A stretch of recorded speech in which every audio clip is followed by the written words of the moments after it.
on the we have Kevin Eastman, Peter Laird. Man, we're gonna pick up where we left off. Right, we're live on YouTube, Twitch, but, at the PO box. We just Facebook, and Discord, and whatnot. Kevin's fresh new artwork Today. Wax work. TMNT. Just gonna go live on Discord here real quick, and we should be good to get going. Vinyl records. Start the always wonderful Saturday morning show. All the turtles we got today is in the auction tab. Let me know if there's anything I can run for you. Otherwise, I'll just start working through stuff. What am I doing? Oh yeah. Kind of origin story of Teenage Mutant Ninja Turtles on the inside jacket of. Well, actually, let me just quickly give you a really short background on it. They originally did the movie soundtrack with all the hit songs on it, and then this company, really unique company called Waxworks Records, who does these wonderful collections of the actual soundtracks. So John Dupree, who did the actual score. Oh shoot! Movies. One second. There was one second they reached out to me. Oh no! 4 or 5 years ago and said, "Hey, we're going to release. There we go. Would you like to do that. some artwork for them?" And I said, "Of course, I'd love to." And so over the last 5 years, we've done 3, and the third one just came out now for movie 3. All right, this is the movie adaptation for the 2007 movie. You do whatever you want on the covers, and I would send a few sketches in. And then on the inside 2-page spread of the first movie. Oh, I did not need to run that for 30 seconds. Oh, that's all right. We're hanging out. In the entire spread. So that's basically the guy that used to do Micro Machines. It's a really abridged version of the first movie. But then I would design these labels and do other stuff and put some posters in. And then with movie 2, I did some of our favorite moments from there. Coco and Razar, and then this Super Shredder, of course, on the back, and then on the inside it was sort of that it's scene where a they were Super Shredder in the lab. That scene when they found the teacher. And I'll run through them, but I also have all 5 of the prequels for the 2007 movie. A few of the those are pretty tough to find these days. And then for movie 3, which just came out just a little while ago, they did them about a year and a half apart. And for movie 3, I did this funny kind of flip thing where you open the 2-page spread on the top is this one with the spinning time scepter in the middle. Then on the top is then in Japan, and then the other one is when they were still in New York and stuff. But it's just fun, and they're generally pretty limited, I guess, in their release. And I don't know a lot about what they do, but I looked on their website, and they have some pretty interesting. I'll run through the movie books first, and then I'll go through the rack. Movies, but of course, guys, like I said, if you want to give me any direction, happy to take it. Let me know if there's anything you want me to run. Otherwise, I'm just going to watch Kevin and Peter do this interview and chill. I'm going to TMNT and chill. Imagine. I got some other fun stuff I threatened I'd send you anyway. So I'll put them in a packet for you, Pete. Send them your way. That was great, man. Thank you.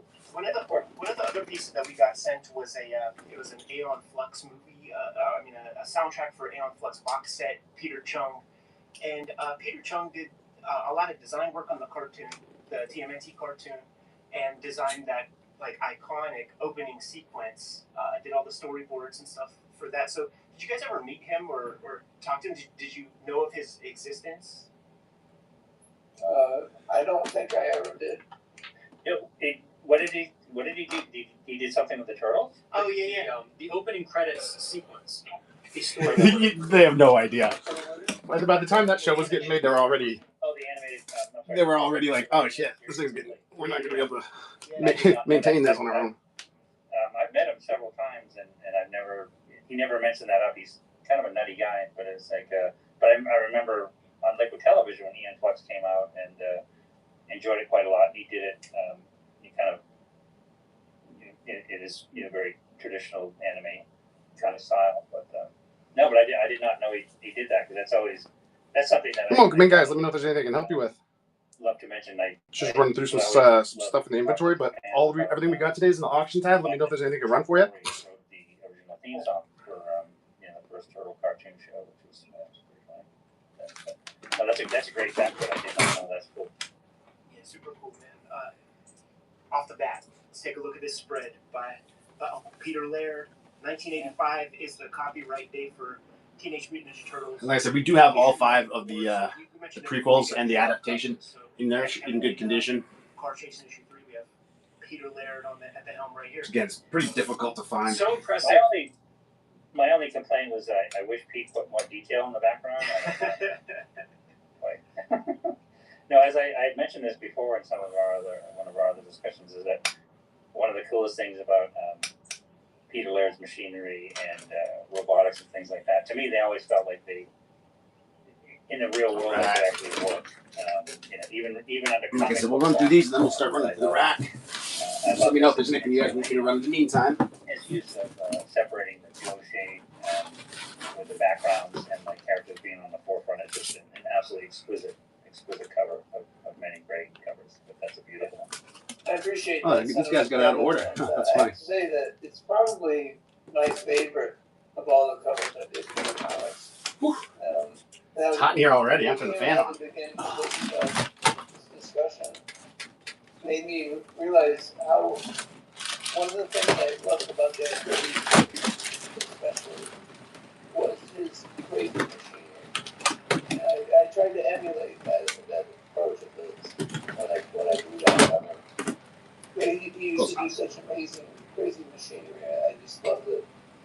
Thanks for hanging out with us, guys. It's so fantastic, and you guys really stretch those chops within the next 3-4 issues of the Teenage Mutant Ninja Turtles series, down to designing the TCRI building, which has a very interesting facade. But while we look through these comics, I would love to also just have a conversation about the time and place that these comics were created in. For instance, I know they're going to get a reprint of Teenage Mutant Ninja Turtles 4 at some point, with a Michael Dooney painting that's basically doing his painted version of this, which is the iconic image that's like on the label of the NES video game. So we'll be curious about, when does Steve Levine and other guys start coming in, when you guys start publishing other books, that sort of stuff is worth making note of. Kevin, you mentioned a place called Southern Duchess Press that you guys would use at a later date. And if that comes into play while we're looking at these comics, please bring that up. We also we were looking at ElfQuest, and we saw that there was a printer in Poughkeepsie, New York, that did the reprint from 1989, and I wonder if that was the same printer that you guys used. Maybe you wouldn't even have known that information or anything. But all the stuff that the people at the channel love. Yeah, and I think the place was called Southern Duchess News. Yeah, it was I'm trying to think. Immediately went right to. I feel like we were back in Northampton by the time we were working on this one, because I believe we'd done issue 3 by the time we'd gotten back there. Correct me if I'm wrong, Pete, but I'm reaching out, but I'm like, oh my goodness, because that makes sense about time-wise. Right. Back there, but I might be wrong. But I do know that Southern Baptist News was. If I remember the guy's name correctly, it was John DeSanto or John. Yeah, DeSanto, yeah, you got it. John DeSanto, and I forget where he approached us because I think you and I were having some frustration with the Laker Journal. The Laker Journal it was printing like issue 2 because I remember that's when they really messed up issue 2, and we did all that sorting at your lake house, the place you and Janine were running up on the lake for issue 2 and shipping them out. And then issue 3, we had to mess up with the blotchy cover for one of the events we were doing. But there was somewhere along the line, he approached us somewhere, and I don't remember where, and said, I have a printing company, so we switched to him, and I thought we switched to him for possibly issue 4, and possibly, I think by the time we were doing issue 5, when we reduced the size, to more comic book size, I think that was with Southern Duchess, but I can't remember exactly. Do you have a better memory of that? Not much of a better memory, but I believe that John got in touch with us kind of out of the blue when we were working on, I think, issue 4, and made this wonderful offer to us to basically take all the crap work out of our hands and have them do it. And by crap work, I mean all the breaking down the boxes, Right. counting out. We'll keep moving back in time to the third movie. Copying numbers. And then I guess where's the first? Oh, there they are. Various places that we were dropped. Oh man, we were flying through books last night. I'm all out of order. at the time, we just thought it was fantastic because we were getting really sick of doing it ourselves. I think, yeah, because we used to go through the boxes, like I think you mentioned last time, was just for quality control, and that was some of the Lakeville Journal issues, but it was quite a large number of distributors at that time, and I want to say potentially somewhere around 15 to 20, and so there, as you already said, Pete, there was a number of dropship locations, and that was one of the exciting things about what Southern Duchess News would do is they would based on the instructions and what we get for numbers, they would drop ship directly to those distributors, sub-distributors. Yeah, And of course, guys, like I said, just let me know if there's anything you'd like me to run. I'm happy to do anything by request. Just kind of working through, like I said, we're going to work through these movie books. We've got a bunch of the movie adaptations. Like I said, the 2007 ones are tough to find, but we do have like the Archie ones, both the Mirage and Archie ones. Like we also have the Secret of the Ooze that was published by Tundra. A bunch of we're going to kind of working through those, and then I'll work through the rack. We'll kind of run what we got of the somewhat pricier books, I guess. But like I said, let me know if you guys have any requests. Happy to stop and run anything for you. You have our address. Just let's jump into the body of the comic. The videos are brought to you by the books that we make, but the videos are also sustained by the Patreon support at our various levels in the description and below this video to see what you please. And depending on your level of support, you can record our entire sessions before anybody else is getting videos before everybody else does. Completely mitigates the kayfabe effects. But we do have books out in the wild and books that are forthcoming. Jimmy, what do you have? Pulp, Grand Design, Street Angel, Deadliest Girl Alive, Plain James are all of my books that are in print and available now. My next book, Street Angel, Princess of Poverty, will be out in May from Image Comics. You can start pre-ordering that now. It's completely different comics from Deadliest Girl Alive and complete the Street Angel set. Coming in May, Red Room Crypto Killers issue 1, printed up the cover right there, man. That's your regular cover. You guys have been asking about sketch covers, so we're going to put one of those out for Red Room Crypto Killers issue number 1, coming out in May. There are 2 existing trade paperbacks of that out there. Here's a cover for issue 2. You're still going to be able to sell it to offer you that one right now. A lot of people have been asking that. Jim, we're going to do a variant for issue 1. Let me show you guys just a little glimpse of Jimmy's cover, man. We'll announce that at a later date, man. Some of you guys know what that is, man.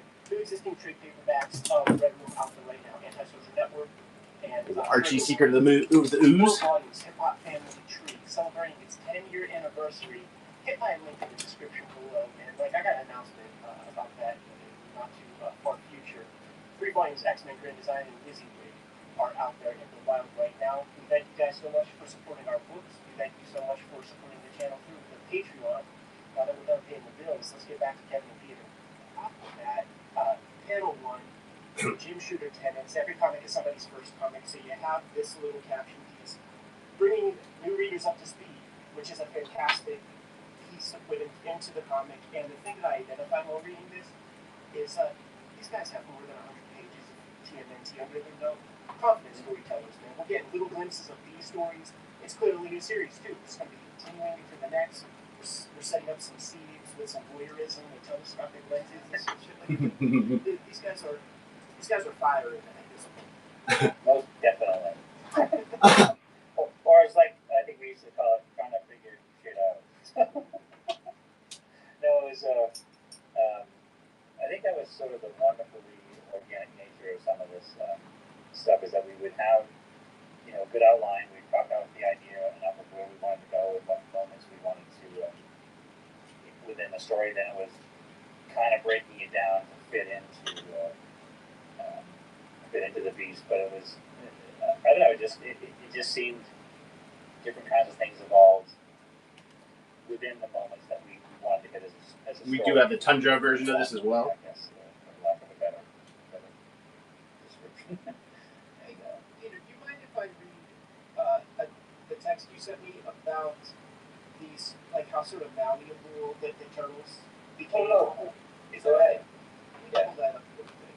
Okay, so this is what you texted me when we were prepping for the last recording session.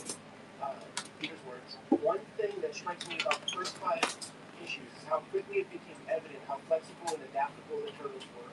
I mean, we went from ninja on ninja mayhem in the first issue, battling techno-terrorism in the second, to a wild nearly issue. This is the Archie Adventure version of movie 1. CRI aliens in issue 4, and off into adventures in outer space in the 5th issue, etc., etc. Well, it's very well said. What Pete said, and that's perfectly spot on. And what I love is that when you think about a couple of goofballs that were basically writing and wanting to draw stuff that we wanted to draw. I think by the time we arrived at the idea of going to outer space, it was because we both were really huge fans of Star Wars. we loved that, and so it was, you know, I would say story first, of course, but we wanted the stories to be good, but most of all, we wrote them for us. We kind of wrote stories that we thought would be fun to not only draw and stories we like to read. And so when we did each of these stories, and it was that wonderful discovery that they were very valuable. And what I think is exceptional is that when you look at the first 11 issues plus the one-shots, making it the first 15 issues, which to me is the absolute solid core of anything and everything that became the Turtles from that point on was based on those 15 issues. It was really the bad guys in the foot. And yeah, the first movie. Oh, you guys are all, just me. The Triceratops. And there were so many pieces that I still love to see. Even in the most recent cartoon as late as the 2012 series that Zero did is all those characters that they pulled from. When I went into I'd go into the animation studios and hang out with the guys and see what they were doing. But one of the things that Ciro Neely put all around the studio was all the original Mirage Studios covers and stories. And so when he looked at ideas, he went straight to the original source material. So the Fugitoid and the Triceratons and things and things that were adapted out of that was that core foundation to this day is still the structural foundation of all things Turtles. In the spirit of being young cartoonists who are kind of getting some footing under your feet when it comes to making comics, so you do this 2-page spread, and then you have the lettering go across the 2 pages, and then when you get that back from the printer, what goes through your mind? I honestly can't say that I remember anything that went through my mind at that moment. Because certainly, like in the paperback books and things, like you're cutting off the lettering, but that's like a youthful thing where you gotta learn some lessons sometimes, man. Well, it's interesting. Like one of the versions you showed where it's really heavily in the gutter. We were figuring out, and as we were learning as we go. But then, like, when you look at the most recent version, which you're holding there, is like when IDW reprinted this, my frustration was, why do you have that, 1.5-inch gap in the middle? You couldn't match up the pages. So they did the size. They printed it in a different size and tried to adapt to it. But we were really figuring out this stuff as we went. And as you said, when you were talking about page count, Pete and I had done individual stories on our own, but I don't think any of my stories went past 10 pages, and Pete maybe a little bit more, around the same. But I think when we started doing these, very large epic stories, it was, we were learning together and piecing together, movements and layouts and structures and trying to figure out those spreads, because we loved our Jack Kirby spreads and splashes and those kind of things. So it was really flying by the, Woolver and Oliver, the Wright brothers here, figuring shit out as we went in our own little pea-brains. Sorry. No, go ahead. Make a good point about that word balloon that goes over the gutter. And I wonder if part of the reason that was done that way was that 2-page thread may have been drawn on a single sheet of duo shade, and having a drawing be on the single sheet and not having an actual split in the middle may have led us to not really consider where that word balloon was going to fall once it was printed. 100%.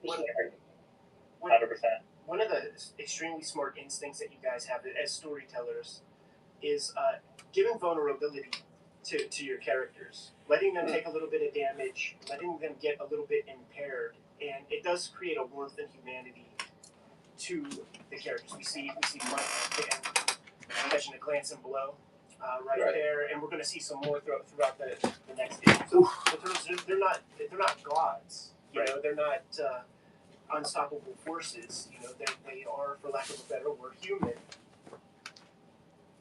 And you guys stay tuned into that. Creates good suspense and things. I think that's in fact the humanity of them, their vulnerability, actually plays an important role in the culmination of this particular This is the Tundra version of the Secret of the Ooze adaptation. Where Michelangelo tries to make a move in the TCRI building and accidentally falls from where he's trying to hang on because the wound on his arm has weakened him. Yep. And that's what sets off the translocation machine that beams it into space. Yeah, I think it was, and definitely one of the things I think Pete and I really loved about vulnerability in characters that made it more believable, whether it be, characters from our hero Jack Kirby, of course, and other comics that we read, but there was, something about a real underdog hero, maybe like the Indiana Jones type as a reference, is that it's the hard fought battle is the best, and to win, to overcome such incredible odds, to succeed. If you're just a person that's an average person that wants to be just an average person, but when you have to rise up and Bilbo Baggins, if you will, or Frodo, or some of these things that you want that everyday person to succeed, and so you have to show the vulnerability to make it. Yeah, it is Tundra. Yeah, that's kind of the stuff. Whether we did it. Yeah, baby. Probably How you doing, dude? Sorry, I was shooting a text. Happy Saturday morning. Dude, it's slow today. I was thinking about hopping off and then hopping back on at night. Like, if we get to 11 o'clock, and dude, I haven't sat in a show with just me in like months. So it was kind of refreshing for a minute. I was like, oh, I don't have to do anything right now. A lot of those details in the black and white you see are done in that duo shade. Nah, that bad girl's Tundra, yeah. When you went to the color version, do you remember kind of looking at the art and thinking this is a chance to yeah, that one's Tundra. Maybe to simplify in some cases. And I got the Archie one for that as well. Do you see this? I listed these guys. I got all the 2007 adaptations, like the Wrath. It's hard to find. I just got through those. Now I'm gonna do the rec, and like I said, we'll get through the rec. Sometimes it takes me 10 minutes. Sometimes it takes me 30 minutes. Yeah, dude, it's good. Dude, I saw you. I was awake when you went on like fucking. It was like 4 or 3 o'clock in the morning my time. I didn't sleep last night. Would always photocopy the pencils, and we'd also photocopy the inks. Yeah, I didn't sleep at all. I got it, man. I've gotten like probably 6 hours of sleep over the last 3 days. Like, it's not good. I need to. I told you, I'm gonna take a nap this afternoon. I don't know why, but we wanted to preserve the steps for some reason. Like I said, man, I was like, if it's like slow like this, man, I'm not gonna fight against the algorithm today. You know what I mean? A clean set of like, bless your heart, whatnot. I'll just come back on at night, I guess. Which, that was the fun part about the dual shade effects is that you were right the other day, though, man. Put those in. Like, I've had some killer shows running late at night. That's why I do pop-ups late at night now, because dude, people get drunk and spend money they don't have. Instead of asking Steve to recreate what we've done. Oh no! And I think it was also a time thing. Oh, I'm sure that got you worked up, dude. The challenges that were that'll do it, man. Blue line system where they would have the ink art fabricate and expose it onto a piece of watercolor paper, and so you'd have this kind of blue line. Going to New Hampshire next week, man. Blue line, and then lay the black. Either next Friday or next Saturday. So probably next Saturday. So I think that doing backgrounds. But around this time next week, man, it's going to begin. The beginning of the end. Of the beginning. Of the end. Of the beginning. Maybe first comic setup or something, but it was quite a process. So yeah, that was the preservation of the artwork in all the different stages was something that.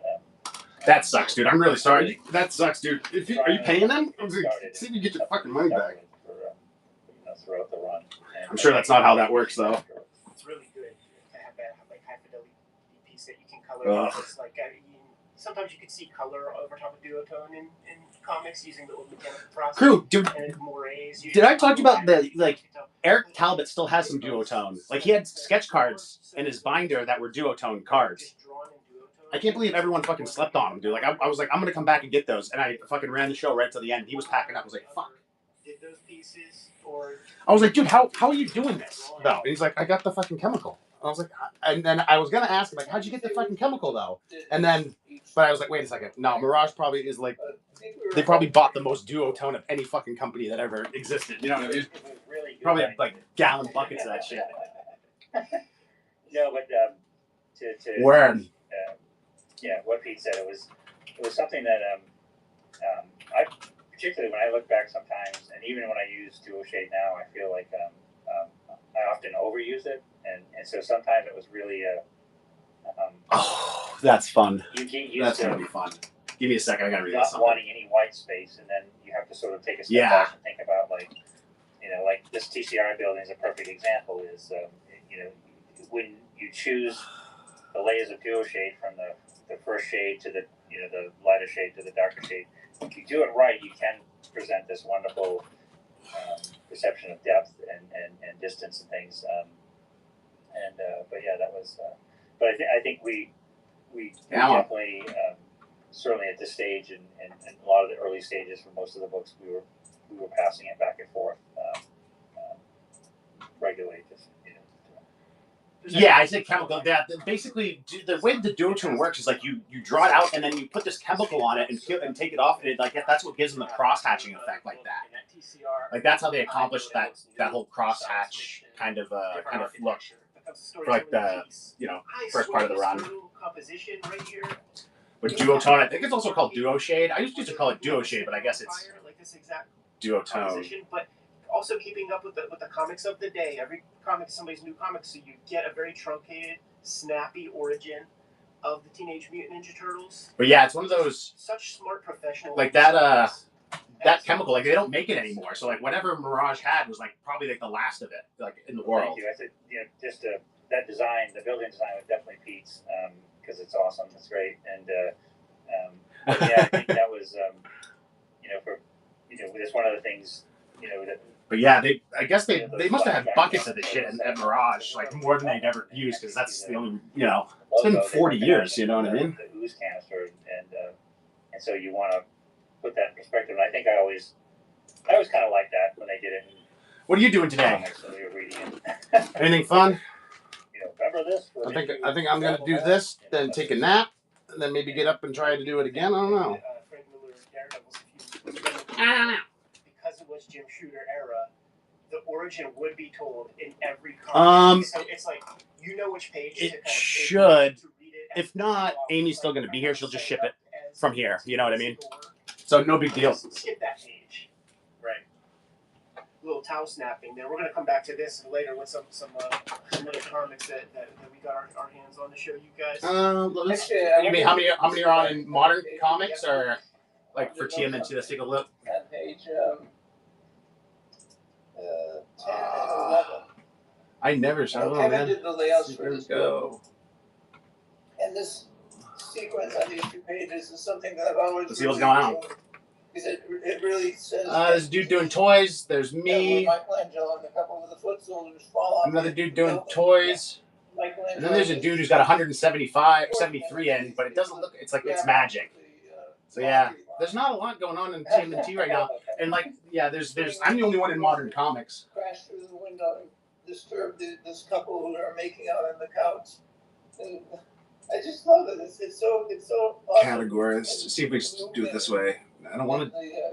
Oh, weird! It doesn't even give you comics as an option. That is really part and parcel of what Kevin brings to the table. Great 2-page gag. I was going to bring it up earlier when we were looking at it because so much is here, man. The setup. There's a dude. Kids. What about the kids? Doing like he's already got exclusives, modern comics. Just in a period of time. Yes. And then just the storytelling instincts here are so perfect. Oh, dude, that's sweet. Lands. We still have the couple. First or second print for the 4. And that gaze with our nice. guy looking at the lady. That's awesome. The way to end a gag like that. It's such a perfect whole moment. It's even of a theme because we're going to end up with the bra on the head, but not from the lady on the couch. I love that cover. But actually from the laundry line that he gets snagged. So I had one when I first started out. I ended up selling it. It had like some light brown stains on the spine that just always irritated me. So I was like, I'm gonna let this go. Yeah, I think that was the first Turtles book I sold on Whatnot. I'm trying to think. I was looking at some of the original layouts because it was before I partnered with Ralph, so it was like all my inventory, and like I started off with a shit ton of stuff. And like it's just slowly, and then I'll get knocked out. Like, dude, I did dollar shows last night, dude. I had started. I think it was at the end of it was like 90 something books. I shipped a 13-pound package to fucking Blue Jack today. You'll notice when you see the first comics version, we actually had Pete go back in and re-letter all of them, and much more, nicer handwriting than I had. Yeah, Steve Levine did that. Oh, dude, I can't wait to show you, man. It's right up your alley. I was like, oh, like the whole. When I got it, I was like, I can't wait to show this to crew. Fucking, this kid had this like a knockoff, piggy. Basically, it was like a piggy bank ceramic, and they used like the Giant Turtles mold. Like it's modeled after the Giant Turtles, but it's ceramic. It's got a red bandana and Leo's swords. Just some wacky ass, like they cobbled it together. Yeah, cost me fucking $80, but.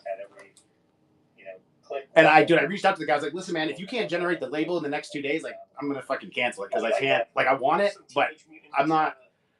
Like I don't. I said Amy will ship it up or whatever, but I was like, I don't want to do that with a ceramic thing. You know what I mean? Have it go literally all the way across the country. It's gonna break. And he kept saying like, oh, I got to make sure I pack this good. I got to make sure I pack this good. I'm like, dude, you make me fucking nervous. Like, do you not pack things good normally? If so, were you working in the same space every day? We're living in the same town. Oh, that's cool. See, that's what I'm really trying to collect now. It's just like weird shit. Like, you know what I mean? Like stuff that people don't see every day. Like I feel like I've kind of reached the end of that journey with the comics. Like I've owned and sold almost everything that I could, with the exception of a few things.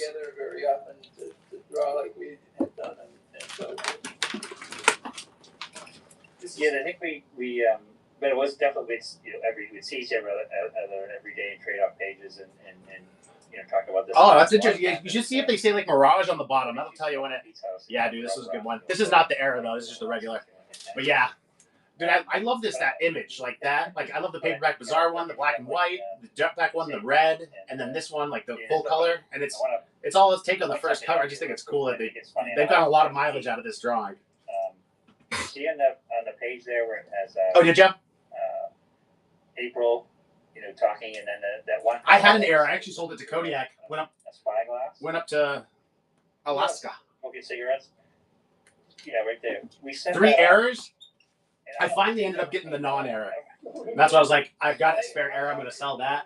Basically I got one extra set of all of this, except for I think I'm missing Bad Moon Rising 4, but I'm like, I'll just get it some other time. That's so funny because here's how as like a removed reader, like myself, took that. Even though he's smoking, so to be that he's like lives near you. Just shows up. Like whenever they come back to Earth and they're mixing it up with Shredder. Like if you read all 4 of the first graphic novels together, that's my interpretation. Because Casey Jones automatically knows where to show up, but he's got the cigarette, and I don't think Casey would be a smoker. Oh, that sucks. That sucks. It's funny. I just sold my error to Athena. Telling myself because I was gonna be like, yeah. So you built in Casey Jones staring at them so that he could show up 4 issues later. Yeah, Athena bought everything. So people, like I said, I did the Dollar Start show. That was fun. And I'd done a show before that, and like just sold like 40 pounds of books, man. We just never paid it because somebody actually pointed out. Oh, does he live in the sticks? Hey, who was that? I was like, I don't know. It feels like that's something that we've come across in other serial storytelling. Sure. Especially early on, where it's almost like Dude, you're look at my buy it now. I don't have non-TMNT sales anymore. I sold all 11 of the long boxes to a dude locally. Yeah. I was like, fuck this. I'm not moving 11 long boxes. Hey, Dana, what's up? Yeah, dude, I sold the entire buy it now, all $2,300 or whatever. I was like, I'm not moving 11 long boxes from North Carolina to New Hampshire. I guess again, fuck that shit. Panel in the bottom right, which has a real charming kind of throwback look to the underground comics, with the way the perspective is. But yeah, dude, I was not doing it. It reminds me of an art. And it's one of those things, like, it was, I was on the fence because, like, I make good money on that buy it now. Like all of that lot cost me, like, it was like 8.5 cents a book when I calculated it all, when I paid for it. And so, like, I made my money, more than my money back selling, because I listed it in November and went through Christmas with it. So people pick at it every week. I sell like 2 or 3 books out of it. And like I made more than my money back, and I was like, I'm just gonna sell it as a fucking lot to this guy for $700. And look at that ambitious view right there. I'm glad you pointed that out, because that's one of my favorite panels from this issue. And yeah, dude. Really, again, speaks to Kevin's brilliance. And I wonder. Probably not. They don't do it many places. Like they do it at HeroesCon CGC, where you get the next day. But I haven't seen them. And then of course, if it's magazine size, they don't do magazine size on site. I found that out the hard way. I had to wait 4 months for my rafts to come back. It's a form of personal cat burglary, because I'm sure I stole that from either Kirby or Corbin or something. I was going to ask about Corbin. We were looking at Ralph not too long ago, and he would be very, very ambitious in his figure work and give you angles that. Yeah. Yep. Last year, not this past one, but the 1 year before this. Yeah, I brought them books. I got them to them on Friday. But that was like afternoon. I got in kind of early, and but it was ready like right when they had to upgrade it at the end of Friday because it was ready first thing Saturday morning. We were going through these series, and so that we we approach it in a way again that to choose to do a panel like that was just something like, well, this is different, it's unique, and it's almost, you can build a page on it. And I get into some lame ass sort of philosophical of why I chose to do that, and it was just, there's nothing more than, oh, this might be cool, kind of thing. Dude, I've been having fucking way too much fun with the Discord. Dude, I did a little trick, which is pretty funny. Like we got like 50 members over the past couple of days because like some like scammer like spammed the Splintered Fate server with like everyone tagged, so like it tagged everybody in the server. And so what I did is I followed up underneath them because it just looked like it was one of those like shitty like Elon Musk wants to give you 5 Bitcoin. You just got to send him $1,000 and he'll send you 5 Bitcoin. And it's like just like but you have to be super stupid to fall for that shit. But I just followed up and I was like, hey, don't click that shitty Elon Musk link. Come to our server. And dude, ever since that, I've just gotten an onslaught of fucking bots. Like I think some bot operator got real pissed. I mean, hijacking his fucking post. Because like they keep, but I shut them down. Like I've got like 3 different like AI security bots that they all do something a little different kind of thing. They all are filtering differently and looking for different things, and like they can't get into the server. And if they do and they try to spam it, I've got a trap channel. So anyone who says anything in that channel immediately gets banned, which is hilarious.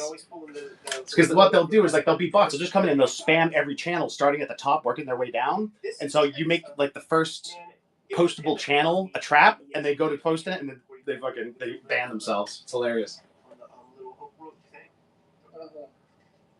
Makes me wonder, were you guys looking at like martial arts magazines or like ninja magazines? As a kid, I would see. Yeah, but he's cash poor, right?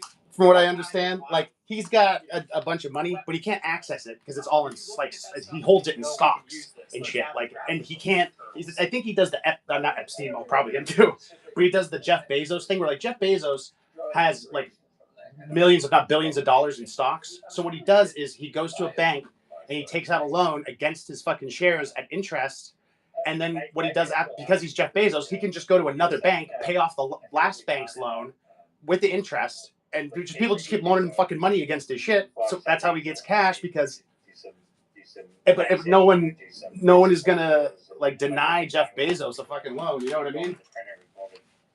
Torrington and heading over to Poughkeepsie, dropping stuff off at the dude. hitting bookstores, and I try to explain that to people too, like where it's like the difference between $1 million and $1 billion is quite a lot, like quite a lot. Some of those photographs, short, digest size. What's up, Charlie? Ninja stuff, and it's just like how to be a ninja or something like that, and it was just they would show you some. What's that? Or some of the buckets used, but I also remember some of it. I think might have been gleaned from what's up, JT? Movies and stuff that we saw. Different stuff. So it's probably a bit of all of the above. Kevin, you just mentioned something that made me. Oh, thanks, man. I'll have it out to you. Something very memorable. Well, what's today? Period. Saturday. Oh yeah, I'll have it out to you on Monday, dude.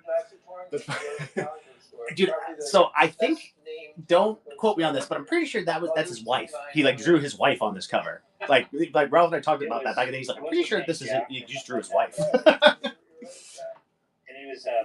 Yeah, dude, this is an awesome one, and it's like sealed in the bag too. And I don't know if you saw, but it's a Jetpack exclusive too. Check the back out. It was very messy, like pretty cool. We'd love to the smell of the comic. Yeah. Go through the back issue bins and this and that, and yeah, for sure. I just remember like sometimes his organization wasn't all that. Oh, dude, I wanted to try. I asked him last night. I was at the comic store last night, and I asked him, I was like, "Do you want me to run one more Whatnot show out of here before you go?" Because like, dude, there's so much shit in there. I'm like, this is like, dude, like, yeah. I wish you could just like come out here and just go to the store with me. We just sit there, fucking have a blast for like hours, dude, for sure. I just read the blog. Oh, dope. Dope. Yeah, like I said, these are all in really nice shape. I'll look through and see if there's like one that's the nicest. But they're really nice because they're like in the bags, you know what I mean? So like, and they're still all sealed. We have like a specific kind of Purdue chicken. Yeah, this I can't find anything wrong with that one, but I'll try. Lays it out. He's like, each one would hold 300 modern. Yeah, dude. Or 200 Golden Age comics, and that's how he paid for that giant. Hey, did I actually run the #1 Volume 5? I don't remember. The Ninja Turtles being ninja. Ah, fuck it. In terms of stealth, yes, as opposed to just martial arts. One of the great 2-page sequences of this issue. I like where one of them's up on the light. Right? He on what? And we find out a couple of pages later, man, Raphael, he's up there on the light. They say it right here. Where's Raph at? The heavy metal? That was a Jetpack exclusive. It's just another Sunday. Yeah, sure. And then Yeah. You got the old Jetpack there and there. Look at how much like the line art version looks like Kirby. Oh yes, he did own the heavy metal. Yep, you're absolutely right. Yep, guys. 1000%. When you remove the duo shade, it really feels like that with some of the big blocky blacks and Yeah, stuff. the squiggly. Yeah, we definitely lean heavy. We love that. Yep. That man. After Tundra, that was his next thing. It would just be so abstract and so graphic, but you believed it would work. I don't know. It was just one of those things. It's just like, yeah. Yeah, he owned heavy metal all through the 90s into the 2000s. I forget.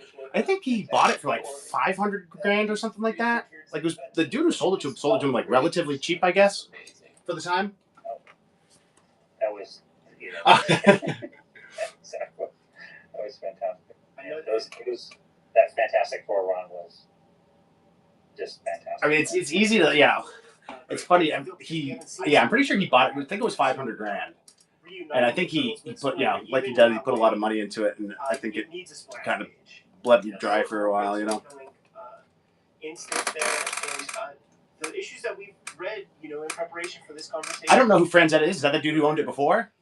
Imagination is the first thing that comes to mind, man, because just so much great design work that during the black and white boom, when these comics would come out, sometimes people would come up with their cool elevator pitch. See, I was wondering, did he own it when the movie came out? Was it Heavy Metal 2000 or something like that? They're introducing fresh stuff all the time. It is in the spirit of Kirby, where introduce Boom Tube on one page and then Dark Side on the next. Word. Fantastic designs here. Well, I think of like Viking chicks with like big boobies when I think of Heavy Metal. The design of the Ultrons are just fantastic. I love these. Like, it gave me nightmares having to draw them. Like that, was it South Park? South Park did like a whole thing where it was like literally like ripped right from. Yeah, Kenny goes to like some weird dimension or something.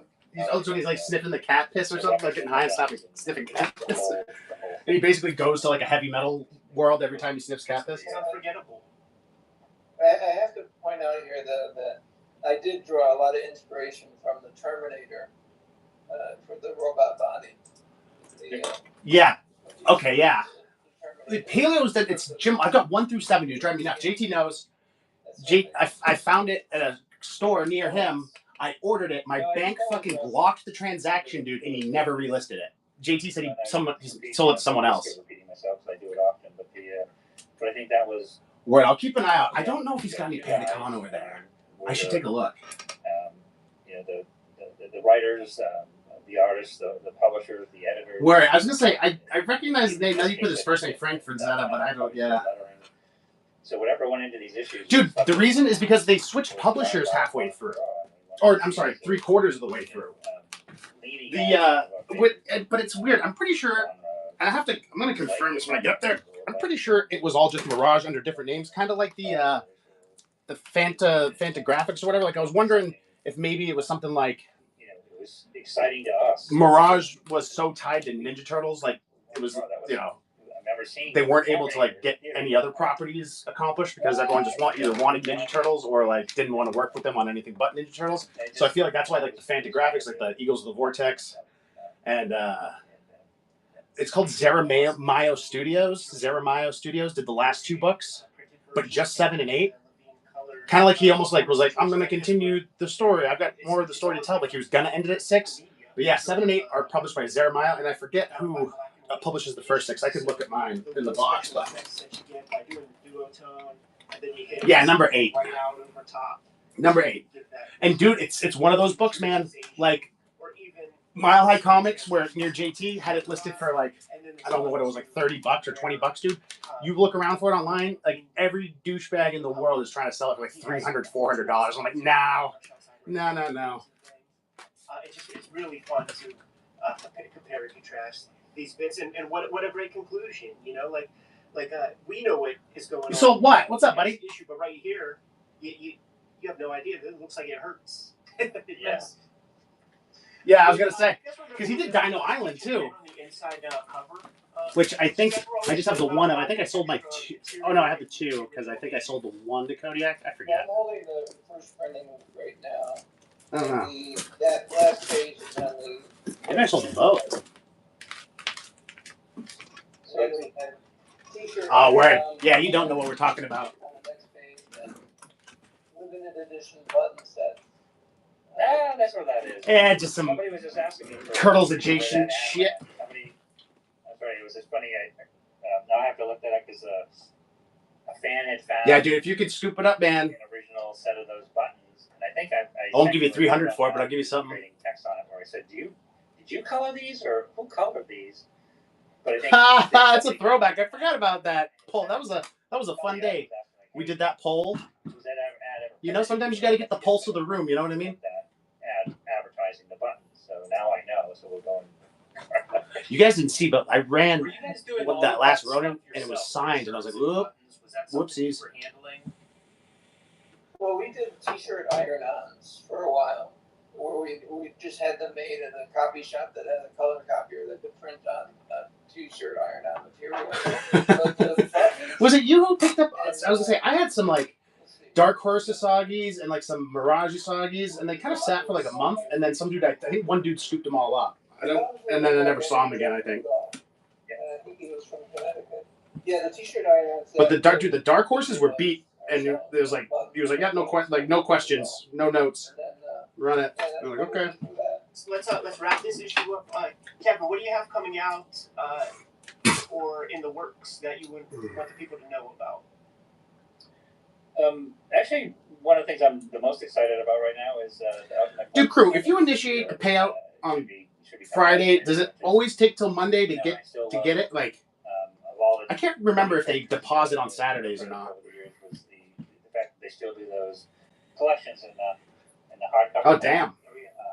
And they just They did them even slightly larger than the actual comics with the annotations and behind the scenes. So I was always a huge fan of. That's what I do. I withdraw to PayPal too. Special edition DVDs where you get to see behind the scenes and hear what the director was thinking, and hear what just different parts. But with a collection like that,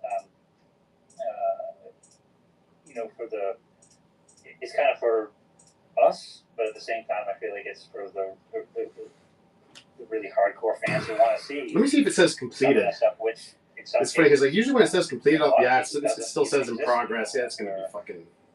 It's gonna be Monday. Whatever. The record keeping photocopies of the different stages of work, or keeping copies of pencils before they were inked. Just having. I've got the complete pencil for the second printing of issue 3. Yeah, dude, I think they know it too because they keep running those like little specials, like, oh, it's 2%. Like they did the no commission day, and I was like, all right, I'm in. Let's do that. And then they did like a 2% commission day, and I was like, oh, okay, now you guys lose money. Is that the problem? How it evolved and how it came to be. So, if I had to plug one thing, that would be Tippity Top. Ultimate Collection 7, which would be out soon. Get that book, and thank you guys so much for joining us. Get the artist proof for this one. The artist proof 2. It's the Eastman San Diego Comic-Con exclusive sketchbooks. Introducing Subway's new fresh value menu. 15 different protein fat choices, all for Dude, $5. I'm just glad that Mr. Beast shit. Remember when the Mr. Beast was on? Like, what happened with that? He just showed up, like, did that little thing, and then that was it. Like, what was the point of that whole thing? Episode. Every single day.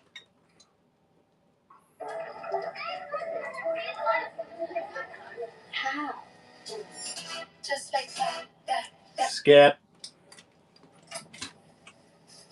Out with the old and in with the totally awesome. It's 1987 and radical ninja pizza extremism has taken over the world. Oh, thanks, Logan. Appreciate you, dude. Much appreciated.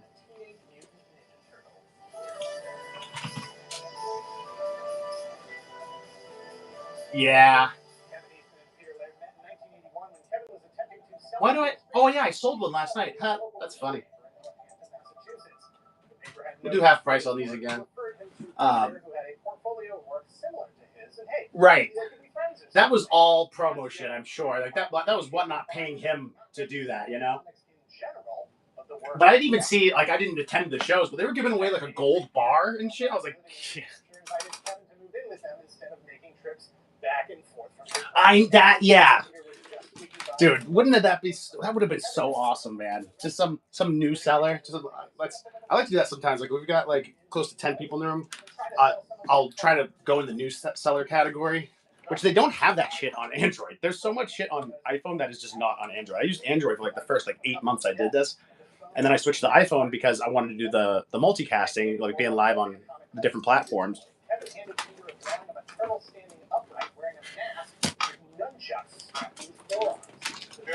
Oh yeah, that's the metal cover. It's there's 10 of them in the world. That's numbered 10 out of 10. Yeah, dude, I'd love to know like what the deal was with that. Increased the number of turtles, the difficulty level to 4, and gave them each their own set of weapons, and added the title Ninja Turtles. Like I think we talked about it at the time. We said like they were scared it was gonna like break the platform. Like they probably put like duct tape some spaghetti behind the scenes together, you know, some spaghetti together behind the scenes kind of thing. And they're like, oh, like we made your account special. Like no other seller can handle the volume that. The initial Turtles concept was part homage to Miller's Daredevil comics and part spin-off. In fact, bunch of wusses, you know. Yeah, me don't think me. And this is the foil one. It's numbered 7 out of 10. There's only 10 of those too. Oh yeah, it was a little choppy towards like the end in the middle. It was alright at the start, but yeah, it did go downhill fast. Eastman and Laird originally wanted their turtles to have Japanese names. Unfortunately, they couldn't come up with anything that sounded legitimately Japanese enough, so they turned to a book on the Italian Renaissance they had in the studio and settled on Leonardo, Michelangelo, Donatello, and Raphael. Yeah, dude. Using a combination of income, tax returns, a few $100s in savings, and a generous loan of $1,000 from Kevin's uncle, the first issue of Teenage Mutant Ninja Turtles was published in black and white in May of 1984. And so they 1 second, guys. 3,000 Business. stacks of them. They had books, they had creative control, and they had stacks and stacks of books. They had just enough money left over from printing the books that they took out an ad in Comics Buyer's Guide, hoping they could sell some books by a mail order. They sold just enough to attract the attention of some distributors, and within a few weeks, they had sold through the entire first run of 3,000 copies.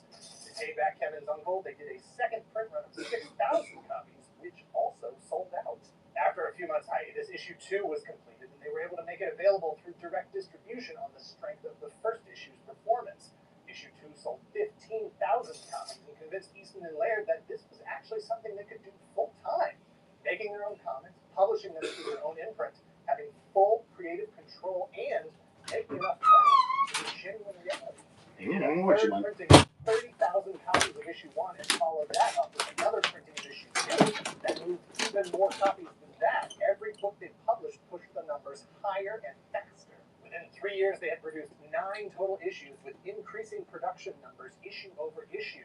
Issue 8, a crossover with Dave Sims' character Cerebus, another indie publishing success story, sold 135,000 copies. Put that number in perspective. In March of 2018, Amazing Spider-Man issue 797 sold approximately 100,000 I will say, this guy's copies. he did get me with his marketing though. There's a Mr. Beast like chocolate, and he kept saying on his thing, Amy's kids used to watch, or Amy's niece or nephew and niece used to watch him, and he was on there one day being like, "This is the best chocolate in the world. It's better than Hershey's." And I was like, "Wow, that's like a pretty." That's a pretty direct attack on Hershey's. So I was like, wow, that's when I saw it in the store. I was like, all right, let's see if it's better than Hershey's. And I will say, next to Cadbury's is one of my favorite chocolates. It's actually pretty good chocolate. Everyone came to them promising them the moon, but the duo were extremely protective of their property after having seen other industry professionals get taken advantage of. This time, they gave Mark a chance. No. Like chocolate from Dubai? No. Exclusive agreement. Mark had 30 days to see if he could turn up some real interest. Was he good? Get them a good deal that worked. I've had a lot of English chocolate, which I like pretty much all of them. Like even American companies, they do their chocolate different in England. Oh, okay. I don't know if I like pistachios. I have a bag of them literally right here that's been sitting here for like 6 months.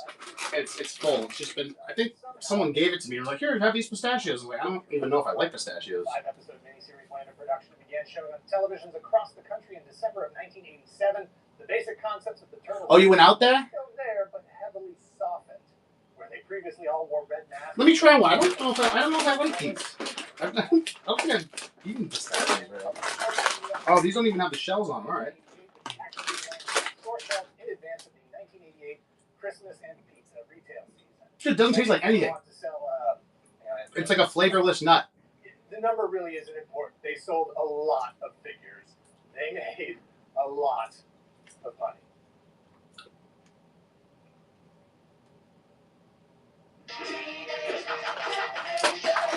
Oh, word.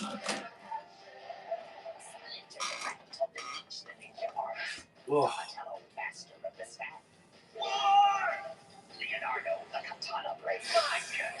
I know it's been a hot place for like crypto and like, you know, it seems like some sort of tax haven or something. Like everyone I knew when I was like hanging out with all the rich boys doing crypto, they'd all go over there for a while. And I'm like, what are you guys doing over there? It's awesome. You gotta come up with this. It's great. I'm like, I don't know if I want to do that. I think I'm good. Oh. Random people claiming they had created the turtles years before, and Eastman and Laird stole their ideas. People making unlicensed products, and even people buying up the rights internationally before. See, I tell you, man, that's one company I don't like their chocolate, and there's not many companies that I can say I don't like their chocolate. But every time, like, I get like a Russell Stover's fucking mixed fucking, you know, like one of those things. I'm like, oh man, I'm never gonna eat this. I'll take like the caramel ones out. You know what I mean? I was gonna ask you, man, that heat must have been brutal. Despite poor reviews, it was a box office success, bringing in $202 million worldwide. I would die. I would die. Performance videos and videos in 1990. The less we talk about that, the better. Is that sweet layered connecting, or not connecting, wraparound? I'm connecting the wraparound. 1 year later, and then a third movie in 1993, the returns had begun to diminish quickly. The market was reaching a point of turtle saturation. The cartoon finally came to a stop after its 10th season in 1996. However, in 1997, in association with Saban Entertainment, the Power Rangers. Fuck it, dude. I couldn't do it. Is it humid too? North Carolina kills me, dude. I'm really excited to get back into like thin air. You know what I mean? Not as thin as JT's air, but like, yeah. When that first crisp fall day comes around and I can smell the fucking leaves, like it's been 10 years almost since I've been up there, man. It's gonna fire off all sorts of weird ass synapses in my brain, make me remember shit I fucking forgot. I'm kind of like half looking forward to it, half not. To Peter Laird and Mirage Studios. You'd never imagined that the Turtles could have taken him as far as it did, and certainly had not imagined. Dude, I'm telling you, it's a different type of heat down here in the South, man. It's different. It's different. It's the air gets fucking thick, man, to the point where it's like I get out there and I'm like I have trouble breathing. I never had trouble like I never felt short of breath when I lived in the North, like pretty much ever. And then I came down here and I was like I'm not like getting oxygen. It's like all water.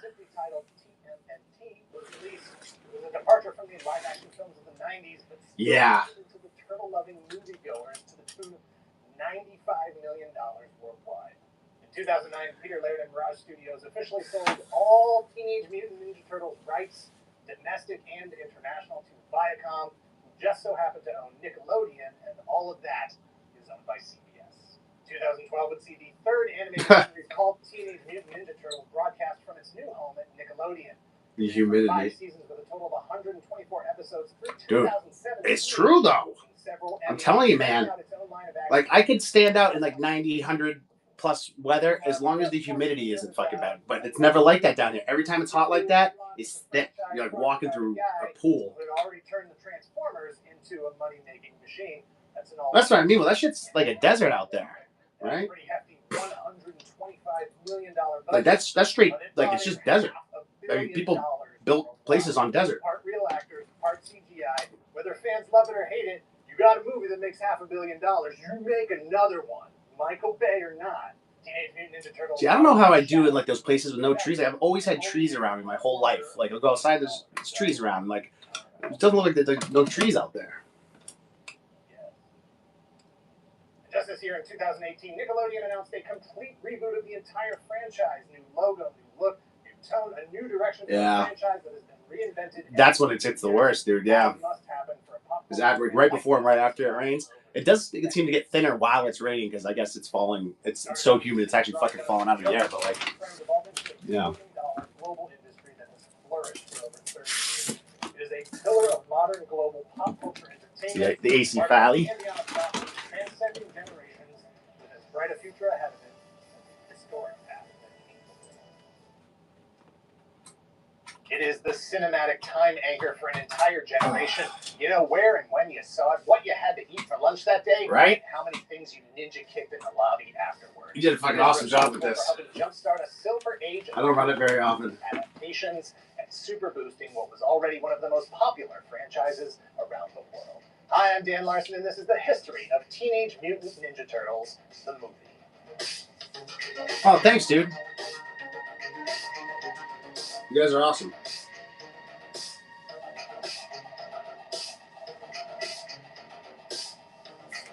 Love you, bud. Thank you much. Did you see what Crew got? Oh yeah, you did. You were talking about heavy metal when we got in. Oh, and he's leveling up. Boop, boop, boop, boop, boop, boop. I made those first 3 levels. Like it's like you feel like you're like, oh, I got the fucking coupons again. Like, yeah, you got the fucking coupons again, bud. Oh, sorry. I think we were talking about heavy metal, so that's why we got the Jetpack exclusive heavy metal that I never run because I'm fucking dumb.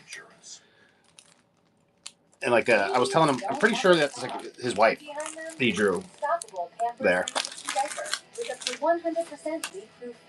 Because there's Ooh. Pampers. Ooh, dude, I might have fucking forgot to put an extra thing in your package for the first time ever. This is Irish pecan chicken salad sandwich. I think I might have looked at your package. I was tired this morning. Or I was last night I actually packed that, and I was also tired. Hard work. If hard work tasted like chicken. Arby's, we have the meat. Oh, I'm sure he has. That's the only one I've ever seen, just because, like, I was working at Jetpack at the time. Yeah, dude, I had a lot of packing, and like it was one of those ones where it was challenging. Like Dollar Starts, I have so much fun during the show, and I'm like, oh fuck this shit after, because it's not because like I still like I ran all of my shit. Like nothing I ran last night was Ralph's, and like I don't pay anything for the things that I have, like IDW stuff like that. That helps you squeeze every wild moment out of summer. Eating party sets the table for epic days. So go on, dig in, and you'll see. It's wild what you and a real Kodiak breakfast can do. Well, didn't you have the fucking Wolverine he's talking about? Was that you? That was last night or this morning, right? No, yesterday morning. And I can't do the whole thing. It's too rhymey, and I need to be more consistent. Yeah, I like his art. It's like rough around the edges. We'll say gritty. Everyone says gritty. Not only with the coordinated assault. No, Crew had I think Crew had the fucking Wolverine Eastman last night or the night before. Turns out the kids Morning before. Are being indoctrinated into a crime cult. Oh, you got two? I was watching someone who had it. Showed one. Kids of all ages have participants in the expanding influence. Yeah, there's one Wolverine one I want. It wasn't the one you ran last night. I've never seen that one before. She finds herself becoming a part of the story. That's cool, man. It's kind of like full circle for him, you know? She meets the Teenage Mutant Ninja Turtles and their teacher. Because you know, before they did the Turtles, if Marvel had like given them a job or given them a chance, there would have never been no fucking Ninja Turtles. And how they were named after Renaissance artists Leonardo, Donatello, Raphael, and Michelangelo. The Ninja Turtles, along with vigilante Casey Jones, April, and Splinter, will put their lives on the line to expose Shredder and the Foot, settle deaths. Oh shit! Yeah, my bad. As otherwise normal teenagers in a world that at least partially now knows they exist, which is potentially more dangerous to their family than anything. Dude, I grabbed the fucking because it was just I always talk. I'm like, it's just us in here. I mean, I'm streaming like on the open internet as well. Like I'm on like live on YouTube and Facebook and Twitch and shit, and all the time I'll be like, all right, let's keep these between us. Developing an animated series to promote it. By 1988, the world was overcome by an incurable case. Dude, I had a Peach Momoko book when I came back. I picked it up, brought it back from Jetpack. Boom, gone. I was like, oh shit, that's fucking real then. Thanks in no small part to Eastman and Laird's agent and business partner Mark Friedman, from toothpaste to fanny pack. What is the deal there? That's one of those things where like I missed the boat on that. Regular boost to keep it fresh and exciting. The next step towards immortality to achieving mainstream relevance was a live-action feature film. Because oh, cool. What number was that? 265. Live-action movies are the height of 20th century artistic expression in the U.S. Animation is for kids. Comics are for kids. Movies is where the adults get stuck. But the landscape for comic book movie adaptations in the late 80s was a treacherous one. Superman set a high bar in 1978, but Superman 2 in 1980. Yeah, I was gonna say. I don't doubt it, man. Like, who's he got to pay for that? There's a lot of stuff was like that with him, where he's like, did a lot of shit for free because he's like the guy who owned it. Like 1987's Garbage Pail Kids movie, a dumpster fire in a farm store. Legend has it that one of the earliest pitches for a Ninja Turtles movie came from prolific filmmaker Roger Corman himself. Yeah, dude, that's the thing. Like, I keep those flat, and I would recommend you either take it out of the plastic or keep it flat, just because like it's one of those things. Like the bottom of the book is fine, you know what I mean? But like it's been stored like properly for like that amount of time. But like even then, like someone I'm not blaming anyone, but someone at some point you can't see. So like, I'm gonna look and see which one has like the nicest bag for you when we're done. I mean, I can do it now, but if you want to do it together, I'm down. Yeah, dude, it's poly bag. They get like that over time, but you know that's the thing, bro. I'll figure it out. Comedian, actor, and television writer on shows like Different Strokes and The Jeffersons. Perfect put together a Yeah. It's like that in here, man. I'm bullshit for my overstocks at the time. And I have not relisted anything in like the last like 2 weeks. It's been fucking lazy. And it won't take me very long to do it. But it's one of those things where I'm like, should I do it before I go up there? Or should I do it once I get up there? I think I'm gonna do it before. Because that way I can get up there and I don't have to fucking, I mean, I'm not on anyone's timetable. I can relist it when I want, but there's fucking money on the table at the end of the day. There's a bunch of like cool shit over there.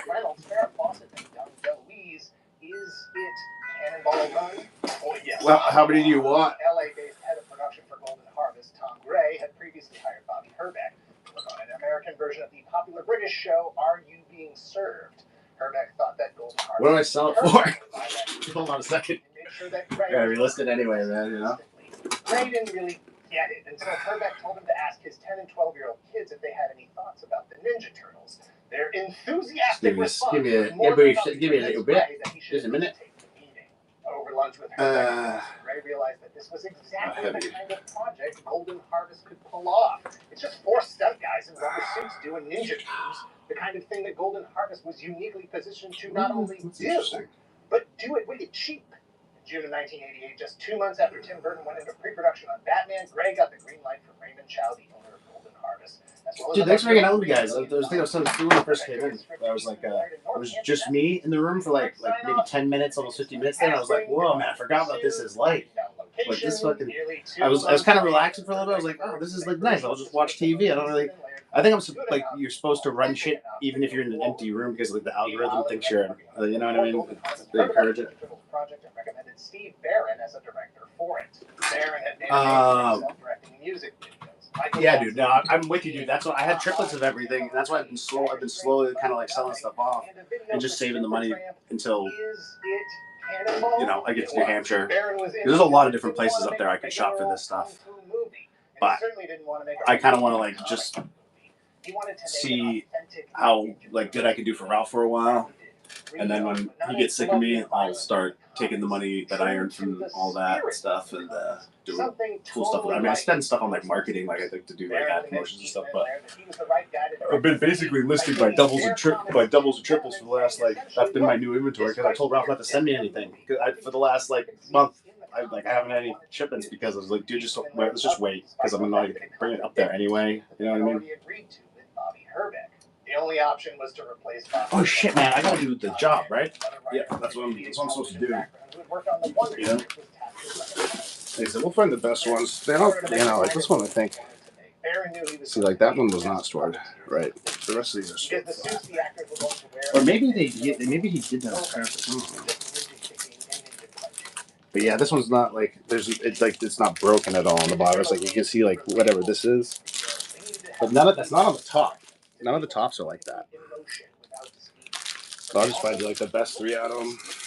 Along with his portfolio of music videos, Barron had directed episodes of Jim Henson's The Storyteller, which showcased the Henson Company's fantastic storytelling, but also allowed them to push the envelope of practical visual effects, namely characters that were puppets or puppets. Barron met with Jim Henson and reassured him that despite what was in the original comics, the movie wasn't going to be all about violence and bloodshed. That he, Barron, was going to make it about the heart and soul, the love of this very strange family and their place in the world. Once Henson was convinced that it would the legacy of his name or the creature show. They do, dude, yes. Because it's that, like, what's weird is, like these ones, they're, like, a different material. You know what I mean? And, like, I don't know which, like, I guess, like, poly bags from the 90s, like, you open them and they're, like, there's kind of, like, the books feel a certain way, I guess. It's like there was a dude who came in here one day. There was the poly bag. Remember I had those poly bags with the soft things? Am I selling what? What do you mean? Am I selling what? Yeah, you remember that? They had the 13s in the fucking poly bag, and the guy came in and he goes, "What's the fucking point of that?" I was like, "What do you mean, man?" And he's like, "The poly bags get like shitty over time, and the comics get like messed up." It was like, "Why would you seal it in something?" I'm like, "Oh, dude, I don't know. I thought it was the fucking weirdest thing. I thought they were gonna open it and send me a random variant that they pulled from the fucking bag, but they sent me a fucking slab bag." It would eventually settle down around That 13. dude, where did you are you at work? More money to go for harvest and whatever else they could find laying around to get the camera rolling.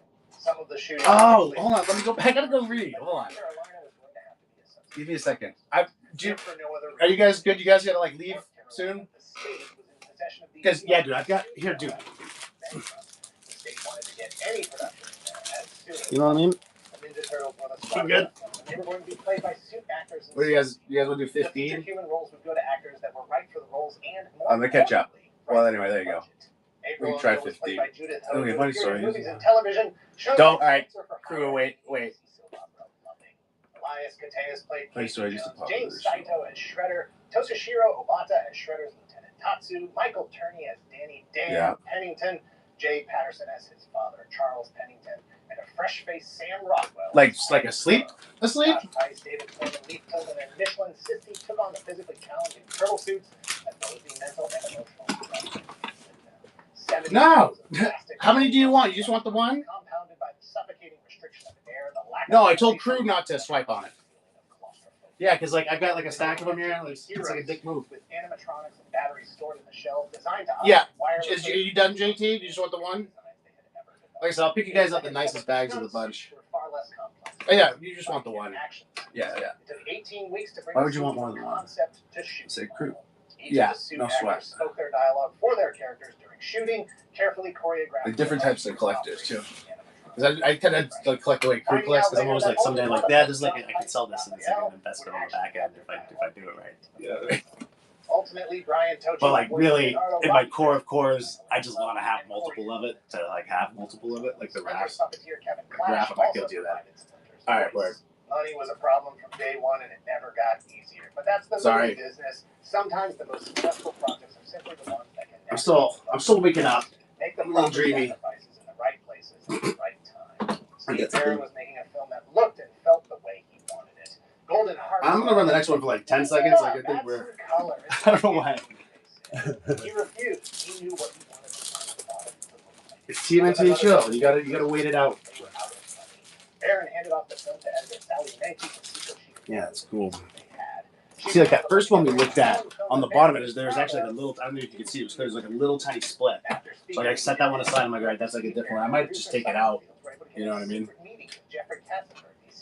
Oh, that's what I was going to say. Like, I recommend you take it out or keep it flat, but I would take it out. It was a secret meeting because New Line Cinema and Golden Harvest would never, ever have approved a meeting with Disney this late in the game, so Barron and Fields didn't tell them about it. Katzenberg liked it. He didn't like it, but he thought it had potential. So he suggested another couple of weeks of editing, come back and try again. When Barron brought it back, Katzenberg said that he did like it, but still didn't write the Wow, did you buy stuff? The next day, Katzenberg called Tom Gray, the head of production for Golden Harvest, who was unaware that the meeting with Katzenberg had even occurred. Dude, this fucking, you know what's so funny about the I've like read the terms of service, like just so I absolutely like, I don't never want this fucking company to have something on me. And the fucking, and then both Steve Barron and Simon Field. People do shit like it's against terms of service. You're not supposed to have like shows like where you're not like you're supposed to be like somewhat on camera. Like you look at their terms of service sometimes for sellers. It's fucking ridiculous. Like you have to be like actively engaged in your chat and like there's a bunch of things that like you're not supposed to do. I'm not supposed to vape on camera. Like I like vape and like do all sorts of stuff off camera. I think I'm allowed to do that, but I'm not allowed to do it on camera. Your chance to win $1 million.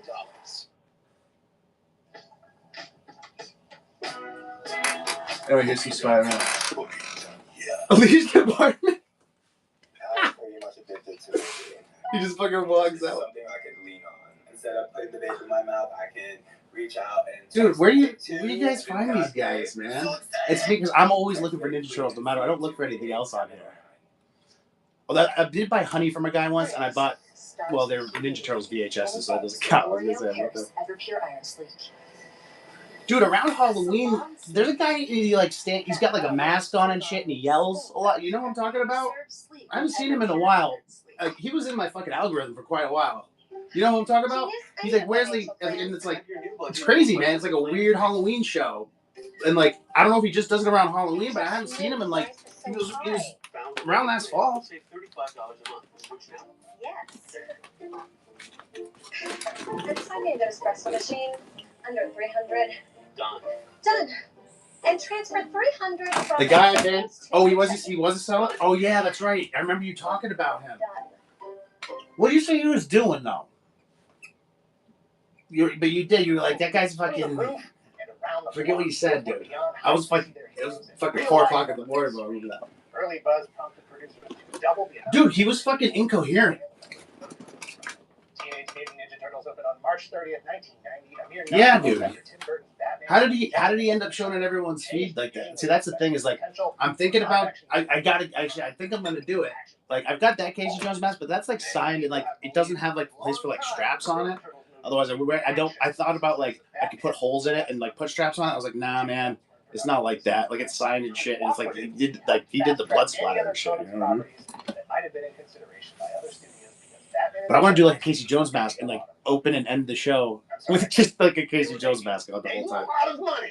Like I'll put it on, open the show, do a little thing, say something, and then I'll flip the camera, take the mask off, and then at the end I'll flip it back around. All right, see you later, motherfuckers. Let's read this. Fucking good. That spends real blood, or is it the blood of his enemies? It was the highest-grossing independent film at the time overall. As well. Reviews were mixed, with Roger Ebert giving the film 2.5 out of 4 stars. Nowhere near as bad as it might have been, and probably is the best possible Teenage Mutant Ninja Turtles movie. Dude, people get away with fucking murder on here.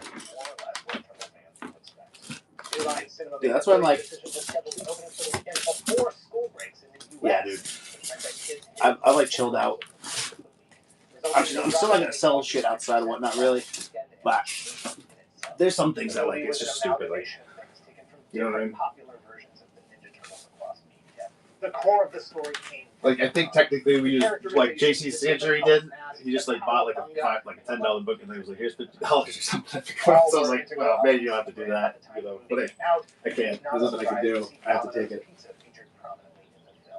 Consequently, it was Pizza Hut, not Domino's, that spent $20 million on a promotional campaign across print, radio, and television. The Ninja Turtles already had their faces plastered on every platform. I saw like I think I told people about this. I haven't like gone out to search for it because it kind of like creeps. The whole thing kind of creeps me up. But I told you about like the girls who have to like buy me a coffee in their buy it now. Like they don't sell anything. They just like I don't know. I'm kind of like there's like a side of whatnot. That's that. Like, you know, the sneaker side, different sides to it, and it's like kind of like you know, OnlyFans light. You know what I mean? Is what just the vibe I got off of it. According to Ninja Turtles co-creator Kevin East and executives from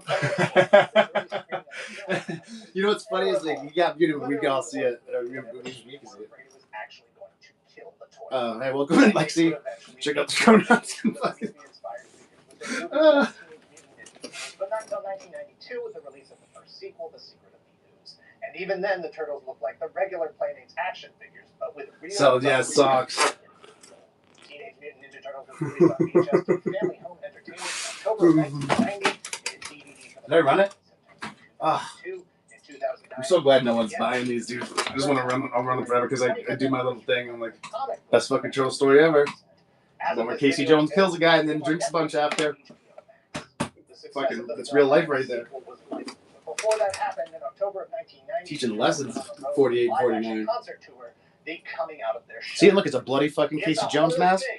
An old school bloody AC Farley Casey Jones mask next to a Ben Bishop bloody fucking new age fucking Casey Jones mask. Franchise gave birth to all that. It's pretty cool. I just like leave it there for another hour. Yeah, dude. I'll just run this over and over for like random prices. What's it gonna be this time? A few faces from the first film were missing. Whoa. Judith Hogue, who took issue with the amount of violence in the first film, thought that the movie suffered because of it. And she spoke to the producers about it. And they disagreed about that and a lot of other stuff. And April was recast with Paige Turco. Oh, welcome in, guys. Check out the show notes and follow for more Turtle Show. After that, March of 1993, with predictable diminished returns, making only $54 million on a budget of $21 million.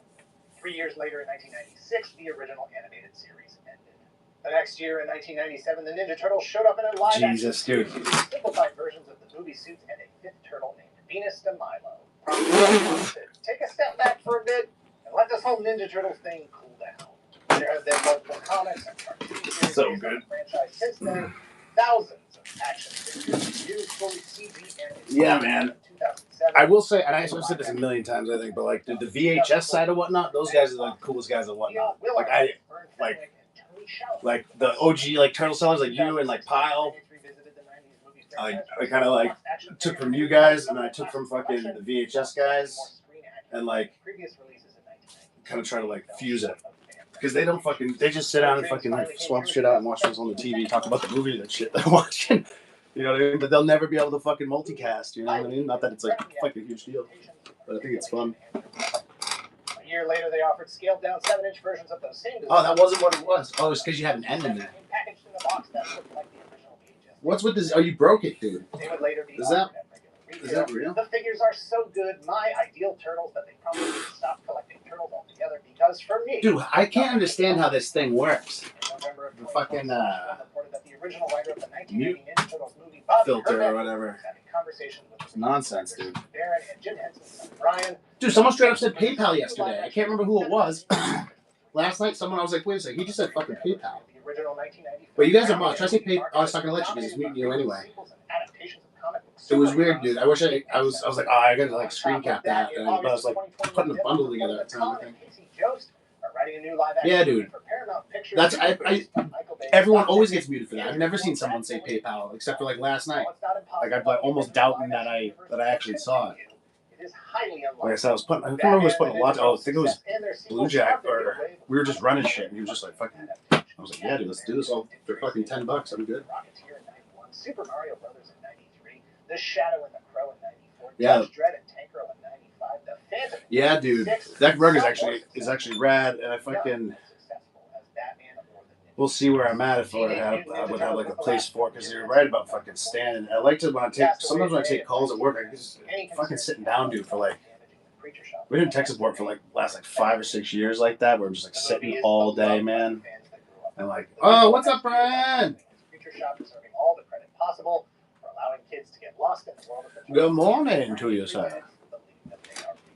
This is an impossible task helped legitimize the entire genre for a short time in the face of previous failures and the stigma associated with comics-based content to begin with, not to mention the inherent silliness of the specific title itself.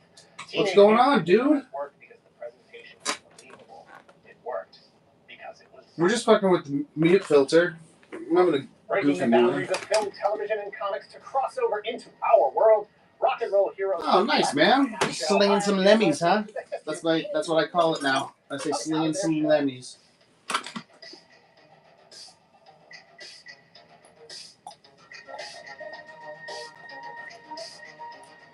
Teenage Mutant Ninja Turtles Coming Out of Their Shells was a live-action musical stage show sponsored by Pizza Hut that toured the U.S. from 1990 to 1991.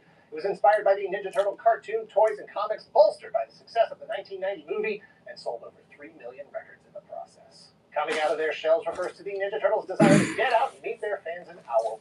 Number 8. And let them see. Let me show you what the other ones look like. I'm doing it. I don't give a shit. You don't give a shit what you want to see. I'm doing it. Leonardo, Donatello, Raphael, and Michelangelo are taking the advice of their teacher, Sergeant Father, Master, that music can let you accomplish more than all the weapons in the world. Oh, dude, I do have Dino Island in here. I was trying to buy his Dino Island last night. You know, I'm not selling Dino Island, but yeah, I'm not selling my fucking Dino Island either, buddy. I sold Kodiak double. Emotions and the power of piece of power. They're on a national tour to share their message. Check this shit out. Ooh, that's close. Got stuff over at Long Bucks. That includes their it sucks, man. I had a number 1 in my buy it now, and I went with the stuff. I forgot to pull it. It was literally the only book I was going to pull on. All right. There's one. This is a fucking rad dinosaur, right? Another rad dinosaur. Guess what's up next? A fucking one that flies, dude. Next to another fucking red dinosaur. This one's alright. A little dark for my taste. You know, I'm just kidding. That one's like my favorite one. I think that fucking is a red dinosaur. You know what I mean? So that's 6, right? And now look. You see that? 5 of 6. Right? Alright. Now, there's 6 of 6. Right? See that? And then 7. Okay, I got it backwards. These would have been Zeramayu, I believe. And then this one was a publisher called Empty Sky. So I don't know the story there. And it fucking Dude, when I asked him about the fucking number 8 at the show, because I only had a little bit of time, I kind of was like dipping around, talked to every artist, like, this is what I'm going to be doing. Like, if you don't want me to do it, like, no fucking problem, but it's just like, sell your shit off your table. And then, like, ship it. Like, you don't have to ship it, I'll ship it. And then I'll just give you cash or whatever. And then everyone was like, they kind of like, were cool with that after I explained it. Because this is kind of like weird to have someone doing that, I guess, like walking around. That's why I was like, I tried to point the camera at people. And like, Tom Waltz had a good point. He was like, dude, I'm at cons all the time. People fucking walk up with their phones and film me all the time. I was like, oh, yeah, all right, man. Well, I'm not trying to.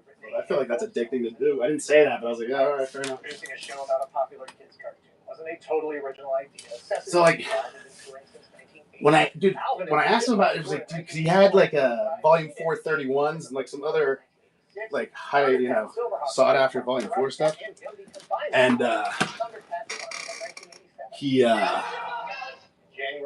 asked him about the Paleo 8. Do you have any Paleo 8s? And he looked at me like a fucking amazement that I knew about Paleo. I was asking about Paleo at the Ninja Turtles thing. I was like, dude, you're here and I want that book. Everyone's trying to sell it for so much. But it's cool, man.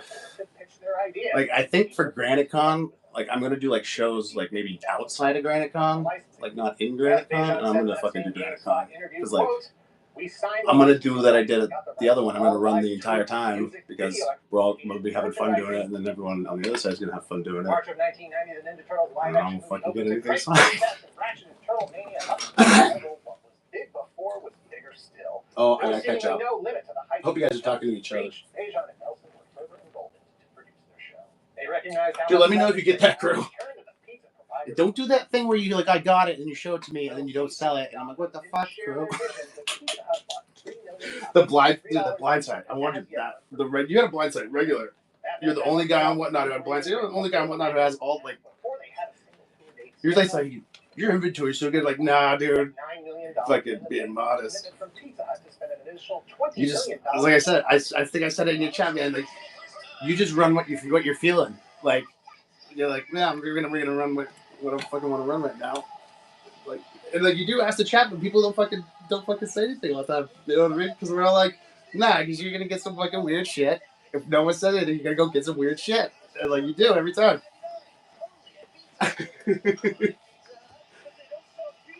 It's like it's one of those things. Like, like I'm there for like I have like nothing not Ninja Turtles related in here, but I like seeing all the other shit you have, and then you always come up with the fucking Batman. I didn't know about that. First, it's a great. Actually, everything I bought the other day was fucking pretty much that. I'm pretty sure. Yeah, I didn't know GameStop did that. That's why you're like said about the conditions. Like, yeah, no, don't worry about that. GameStop. Like coming out of our shells, count on us and think about it. Skipping Stones by Master Splinter, and even Shredder's. Dude, these fucking. It's just okay. I don't need to. I'm like, actually, I can run these again. Right. I can run these again because no one's gonna fucking buy, and I can just look like I'm doing something. This is one of those ones that I'm like, I don't have doubles of these. I just decided, I'm like, do I really give a shit about, like, I've read them like twice at this point, and I'm like, yeah. Like 2007 is like my 5th favorite Turtles movie or something like that. I think I listed them out there, maybe 4th. It's definitely ahead of 3. But if you're counting the animated movies, which that is a fucking animated movie. Art Gem, I don't know what Art Gem Batman or Art Gem is. Is that like an exclusive? Where are their shells? Oh, where? The name for the show itself, coming out of their shells, refer to the fact that the costumes. Oh, like okay, where? The last name. During rehearsals, the brutal reality of performing a 2-hour. And here's they got people full-body polyurethane turtle for running shows. With animatronics became clear. Oh yeah, dude, that's the thing. I don't think I'm gonna do it. You know what I mean? Because like. Initially, they intended the suit design. I know like the artists and stuff, but like I don't actually know the dudes who run GraniteCon that well. I was kind of on the other side of the fence as far as that was concerned. Glitter armbands and denim vests. Yeah. I kind of want to go to GraniteCon and like JC was talking about doing like running for me and shit there. I was like, dude, I'm not gonna make him fucking do. He's like, no, I want to do it. I'm like, no, you don't, dude. Or maybe you do, but you wouldn't want to do it twice. All of the singing and dialogue was pre-recorded at 6 p.m. Ruin your whole, you know what I mean? Everything was Because I'm not, as I said, I'm not gonna stop. And that means I'm gonna go be like, dude, go. Question, all in the Dude, I'll still run shows like I'm gonna figure out a way. Like it's gonna be different, but the same, but different. Like like I'll figure out what kind of like a reasonable price is to like we could like buy something at Jetpack to get it signed. I'll go get it signed. I'll basically just be running around for which I have enough time. You know what I mean? To go and then I'll go to the con and get things like signed. I just got to figure out kind of like a median price. I think I've got this idea. It's like half formed, and I'm gonna I'll figure it. I'll hammer it out. Actually happened. The Radio City Music Hall debut performance was released on VHS in 1990, as well as a 30-minute making-of video that showed the Turtles writing songs and working on the show that reinforced the idea of the Turtles. Oh yeah, man. As of this video, neither have been officially released on DVD or Blu-ray. That said, you can straight up, dude. I deleted it off of that show, which sucks, dude. I do still have. I have it in my VOD, so like I can go watch that whole show. But it's only gonna be my whatnot for so long. So like I could do my screen. I could screen record it for like 5 hours or whatever it was, like 6 hours. You know what I mean? Probably never gonna happen. But I did, dude. I got like paranoid one night, and I was like, dude, because I even said it during the show. Like I pointed the camera right at the pin pad and like put in my pin for my like card and shit. And then I got all paranoid one night, and I was like, nah. And I deleted those 2 videos so no one can get my pin. What's up, Cody? How can you do, buddy? Welcome to the Thunderdome, dude. We did a little heavy metal. Now we're doing a little 2007. We were talking about, guys, what we were talking about? All the things. Oh yeah, I gotta mod him. Otherwise he's gonna bop you, dude. You know what I mean? He gets shaky with the fucking trigger finger. You know what I mean? I know it, dude. I know. I'm sorry. I'm off my game today. That was almost a catastrophe. But the children of Jeez, Cody. You gotta speak up when you come in here and you see JT, dude. Like, you know what I mean? Yeah, dude, I'm not fucking. I mean, I assume he's gonna be there, but that's one of those things that, like, I feel like it's almost too much Ninja Turtles for a dude who's like retired from Ninja Turtles now, and like kind of just wants to do like. It seems like he wants to be real low key, you know. Like, I wonder if he would do that whole surprise show up thing there, you know. We live here in the future, so I don't have to tell you. But I'm not trying to poo-poo it. I obviously love it. I'm probably gonna have like a couple things in the back pocket just in case for him to sign. He's got to sign a Leo for. Like I want to get like a Leo sign from him. I sold the other one. I can't remember who fucking sold it to. Was it you, Cody? No, was it? Who the fuck did I sell that to? Yeah, it was Cody, right? Live action one more time for a single season. Produced by Saban Entertainment. Yeah, it was you. Power Rangers. Eastman sold his. Yeah, I want to get one of those signed again. In 2003, followed by a CG animated film in 2007. But like, I want to get it signed for like. Viacom, who gave it to Nickelodeon for 5 seasons of another new animated series from 2012 to 2017. They returned to live action with Michael Bay's 2014. Like I want him to do like a full turtle on it. I'll be like whatever, like just like give me like a number. Like, for you to do like not the head, but like a full turtle. You know what I mean? I feel like if I'm like, you could have like whatever money, like money's not a thing. It's just like a word on the internet is that Michael Bay is developing a live action reboot as well. Perhaps this time they won't ignore the former dude, chapter. I know. Isn't that crazy? Did you ever see me run that, Brian? I don't really run that very much, do I? I looked at him last night, dude, and I was like, oh no. I can't run these again. In 12 months of your whitest smile, with a money back. There's another one out there. Hey, look at the Vikings. I've been too lazy to fix that too, dude. Look up the Vikings. Look at the pictures. Tell me if you see anything wrong with the Vikings listed. What's that? I don't know, man. It's falling apart right before our eyes. You know. It's not Turtles, man. I'll put it to you that way. I like it because I like that kind of like weird, like 80s black and white offshoot Turtles, black and white boom stuff. You guys riding that wave, but you gotta kind of we do it honest out here, JT. Come on, let's take a look. Let's show him. Come on, boys. We're gonna get off the chair now. We're gonna take a look. See. Here we go. Glad you came in, Brian. I was relaxing. You know what I mean? It was a little too relaxed. You know. I need someone who's gonna keep me on my toes. Did you notice that only the first 2 issues were published by Mirage, and the other ones were published by Now Comics, and I don't know why. Does anyone? Prue, do you know why? You should know why, right? That's one of the questions that I would ask them. I wanted to ask them that question that's been bothering me for a while. That like, hey Brian, check that out. Hi, I'm Dan Larson, and this is the history of Teenage Mutant Ninja Turtles 2: The Secret of the Ooze. Dude, I never noticed a little goblin guy down there. What's going on? Check the back, dude. Look at the purple dude. Dynamite. They're gonna blow his ass up. All right. See what I mean, though? See, this actually is pretty close to white pages.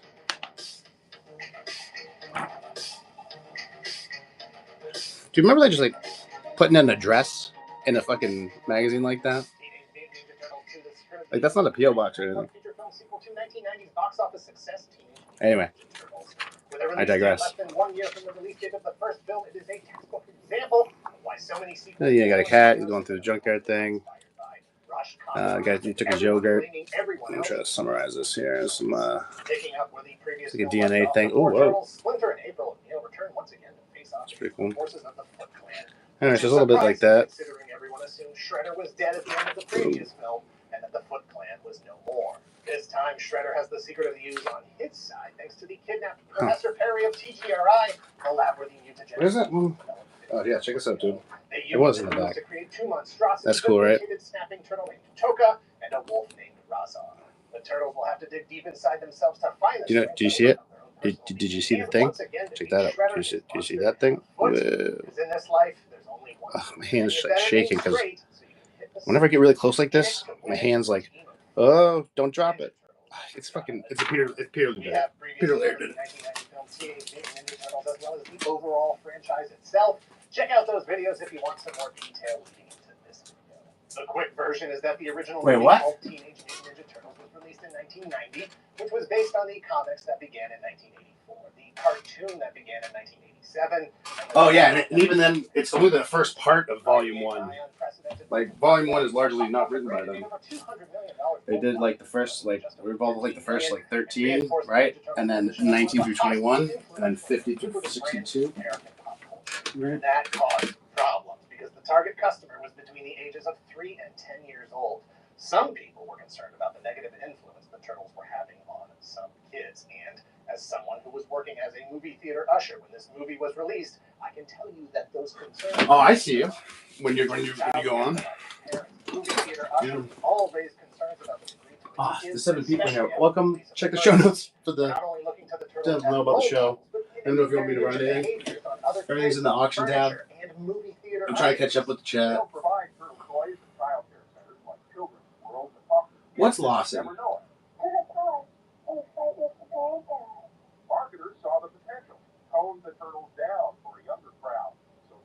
Yeah, all of Volume 2 is Lawson. There's a lot of silence, which doesn't seem to connect very often. Oh, no TMNT. Oh, wait, Volume 4 is largely like Peter's book to start. And I think it's like he largely worked on Volume 4. Obviously with the other guys that worked at Mirage at the time, which you know, don't have the name, but they yeah, Peter was very heavily involved with that volume. Like he was like he's in the back like answering letters and shit, you know. No longer use nunchucks, and that the word ninja be replaced with the word hero. Oh yeah, Walmart sucks, dude. Just the lighting they choose in there, man. Like, any store that's like that, with those like fluorescent lights, man. I got like 30 minutes tops, and then I gotta get out of there. You know, which is like half a grocery shop, you know. Start getting a headache. If a production really wanted to push it, the degree to which a production can shorten that release window is based on several factors: budget, availability of the cast and locations, the complexity of the visual effects, but most importantly, customer excitement for the franchise. Oh wait, I'll do this thing. Coming out of the release of the first film, but There was no way. Welcome, hey guys. Let me know if I can help you with anything. Just kind of randomly running stuff in my inventory. So, Brian, what did you think about that Prime Slam? Was everything you thought it would be? 7 years. The first thing they were going to have to address was the. Where did I put the film? Oh, Just right the there. I'm not running the 2007 again. Ever again.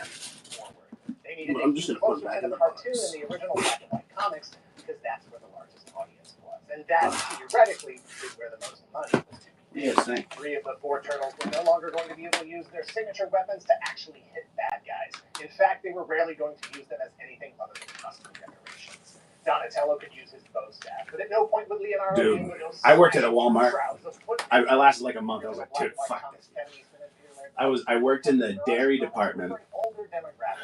This is in college. I worked in the dairy department, and I love the job, dude. You get this fucking hook, and you hook it into the cart, and you sling the milk around, and you sling it into the trays. I had a blast with it. Then one day they came in and they're like, oh, like your department's like merged with the frozen department, so like now you have to stock all the freezers. I was like, I did that for like a week, and I was like, nah, fuck this job. I'm never doing this again. But what was cool, and I tell people all the time, in the training video, they hadn't updated their training video, because this is like probably 2007, 2008. They hadn't updated their training video in a while, like since the 90s, and swear to God, dude, Walmart managers used to like roll around on roller skates. It was like a gimmick they did for a while in the mid-90s. Obviously, it became a huge liability. People were getting injured all over the place, so they stopped doing it. But it was like a gimmick they did to be like, oh, look how speedy our fucking service is. Like, you know, like, if you need a manager, like we're gonna fucking get there 2 seconds faster than anyone else, you know, because we have the rollerblades or roller skates. Look it up; it's fucking crazy. Eastman and Laird wanted to move on from Shredder as the main villain. They were hoping to pull from the wider universe. Well, dude, you get the 10% off though. Right? I think I was like, I got 10 or 15% off, and I was like, at the time I was like, dude, I'm rich. Turtles face off against the robotics inventor and scientist Baxter Stockman. His robotic creations. Yeah, I couldn't do Walmart, man. Any of the big box retailers, even Best Buy, man. I get in Best Buy, and I'm like, I gotta get out of here, man. Expensive for their budget and time consuming, which they could afford even less. Oh, sweet, we're back to just us again. I was a little hairy there for a minute. I was like, man, there's 9 people in here. What do I fucking... No one says anything to you, so I'm just like, I'm gonna keep doing me because he isn't fucking saying anything. And I'm fucking super chill with that. Revealed that the secret of the ooze was that, just like in the comics, it was created by an alien race. It could have set up a third movie, seeing the introduction of the aliens with their robotic bodies and alien cockpits set into their stomachs, and of course the iconic Krang as the final big bad villain of the series. Dude. Like the comics, kick the turtles out into space. Like you had to do like say certain things. Is that what you mean? Even after he was changed from Baxter Stockman to Professor Perry, he was still intended to reveal the alien origin of the ooze and his own. Walmart had that like 10-foot rule or something. Like if someone's in 10 feet, within 10 feet of you, you got to ask them if you need help. I was like, nah. I'm gonna try to stay 10 feet away from everybody.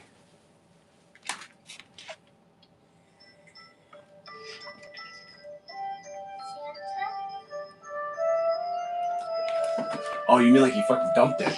I think I fall. Yeah, what is this? Oh, I remember this commercial. This is the beginning of some other movie, man. Dude, I got the graded first movie sealed. Like that's like I got that from Pile Band. He gave a really good price on it too. I only paid $125 for that. He got like a 9.6, dude. And I had fucking asked him about it. Dude, it was one of those things, man. He's fucking, walking around. He used to do it in that whatever that room was where he had all the fucking cells on the floor. And he was doing like most of the cell shows at that time. And he went by a cabinet and just like this fucking thing, dude. I got this from him like last week. I traded him the Power Rangers figures for it. Check that shit out. Complete in-box tournament fighters, baby. The best game for Super Nintendo next to fucking Mega Man X. Undoubtedly. You can quote me on that shit. Let's check it out, guys. Let's dive right in. Let's unbox it. It says, box in pretty good shape. A little faded. But I'm a big fan of this. Steve Levine used to have this fucking painting on his wall at his shop in Maine. When I saw, you might have heard me on the show, I fucking asked him straight up. I was like, yo, what happened with the Armagon painting? Do you still have that? He was like, no. I was like, I won't. I'm not getting anything else. Cartridge is in really nice shape, though. Yeah, it's like when you see Donnie featured as like the fucking, you know what I mean?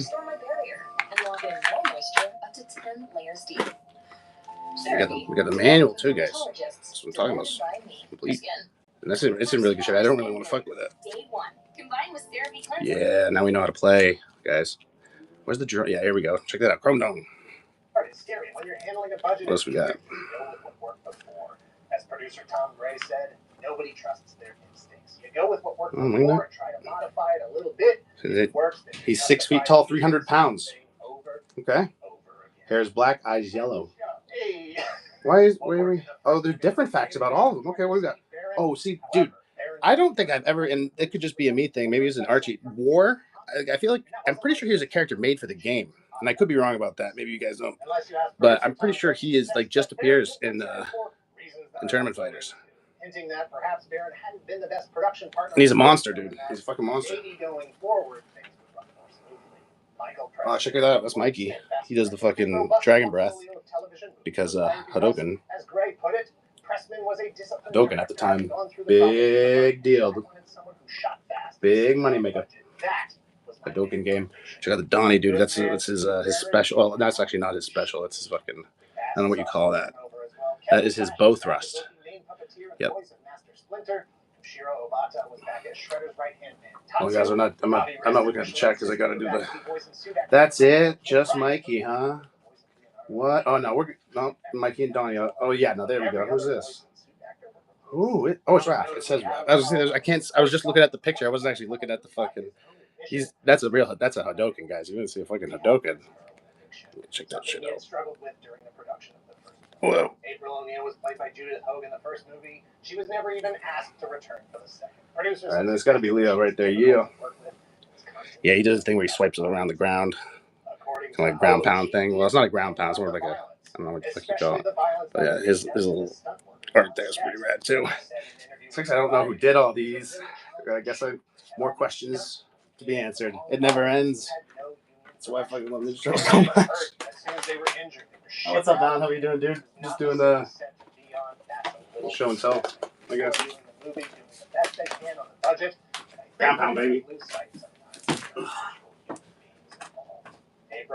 Did you guys get the Burger King Kids Club VHSs? That's what I'm saying. I got these all at Whatnot. That's where I got the fucking. Like, I checked. None of the fucking Ninja Turtle sellers had it. So I was just like, alright, I'm just gonna start looking for VHSs, dude. Like, I get a VCR, though. You know what I mean? Invasion of the Turtle Snatchers, a classic. The Great Buldini. We love it. And of course, April Foolish. It wasn't the violence that cut Kateas' Casey, the budget would have. Shredder was back, but James Saito was not. Francois Chow. Man, I can't wait until that fucking thing comes in next week. The ceramic thing, man. I hope it gets here before I go to New Hampshire. And Frank Tota and Razar Welker as the voices. Hey, crew, you want one of these? You guys want one of these? I found like another stack of them. I mean, there's a lot of Cerebus in it, but I can send you guys some turtle ones if you want. They're for the number 8 remaster. Blue Jack was in here, man. I put some blanks in his package from last night. Check that one out, man. That's pretty fucking dope Cerebus, right? That spelled disappointment and was potentially like these are cool. Producer Tom Gray said it was a race against time to get it out 1 year after the first one. That one's real rad. To do that, Brian, you didn't see this. Gray points to several factors which declined beyond the rushed production schedule, not the least of which was the entire production getting hijacked by the music department, securing an appearance by the house. I didn't know about these. Like, Vanilla Ice. Everyone just kind of threw their hands up in the air. Yeah, Waverly was doing like they just didn't care. The climactic fight scene. Check this out. We sold that cover yesterday, I think, to Blue Jack. This one's cool, man. Hip hop dancers kicking it to DJ Earthquake's cuts while two Muppet monsters. They're different. No You want some of that? You want some of that, JT? Probably toss some of these bad girls in there. What is that? What is that? Oh, yeah, another one of the foil. visit, Playmates were Look actually at that one. concerned that the Yeah, I like the live-action film gold. was going to These are all, destroy the most of these are turtle Dave Sim. business It's pretty cool. They made up for that this time around with a 2023. series of movie star turtles featuring likenesses that were a bit closer. All right, to that's my workout for the day. We're done. I mean, we're gonna chill and watch the thing that we're watching. But yeah, guys. Oh. Yeah, good. I think they're pretty rad. I like them. I've got one more signed one because I think this bad girl's staying with me. But yeah, I gave one away in the Discord. Sketchbooks, man. I sold out literally yesterday, or yeah, it was last night, right? No, it would have been last week. Yeah. I'm sorry. I will if you want to follow. I will have more. Probably not this week, but the next week, following week. Not this coming week, but the week after. I'll have a lot more inventory, but yeah, up to you. Thanks for showing though and asking. Feel free to hang out anytime. Oh guys, because I got a fucking Naruto trade paperback. You guys don't even know about that. I'm sleeping in the fucking Naruto. Look at that. I'm gonna read it all in one shot. Got you back. Yeah, I'm sorry, sketchbooks. I'm sad. I'm just because it's one of those things, man. I had a Batman Adventures blank, like cover was blank. I don't even know what I sold it for, but it just sat there for like a couple months. I was like, dude, all right. And then I think someone bought the other day. In 1997, they all but guaranteed it with the premiere of a live-action television series called The Next Mutation, which introduced do I have? Hold on. I don't think I have. Let me just double check. Dude, because I had so many blanks. I had all the Portsmouth mini-con blanks, too. Blue Jack bought 7 of them. Like back in the day, well, not back in the day, like several months ago. What am I doing? Kind of like Shredder. Once again, crushed. Yeah. But this time in a position yeah. more likely to survive. Yeah, it did end up. So like I said, I'll have access to a lot more inventory coming up here.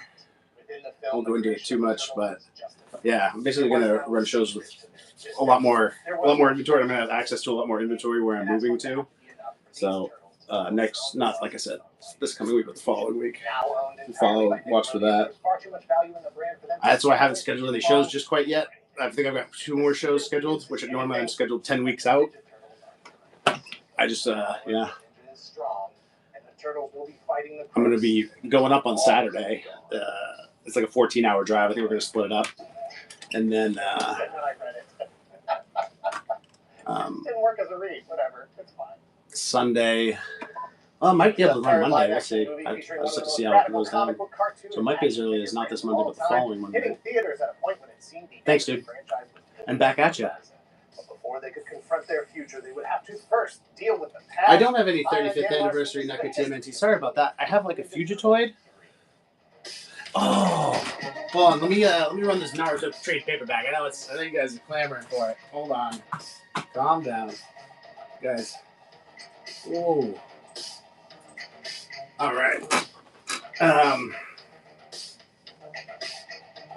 All right, cool. Be great to see you. But like I said, feel free to hang out here anytime, whether you're buying stuff or not. We're just chilling, like watching Ninja Turtle stuff and talk about Ninja Turtles. Oh, guys, I posted this in the VIP channel on Discord, but I got the Toys R Us sourcebook in really good shape. I'm gonna do the body count. I got a couple body counts, so we're gonna let this one go. It's really nice shape. And then Brian bought my number 2, so I'm gonna let the number 1 go. I got 1 more of each of those. Although I will say, I did send Brian the nicer condition of the 2 I had. Wow. You guys like my new stand, by the way? You guys see my new stand? Crew, do you see my new stand? I got a custom stand now. I don't even know where my old stand is. I'm not really concerned about it. Oh, yeah, I have no idea where it is. Huh. Oh, see you, Brian. Hope you have, oh, he's gone. We're good. I missed him. And for Splinter, who taught them to be ninja teens, no, dude. Strange artifact that that's the thing is, I'll sit here and talk, and I'll look at the chat for a minute, and then I always go back to the TV. Because I'm like, what is he like? I always think I hear something different that I haven't seen before. Because like I talk through different points of stuff. Yeah. royal priests. Fucking- Lord Norinaga has developed an uneasy alliance with an Englishman named Walker. I'll shoot him a text. Guns and gunpowder to win the war. Norinaga Sorry, Mr. Dude. power throughout the region. Norinaga's efforts are being thwarted by a band of rebels from a nearby village led by a girl named Mitsu, who happens to be in a relationship with Prince Henshin. Yeah, that stands like my new favorite thing. Both Do you guys want to run the... time scepters. What front do you guys want to run today? Like, we could do the Mirage, or we could do... I think I'm doing Metalhead. I think I am. The four turtles immediately reactivate the time scepters Sorry, to follow Mr. April back in time to 17th century Japan, exchanging places with 4 members of Lord Norinaga's honor guard. With any luck, the bulky samurai armor and masks will disguise them long enough to save Abel and return to the present, because they only have 60 hours to switch everyone back or be turtles in time forever. Yeah, Kodiak, I was like, who did we lose? We lost. I think both Crew and JT are gone. It's just you and me, buddy. Back to the OGs. Established by the first film Teenage Mutant Ninja Turtles, released in 1990, movies that we have previously covered on this channel. I was like, Crew's like the real Whatnot OG. Like, I watched him when I first got on Whatnot. You know, I was like, oh, this guy's got the thing. You could do this with a dope vibe. That's cool. It was like most of the sellers I first started watching for Turtles, they were like, I was like a novice, so I kept falling into like action figure shows, like the bigger ones, where like that's just not my vibe, man. Like there's like a weird sort of like I don't know how to put it, man. Just fucking those shows were weird. Like, there's like 80 to 100 people in like those toy shows, and like everything's going for like ridiculous money. I'm just like, what is this? And then like I found like the real turtle side and whatnot. Shelf life, 2 years to a 6-year-old. For the Turtles cartoon to have already lasted 3 seasons and still be strong enough to make the successful leap to live-action movies in 1990 is an aberration. There are hundreds of other cartoons that never made it season. We have covered many of them here on this channel. Dude, I bought a bunch of stuff from yesterday, or no, the other day. It was like 2 days ago. I can't remember. It was like 3 o'clock in the morning. I was like, just meet him. And he's like, you just pulled out. Dude, did you know GameStop did a fucking exclusive for Batman Turtles? The first one. Oh, what's up? Comic collector. Comic collector. Longtime fans, new fans. Yeah, I'll show it to you when it comes in. I think you said he shipped it. Quick to pick up on the fact that the Turtles were no longer allowed to use their weapons, and that the entire film turned into a music video showcase for Vanilla Ice, capped off with. Dude, it's 12. I did good, man. Dude, I don't know if I said this to you already, but I was like, it was like the first 15 minutes of the show was just me in here, and I was like, oh, dude, if it keeps going like this, I'll just like stop and like go later in the afternoon or at night. Then everyone showed up. You know? Oh, dude, it's okay. I noticed you guys were gone. You and JT were gone. I was like, we were just talking a bunch of shit. You know what I mean? That's how we do. Actually, I was singing your praises. So I was telling that you were one of the first dudes I watched on Whatnot. That I was like kind of disappointed at first because I went into like the big Turtles action figure shows, and that's just like not my vibe. And then I like fell into like your shows, and like you know the people that were like connected to you, I think, is that who started getting served to me, and the fucking they're like, oh, he wants the fucking weird comics. They give him the weird comics, the fucking algorithm. You know what I mean? You know, straight up, dude. That's how she do. Whatnot's like, oh, he's spending money over here. Let's give him more of that shit. You know what I mean? You got the money, get the fees. Give us the fees. You know? They're not like that. They're good people over there. That Whatnot. I've talked to their bots several times. Going into production with a reduced budget around $20 million. I don't think I've ever like got an email from like an actual person from them, but I always get everything I've ever had like resolved. Like I'm totally straight with. But like sometimes like my deposits will get like held up. I'm like, I don't open a ticket and they're just like, oh, and they send it, and I'm like, okay, like, why do I have to do that? It's like something gets stuck somewhere. That must be why Secret of the Ooze. Like they're writing a check. Not because of the quality. You know? The quick turn. What the fuck am I doing? Not because What do we got over here? The reduced budget for part 3 meant that they could no longer afford Jim Henson's Creature Shop, and the team responsible for the costumes that brought the Turtles and Splinter and Razar to life in the first 2 films was going to be absent from the 3rd.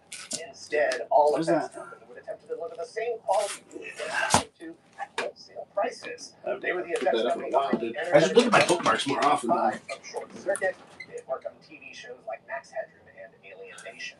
the suits did look and Yeah, dude, I know. I know you're disappointed in the whatnot. Terrible. But I like that you still fucking hang out and do shows though, dude.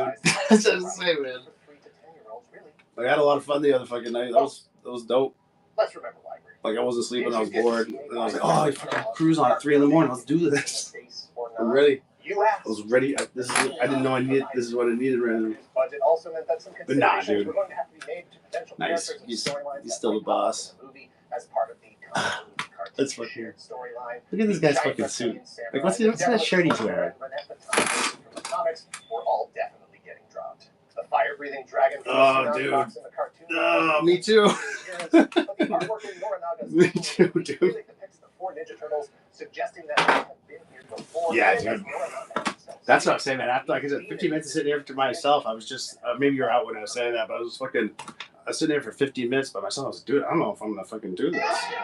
And then, yeah, because you were the first one into it, I was like, dude, I don't know, man. Like, maybe we'll just end it at 11, you know what I mean? And I looked at the clock, I was like, oh, it's 12, all right. Shop now. Oh, shit, but I'm still not running anything, you know what I mean? Do you want to grow taller to reach the pros or to reach a Reese's? Some might say that's funny. Like, it's always going to be like this. It's not like I'm going to get better at it. You know what I mean? It's just, it is what it is. We'll see, why don't they have that? You gotta be kidding me, dude. Oh, no. Okay. We're good, boys. Watch this.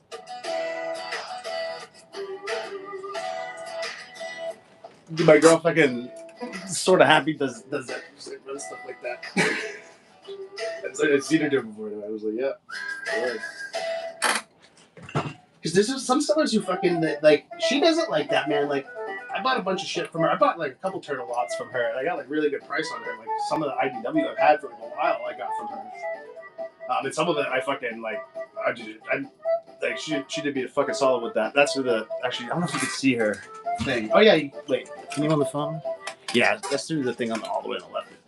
But she kind of does it like weird. She kind of like has like most of the stuff in her buy it now, and then you could like talk her down and she'll just like run it for a certain price, you know, or whatever percentage that she's just trying to hit. If you agree with it, obviously. But yeah, she like flash sales out of her buy it now kind of thing. And like, I don't think I could do that. Like, that's why I just got rid of my buy it now, because like I was like, nah, that's a lot, dude. I wanted to have I wanted to hit the cap. Like, you know, you can only clone 5,000 items per show or whatever.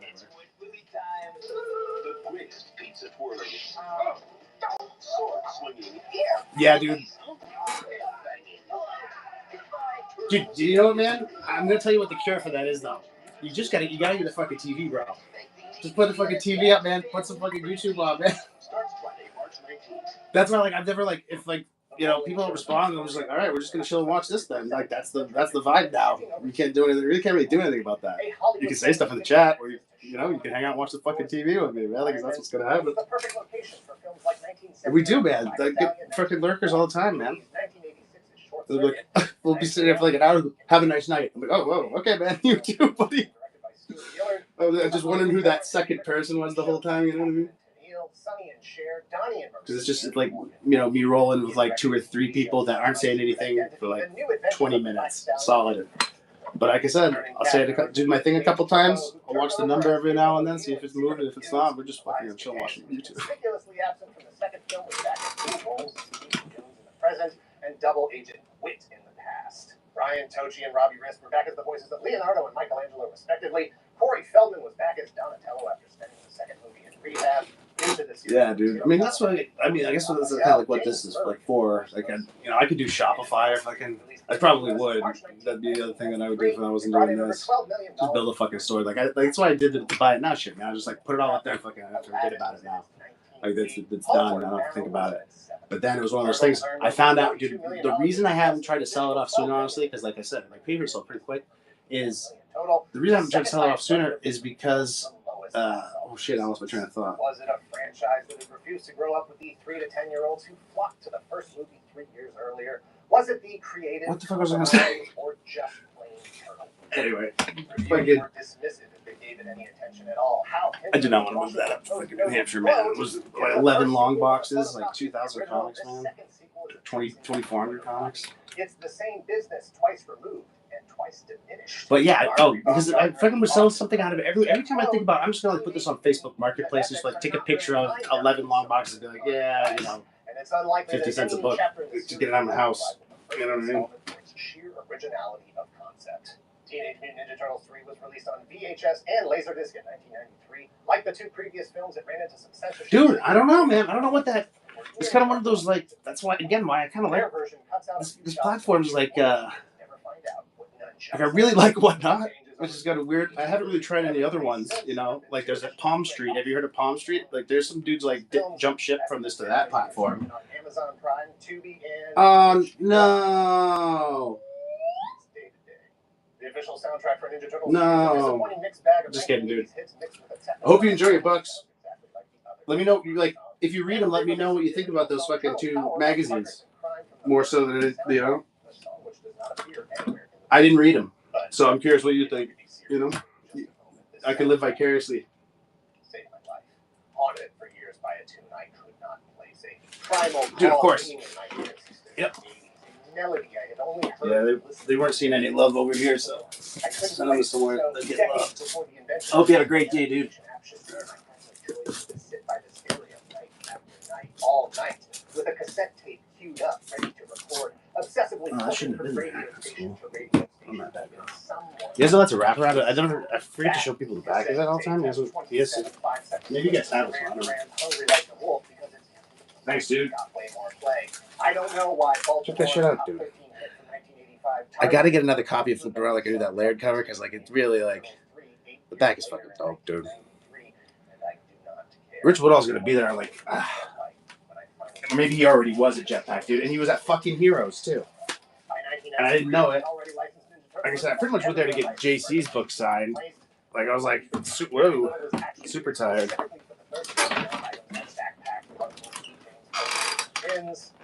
Yes, Rich Woodall, man, like he's kind of one of those dudes. Like, he's really good at fucking drawing, but like if you like know, you know, kind of thing. I don't know. He's like he lives around Jetpack. I don't know if he lives in New Hampshire or Maine, but he's a pretty chill dude. He has a character he developed for years called Johnny Raygun, and like there's like a game in development that like an indie dude was doing. I think he's a cool dude. He's done like a lot of work, like I think of the toy industry and stuff, like artwork, like for assets for like those sort of companies. He's just a chill dude. And then in 1994, a Shogun series of figures. That's the Turtles Godzilla. That was the wrap. It's the wraparound. That's the back with the shredder. Oh, what is that thing? I don't even know. No, it's not Gamara. Yeah, I don't know. I don't want to try.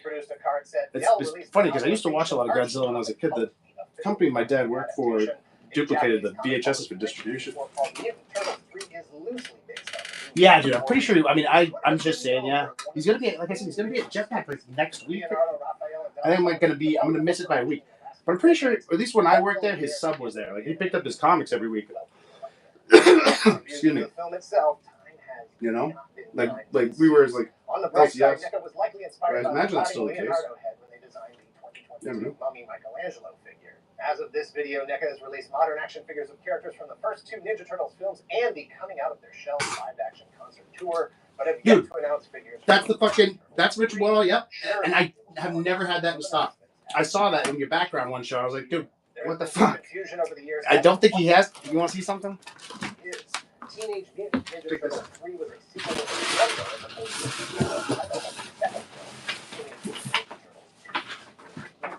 However, the film was released on Blu-ray box sets in 2009. The cover of the movie features the name. Look at this fucking. And it's like numbered. Dude, I sold this at Free Comic Book Day, and I've had it, right? And like that's how it's like it's in a flat box on the other side of the room that like I had to like anyway. Someone got that at the Jetpack show, and they were gonna get it signed, and I don't know who they were because I brought it to the show. It was in the box with the prints, like, and I was getting everyone else's shit signed. And by the end of the show, I was like, whose was that? I asked Ryan if it was his before he dipped, and he said it wasn't his. I know. Do you want that one? Like it's like I said, it was It is what it is, man. It is likely that it would have been released in 1996. Ninja Turtles creators Dude, that was Ralph. already developed potential concepts that the movie would have. What do you mean? What's that song? Teenage Mutant Ninja Turtles 4: The Next Mutation, or Teenage Mutant Ninja Turtles 4: The Foot Walks Again. The third sequel might have. I don't know. I don't know. Bro, I shipped all that shit. No one has ever. Kirby and the whole thing would have taken place in. Dude, I thought it was Ryan. And then here's the thing. I could go back and look at the fucking through all the video receipts and try to I could try to hold on. It's the fucking why I don't fucking do that, dude. I ran everything as like jetpack item, that show. So I have to go and look through fucking, dude, I sold so much shit. Like, I have to go look through all those fucking orders to figure out which fucking, through the video receipt, watching the video receipts, who is the fucking, is it you? Get the fuck out of here. Is it really? Dude, I'll ship it to you, man. That's what happened? Yeah, dude, you can have it, man. Yes. Did you know? You bet you didn't know it was numbered because I didn't say anything about it. Together once again to defeat a brotherhood of evil warlords and 13 monsters unleashed on Earth 3,000 years ago. Dude, mystery solved that. I'll get I'm down for that because it's been sitting here. It is likely that the franchise would have continued. And did you not make that show? The Turtle franchise by Viacom in 2009. Nah, if it's his, man. Dude, I'm going to take his word for it for sure. I don't. Yeah, he's we're good. I can't sell it now, man. I gotta send it to him with the thing. I have to fucking. But it'll be at least flat, a little more flattened by the time I get it to you. Continued. We wanted something that would be good for all ages again. I call movie 1 the best, movie 2 the worst, and movie 3 half. Oh shit! Gotta run the. What more can you? Hey, welcome in. Check the show notes. Follow us. More Turtles. Delivering a film that is quality-wise at least twice a week. Between the first Every and week. second chapters. Oh, dude, I did 2 minutes again. To date, this is the best Yes, I should have done that. Oh, wow. in theaters to survive long It's that type of show. into a third. Welcome in, fourth guy. That achievement speaks for itself for where the popularity of the franchise was in 1993. Dude, why you always you would have got that shipped, man. I don't. That's how much I don't like shipping prints. As I was like, I'll ship it. Yeah, all right. Yep, I'll get it. Dude, I'm sitting here like fucking. I'm gonna ship fucking prints. Desperate times call for desperate measures. To stay relevant, you may have to add a kid to your cast, kill off a major character. Dude, I will. Tell you what. You wait for me to fucking ship it from Jetpack. He actually has like things that are like you're meant to ship prints in. Like he says, dude, I feel bad because I do have some prints. I sold one batch of them to a guy, and I don't know what they're worth.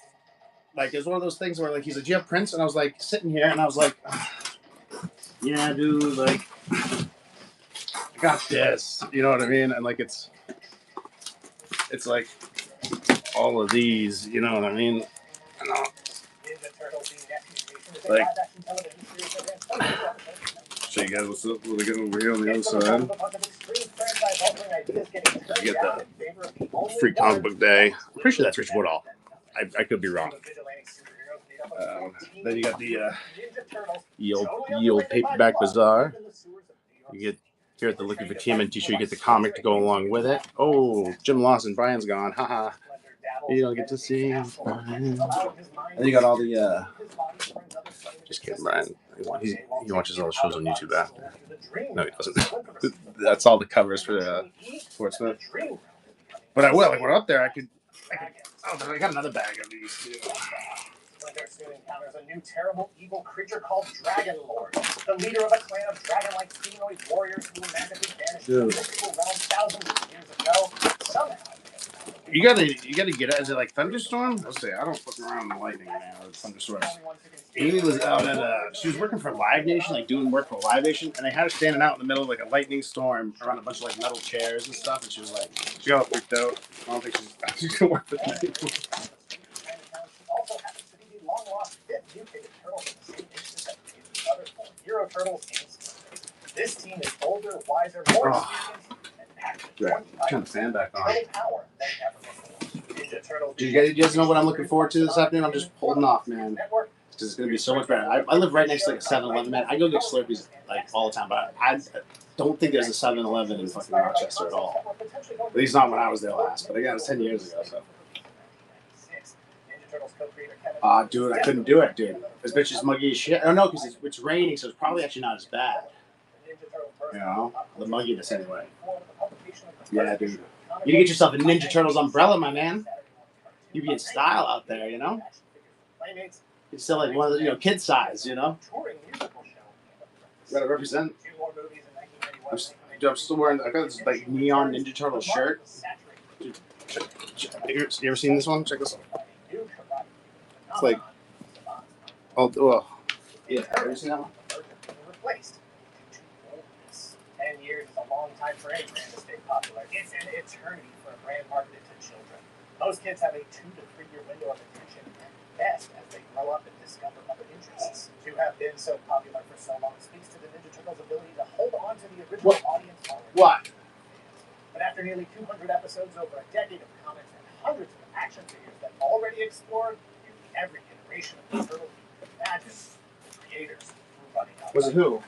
Some of the concepts that were being considered for a 4th movie included the return of Super Shred. Oh, was it Rich Woodall? So there's a few different. So like the Jim Lawson, that's Jim Lawson, that one. But the one that I was like, the first one I showed, I'm pretty sure that is him. Oh, this one I don't. Oh no, it's probably in the other bag. Leonardo can activate metallic skin like Colossus. I don't know, man. You're talking about the guy who fucking sent me an AI picture of the book I sent him, fucking ripped in half, and then said like, "Oh, it arrived like that, man." And I was like, "What the fuck, man? How the fuck did that happen?" He's like, "Dude, it came out of the box like that." And I was like, "Dude, what?" And he fucking totally fucking punked me. So I fucked with him with this metalhead toy for a little bit, but that's over now. It's on its way.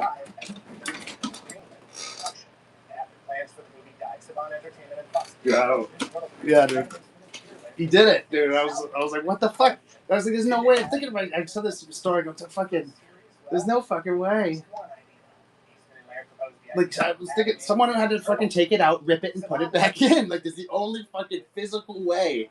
Like, there's just like, because it fucks into your head, dude. Because like, there's nothing. It's not fucking physically possible. Like, it doesn't get ripped in a fucking. It's in a bagging board. It was ripped in half. Like the cover was fucking torn right out. You gotta send him that fucking picture if you still have it, dude. Just send it to him, Cody. It's fucking funny. But look at it. It was pretty good, dude.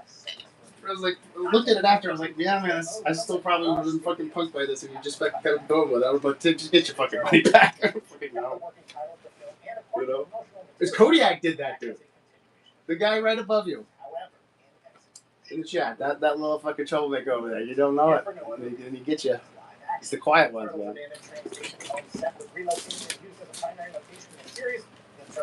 Oh, I want to show you guys the other friends. Yeah, dude. Yeah, dude. At this point, I think I'm good to just let it go. You know, just do a pull a little frozen. Let it go. You're gonna make me ship a print though, which is fucking dumb. You know? Oh no, yeah. Okay, dude. That one, I think that's gotta be East. Yeah. That one would be, yeah. Like, see, that one they're getting together. I think that was the one. What one was that? Yeah, that was the one. But I was at. Oh, I was at this one, I should say. They are not. Have never been related by. That was that one. That's at the end of the Turtle Power documentary when they get together at the end. That's where where they're at. Dude, I'm already like, there's like, because that's the thing, dude. I got you on this thing because I got these. Oh, I'm not even gonna fucking put these in there. I'll send that fucking Woodall thing to you and you fucking flatten them out anyway, because like I got that girl. And I'm gonna put her in the you can just do it now, you know.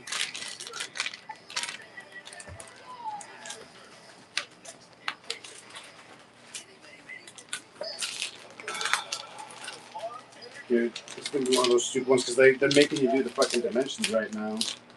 I was gonna take Dollar Star. You want to do Dollar Star? Just you guys. Want to do that, or what do you want to do? I don't know what fucking charge for shit. Oh well, why don't you charge over fucking $9? That's why I do that, dude. It's like, yeah, I don't do the math for shit. He says like, hold on, I gotta calculate the shit. I'm like, fuck. Just kidding.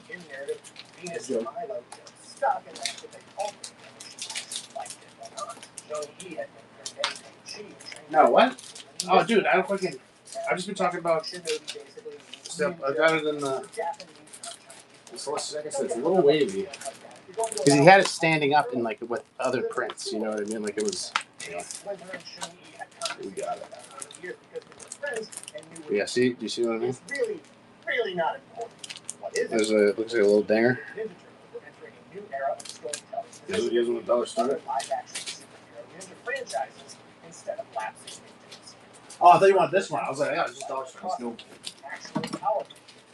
Yeah, what one do you want? No one's getting. I think he said it's not his, dude. That's what I said. It's just fucking dollar store. Yeah, dude. I don't know whose it is. I can go look back at my orders, but I'm not going back to look through fucking for a month back. Going through all those fucking things. Like I said, I didn't run them as like individual things. They were all like jetpack item 1, 2, 3, 4, 5, 6, 7. You know. Put the 5 turtles in different outfits and gave them projectile firing skateboards. Raph got his street cycle vehicle, the Turtles battle wagon, and Humvee. Didn't want it. Order was released. I don't know what's gonna try to do for shipping. What do you think? I should do like a pound to 2 pounds. So we gotta ship it flat. New figures from Big Game Hunter and Turtle Nemesis, Bone Steel, Vampire Man, me. Nah, dude. It's all good. What sucks is I don't think it's gonna let me like. It's the fucking dimensions that are starting to piss me off. Because like it hasn't happened to me, and Whatnot has that notice on when the internet like if you're on a computer, it's a whole fucking different thing, man. And like they've got like a notice on there that they're covering fucking the charges for now for like some of the fucking dog shit because their default is 12 by 12 by 12, and like sometimes like you change the dimensions to like what it fucking actually is. It's like, they'll fucking dig you, dude. So I've not fucked with it. You know what I mean? Like I'm in like a ton of different Whatnot seller groups, and there's always some fucking dingus who's like the first guy to fucking run into the bear cave or whatever. For the first guy to fucking like, this fucking thing doesn't. And I'm like, yeah, well, Perhaps it wasn't given enough time to find its audience. Perhaps it was clear right out of the gate. I'm not doing it too. I'm gonna shoot it flat. Many will point to the low budget nature of the show that terrible puns that it does on actual ninjas fighting with their ninja weapons. Yeah, bro. Others will lay the entire thing on the very height. You see it's numbered? It's 29 out of 50. A concept that for many strings so far away from the courts of All right, don't worry about the shark was coined in 1985. No, just ship it flat, dude. Did I ship your last stuff flat? The point at which the desire to see has resulted in tricks, gimmicks, well, let me see what I can fucking. quick bit of interest. Well, let me try something real quick, dude. I'm gonna do some jujitsu. I'm gonna say it's cruise print.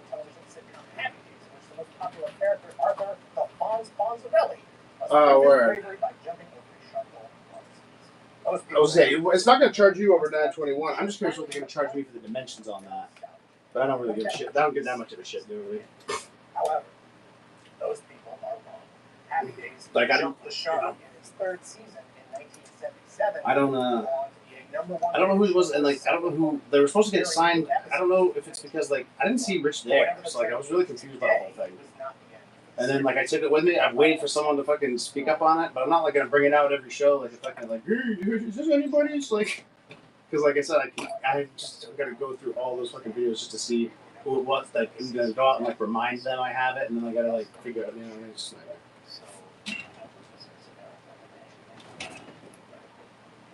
The inclusion of Venus de Milo is frequently pointed to as the low point of the Turtles franchise, a desperate attempt to stay relevant, a trick.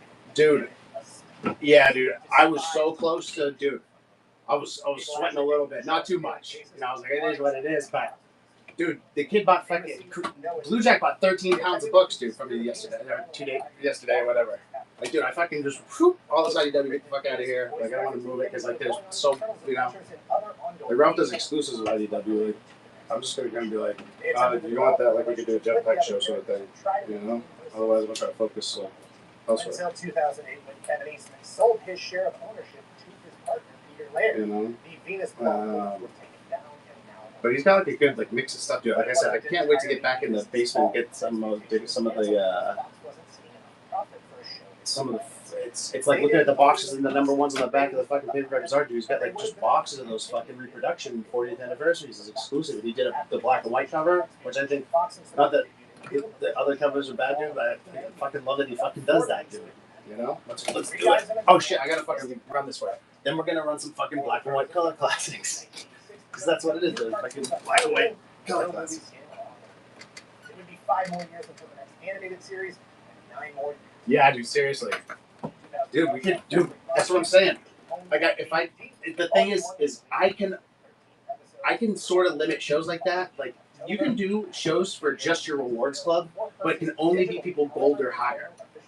So, like, you gotta kind of, like, that's what I've been trying to do with the fucking first 3 tiers. Like, oh, I get these coupons really, it's first 3 coupons really fast. Like, yeah, you do, because if I get the fucking enough people do it, and I had enough to do it, fucking, I think there was like 40 or 50 and that were gold or higher in the last one. Because like I said, I tweaked it last, like, at first it was like a little steeper of a climb, but now it's just like, you know, you take the fucking trolley up to the peak, and then those last 2 levels are a little, they take a little bit of commitment, I guess. But over the course of like 4 months, if you're like chilling, you know, on the show, like whatever, like it's, you know, that's what I mean. Try to like fucking time it right. I think I did. I didn't feel like anyone hit Ninja Turtles too fast. Well, you're fucking, now you're just gonna be a Ninja Turtle for the rest of the time. Like, that's no fun. Like, I feel like it was timed right. People started hitting it towards the end of the season. Anyway, shit. I'm gonna run the print. That is embraced by fans. There's a chance that nostalgia can grant Venus a second. Because her creation and inclusion in Teenage Mutant Ninja Turtles wasn't the end of the franchise. Like Happy Days before, the Turtles have had incredible lasting success long after they jumped the shark.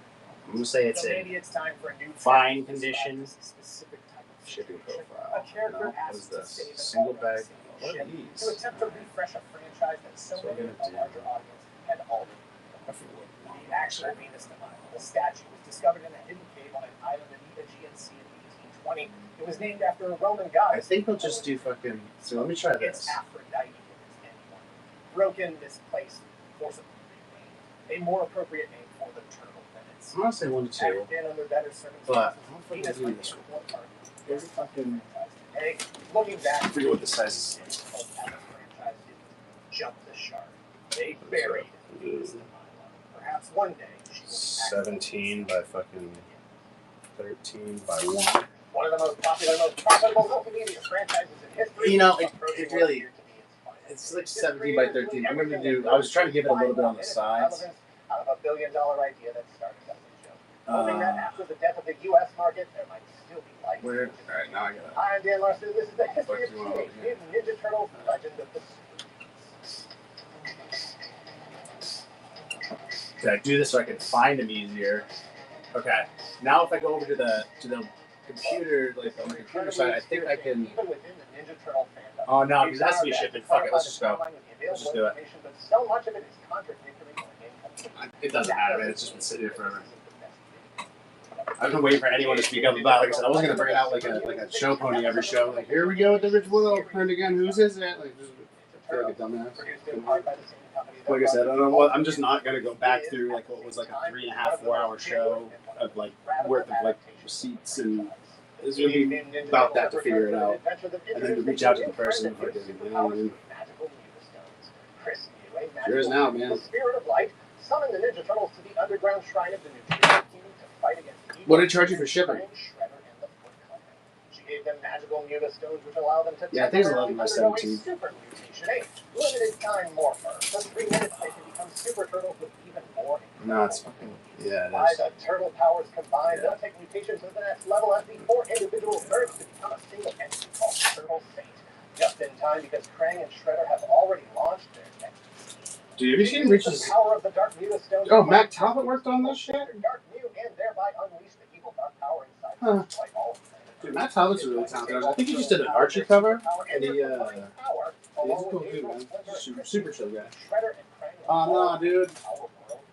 Nah, man. That's all good. Thank you, dude. I appreciate you, man. Oh, you're at free? No, you didn't have to do that, man. It's because you probably paid the $9.21, bro. That's what I mean. It's all good. I think I can ship it for that. Thanks, man. I appreciate you. Appreciate you a bench. You guys fucking, like I said, I was a little nervous. You guys made this show worth doing. Like, it's always, I was like, man, I'm gonna chill solo for the first time. Like, fucking, it happened like a couple weeks ago for a little bit too. And I was like, oh man, I forgot what this like. Dude, when I first started out, man, like you'd pop in, I'd be like, oh, Cruz here, that's fucking cool. Like, you came into my shows, and then like Pile stopped by an early one, and then like, you know, it's been just like people have kind of like come in and then have become regulars at that. But like at the start, like there's like my first show, like you look at my first reviews, like my first like whole bunch of reviews, like people like I never see anymore, and then like all the like you guys kind of start to like it's cool. It's like a time, like you can look back at your reviews and like, it's like when you've done it long enough, it's like oh, I remember that day, or like why he's saying that, you know what I mean, kind of thing. There's like a whole section that's like kind of Silver Surfer-y in the middle because we were doing like a Silver Surfer joke at the time. To capture any and every possible sale that might walk down the toy aisle. Yeah. Street Fighter, Transformers, military, birthday clowns, Mighty Mutations, Baywatch, dinosaurs. The entire franchise needed to find a way to take all of the things that kids liked about the X-Men. Dude, I don't even know how it happened, but there are a few of the books that I ran at the Dollar Start show. I made negative money on them. Have you ever done that? I was like, oh, I made negative money on these books. It's fucking, dude. I'll send you screen caps, man. It's hilarious. You're like, what the fuck? That's funny, man. Like, I don't. That must be the shipping, right? Are they taking the shipping out of my like ledger? You know, like I'm technically when you want to say like there's mechanics to it in the back for sure, right? Because it's like, yeah, dude. It's got to be that when someone like buys something, you end up in like a negative ledger. You know what I mean? And you're like, it's weird. Because you're paying the shipping. They're not like, in some instances, they're not paying the shipping. International brand and had been for years, referred to as either TMNT, Teenage Mutant Ninja Turtles, or more commonly. Yeah, dude. What the fuck is that? The U.S. and Japan have a long history of properties being exported back and forth, many times by. Yeah, dude. It's bullshit. I can't set the dimensions of what the thing I'm trying to sell before I sell it and have them calculate what my fucking shipping is. They're just like, what was that? Oh no, fuck you. Like, we'll give you a couple boxes. You know what I mean? Dude, I'm telling you, man. Until like a month and a half, 2 months ago, I shipped everything 12 by 12 by 12, and nothing ever happened. And I definitely, because that's the thing is like when I'm shipping in like Gemini and T mailers, like they're way under 12 by 12 by 12. You know what I mean? Like way under.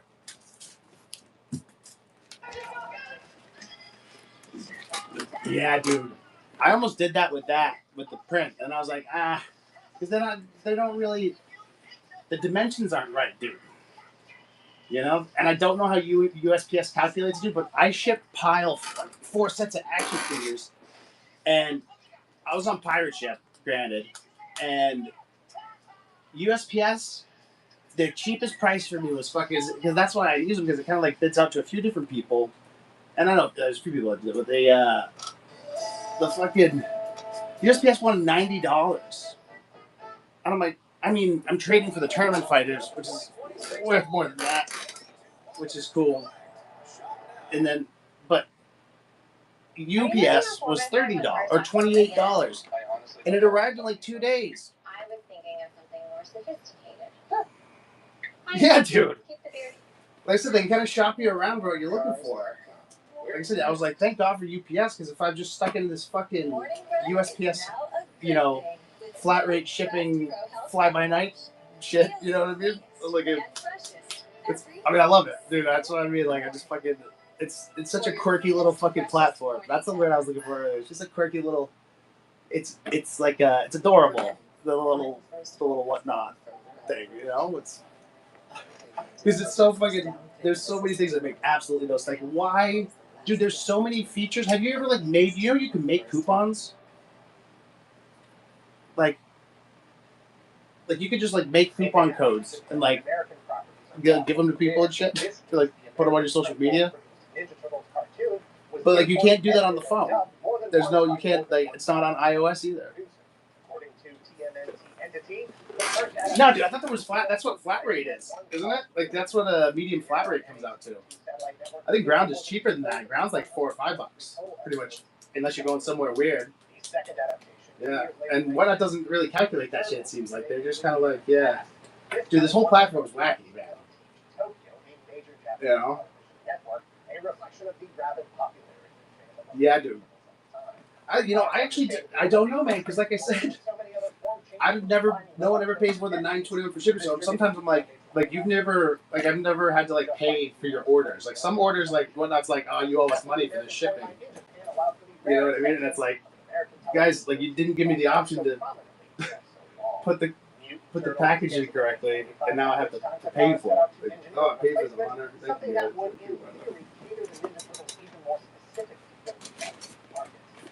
Yeah, it's definitely like volume based sort of thing, and I guess that's probably why they're so in bed with like USPS, because it's probably some sort of like honeymoon, something worked out. The result was Mutant Turtles: Legend of the Super Mutants, designs that took their cues from all of the things that were popular kids. Dude, how sick is my stand though? Did you do a great job? Didn't you message me something? Oh, I got sidetracked. Did you message me something? You did. Oh, those are cool. Oh, neato.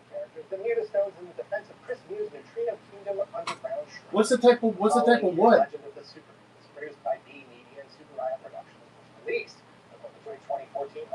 Yeah, those are cool, man. Those are super cool. I bet you did, buddy. You're gonna find 8 though. It sucks. I hope you do, obviously, but my dreams are crushed, man. Like I said, I had it in my fucking hands, and PNC blocked it and called me about it fucking 2 hours later. You know what I mean? I was working at the time, man. Like I didn't know. Like they're emailing me, like And by the time, I can't remember what happened.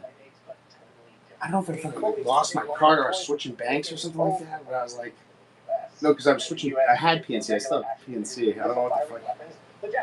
Dude, it was real bad. It was real bad. He never relisted it, and I was like, I didn't email her to follow up on it for sure, but like I will try to buy these again. Like, sorry, sort it out with my bank. I called PNC. They got right back to me. I emailed them back. Never heard back. I waited for them to put it up. Just like, hey, can we try to run the card again? They never ran. I just expected them to run the card. Never ran. So I expected them to relist it. They never relisted it. And I'm pretty sure. Like JT said, that JT can go to that store. And he said that. He said he sold it. He had 2 copies though. That's the thing. He just sold. And people are asking like $300-$400 for that book online because like there's like 2 guys who have it. You know what I mean? It's just that they're assholes. Oh shit! No problem, dude. All 7 of the stones allow their users to summon new giant robotic metal armors. Dude, this is a wild version of Charles. Similar to the Ronin Warriors or Saint Seiya, depending on the geography. These toys, however, were released in the US almost. I do want that raft toy. See what I mean? Look at that fucking thing. It's pretty cool, dude. That's pretty cool, dude. The mystical spirits have combined with the turtles to create the ultimate warriors against evil. They're pretty cool, dude. It's hard to find the raft with like all of his parts. Like you can get the wings separate from. Like I've looked into it, and the complete ones are expensive. I mean, that's an expensive fucking toy. Live action series, Ninja Turtles: The Next Mutation. If you're just now hearing about this very obscure 2-episode original Japanese series, you really only have one option to check it out yourself, and that is here unofficially on YouTube. There's never been an official release in the U.S., and there likely never will be. You can hunt down the original soundtrack on the secondary market. Columbia Records Japan released Mutant Turtles Superman Legend original soundtrack in 1996.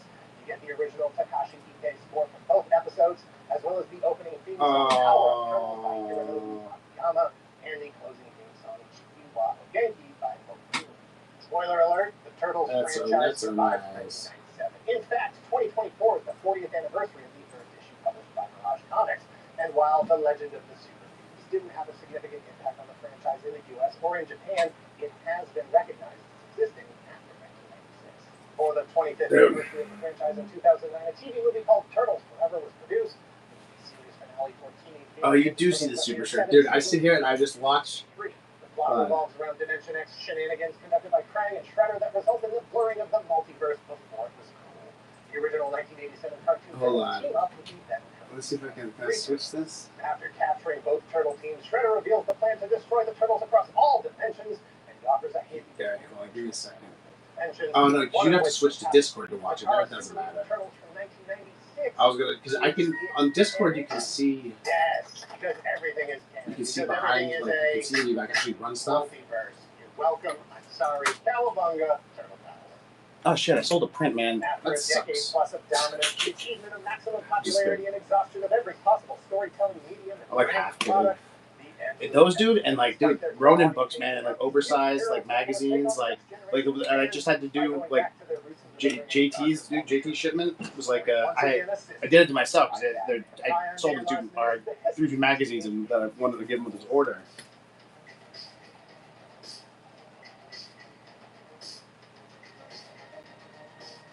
Dude, that reminds me, dude. Welcome in. Check out the show notes. Let me know if I can help you with anything. I couldn't find those last one fucking. We will touch briefly on the franchise called Teenage Mutant Ninja Turtles, but focus on the 2003 series called Teenage Mutant Ninja Turtles. The design archives? I had like 3 or 4 of the last one design archives. I don't know where they are. February 2003 to May of 2009, Which, like, a where new era mutated from the slumbering remains of the once great franchise. Oh, dude, and you know what, man? The other thing too. For over a decade, We're gonna you guys check out the auction tab. Let me know if there's anything I can help you with. Human turtle hybrids created through contact with the mutagenic ooze when they were still hatchlings. Splinter taught them to be ninja teens, how to walk, how to talk, how to kill a man with ancient Japanese weapons. He taught them how to move in silence, disappear into the shadows, and navigate. Dude, the Krang, man. I've been denying the world the Krang. The Eastman wraparound. Krang, you know, it's a wraparound. Not only to survive the surface world, keep themselves safe and protect innocent humans from danger. They'll need everything they've learned and more to face the worst New York City, planet Earth, and the universe have to offer. Brutal gang warriors. I do have it relisted. Oh my god, I have my quantity there. I should have done that from the beginning. See, I didn't know if I wanted to, like, I wasn't trying to be sneaky, but I don't know if I wanted to, like, I relisted these one time. Some things I started to do quantity of. It was like, I have like 10 of these, you know what I mean? But, like, there's also, like, I don't know if I should, like, say how many things I, because then everyone's going to try to be like, well, I want, like, every dealer's going to come by and be like, well, I want, like, 10 of those. Would you take like this much? And I'm like, yeah, I got, you know what I mean? There's, you know, a margin I'd be willing to accept with like more money like that, but like not like that much, you know what I mean? Animated series, the cartoon and toy line combo established the Ninja Turtles as one of the most popular and most profitable franchises of the 1990s. Dude, mouse. A live-action adaptation of the series drawing heavily from the original comic series, a movie that likely would have Dude, I love this cover. Right, propelled higher on a wave of comic excitement kicked off by Batman a year earlier. Turtles starred in a live-action music. We got a bunch of followers. That's nice. In 1991 to third in 1993. By 1998, the original animated series had ended, as did the single-season attempt at a live-action series. After 11 years of turtle saturation, the kids who fell in love with the brand as you've seen this one a lot, Craig, right? I think more interested in adult pursuits. Let's see if there's something. Let's see what we got. Let's see what we got. Let's go on an adventure, yeah? Like staring at meat on the grill. Saturday morning adventure. Like getting mad at sports or balancing the yeah, you didn't know it was going to be like there'd be music on the show, right? But it'd be doing song. In 2000, Ninja Turtles co-creator Kevin usually do sold song. his share of the franchise to co-creator Peter Laird. The split between the founders of the franchise marked the end of an historic run that has sold billions of comics, toys, tickets. I don't know where the remote for this TV is, but we got the Roku like app, which it's okay. It's a little slow. It's better than Amazon's remote app too.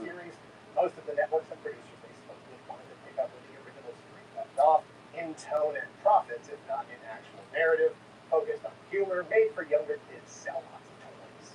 Warner Brothers Animation pitched a series of turtle designs evocative of the original Mirage comics. Artwork has surfaced, including all of the key players. The series likely would have aired on either the WWE or Cartoon Network. But Warner Brothers ultimately declined to pick up the series, perhaps acknowledging that time had passed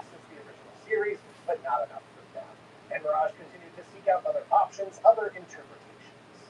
Lloyd Goldfine wasn't a big fan of the original animated series, but he was a fan of the original comics, and he had experience as a writer and producer of animated series like Yu-Gi-Oh!, Transformers Generation 2, and G.I. Joe Extreme. Goldfine pitched a series inspired directly by the Mirage comics.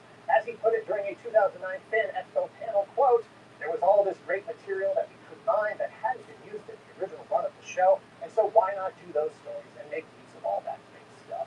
And that was all Peter Laird needed to hear. He loved Goldfine's concept and directed Mirage CEO Gary Richardson. A lot of Turtles-themed people are swinging through today, but I think they're mostly action figure guys. You know? Dude, I just thought it was hilarious. I mean, hold on, I can do. One save. The new Turtles series premiered on February 2003, reimagined in every way to separate itself from the original cartoon, including a new theme song and an entirely new cast.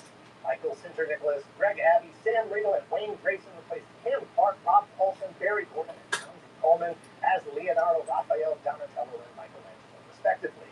Any comparison to the original series was pointless. This new show was intended to be dark and more mature like the comics that kicked off the franchise back in 1984, a path they were able to follow, at least in part, thanks to Batman. After the success of the 1989 Batman feature film and its 1992 sequel, Batman Returns, Warner Brothers Animation produced Batman the Animated Series, which reinvented the way American television animation looked. You guys, everything we got today is in the auction tab. Let me know if you're looking to run anything. Oh, it's just us three. What's up? What's up, Kodiak, the third guy? I think Kodiak's good. I'm trying to make this meme, but I'm going to put it up. Editing it proved that subject matter and genres that were traditionally produced for kids in the U.S. could grow up with those kids and appeal to a larger audience at the same time. Batman the Animated Series inspired networks to embrace more complex stories about more complex characters with animation styles that used a lot of black paint, harsher composition, more dramatic direction, and a tone that was a lot moodier. It spawned an entire universe of DC Comics animation that was still going strong in 2003 when Teenage Mutant Ninja Turtles was Fox.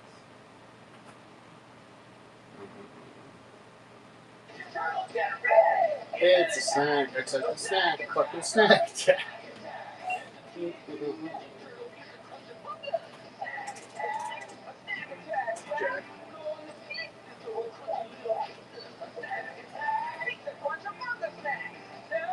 This song is so ridiculous.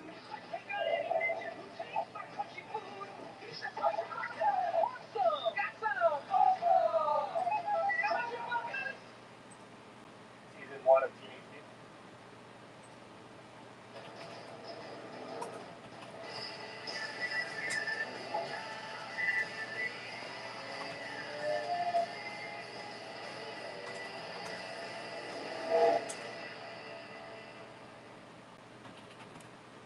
With Walmart's college plans, you can always go with the flow. Okay, Zen, I gotta put you onto this before we go out. So, actually, should we stay in Walmart? Who knew?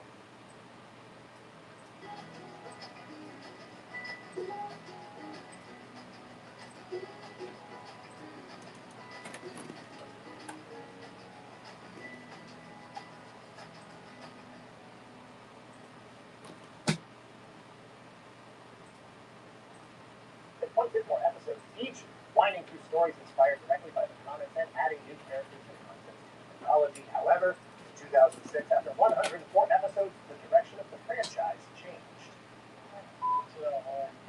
God damn it. Mirage Studios was happy, but co-producer 4Kids Entertainment and toy partner Playmates Toys had concerns. The darker, more mature approach. Okay, I sent you a meme in your whatnot inbox. But business wasn't as good as I just was inspired, so I made it. wavering on the more graphic nature of the series. Oh yeah, I'm doing this one. Oh no, we were gonna go see what's on the very new Turtles stuff for us to watch. We've seen all the. Hold on a second. Oh shit. By Shredder and his goons, his body literally cut to pieces, limbs rendered to the point where only his brain and pieces of his nervous system existed. He sustained his life by creating a cybernetic life support. Desperate to be human again, he synthesized a superhuman organic body as a new host for his mind. The transfer process worked at first, but the body began to deteriorate. Flesh dripped from his bones in what could have been a spectacle of Saturday morning body horror. And body was the physical manifestation of his deteriorating mental state. He lashed out, blaming April O'Neil for all of his failures. You see, yeah. Fox Kids aired the March episode Tale of Master Yoshi instead. But that season 4 episode, Insane in the Membrane, was pulled in February of 2006. Season 5, the final season, was already in production with the same dark tone. In fact, season 5, episode 6 would have been called Nightmare. I love his shirt, man. They said that. I just realized he's got that like 8-bit turtles on his shirt. You know? Surgically separated with garbage men being discarded, and yeah, that kind of thing left 4Kids Entertainment and Playmates lobbying for change. Despite the episode being written in storyboard, it was never finished due to deep graphics. Let me know if there's anything in the auction tab you guys want me to run. Just check the show notes for info on the show and let me know if I can help you. Like I said, happy to run anything for you. Just kind of running this crane right now. You know what I mean? One of those days you get to run a crane. New action features, play sets, and inflatable bath toys. New season 5, henceforth called Fast Forward, launched Splinter the Ninja Turtles 100 years into the future. Dude, I'm worried about Crew, man. Do you think he's all right? He's talking about being out in the thunderstorm, or he didn't say he was lightning, I guess. Man, do you think he found the paleo? Do you think he found the paleo? Should I text him? Aesthetic and tonal shift from the previous 4 seasons that gave Playmates the soft reboot they were looking for. Selling those toys. Meanwhile, Mirage Studios and 4Kids did finish the episodes that would have been season 5 if no changes had been made, which they originally intended to release straight. This lost season, henceforth called Ninja Tribunal, featured 12 episodes that continued where season 4 left off, ignoring the season-long time travel events of Fast Yeah, dude, those trading card things are cool, man. God damn it. However, instead of releasing I wonder how thick they are, because you like not much you can burn through the side of it. Oh shit! I'm sorry, my phone. The back of it. 2006, 1 month after the new Fast Forward season began airing on broadcast television. Oh, welcome in, guys. Let me know if I can help you with anything. Check the auction tab for everything we're running today, like this Casey Jones, Jim Lawson, Jetpack Comics exclusive, At the same time, Imagi with all the guns in the hockey stick. We're watching. I don't know what this is. I think he's going to the movies. This dude on YouTube. It always brings me back to this Galaxy dude. February of 2008, Ninja Tribunal finally. Yeah, it's a gray area they're all in, dude. You know what I mean? You're not supposed to draw Viacom's characters and make money off them like that unless Viacom gets a cut. You know what I'm saying? But it's always been kind of a weird area, you know. I think anyway. I don't know, you might not get away. Well, people get away with all sorts of stuff on Etsy, I've seen. There's cool art turtle stuff over there. How's Jeff? What do you mean? There's stuff. I don't think he cares too much. I don't think he would be upset. I'm sorry, guys. You know. Essentially, the reverse of the process that got. Depending on what you're doing, as long as you're not disparaging the brand, you know, I think Ralph's pretty positive thinking about a lot of that sort of stuff. Like, an all-around compromise with a lighter and darker. He's more and less humor, fewer and more. He's done some cool things with the Jetpack logo. I'll just put you that way. I don't know how to put it to you. Talking about somewhere else. But yeah, he's definitely done some cool stuff with it. So I don't think he'd mind if other people do cool stuff with it. But this is how to do. I've known him to do anyway. I did not have this listed. Holy shit. The original Mirage comics, the 80s cartoons, oh, what's that? Fast Forward, and anything else in the TV oh. by utilizing the ultimate franchise failsafe. Dude, someone messaged me. They're asking once again if I want to buy their TMNT. Multiverse.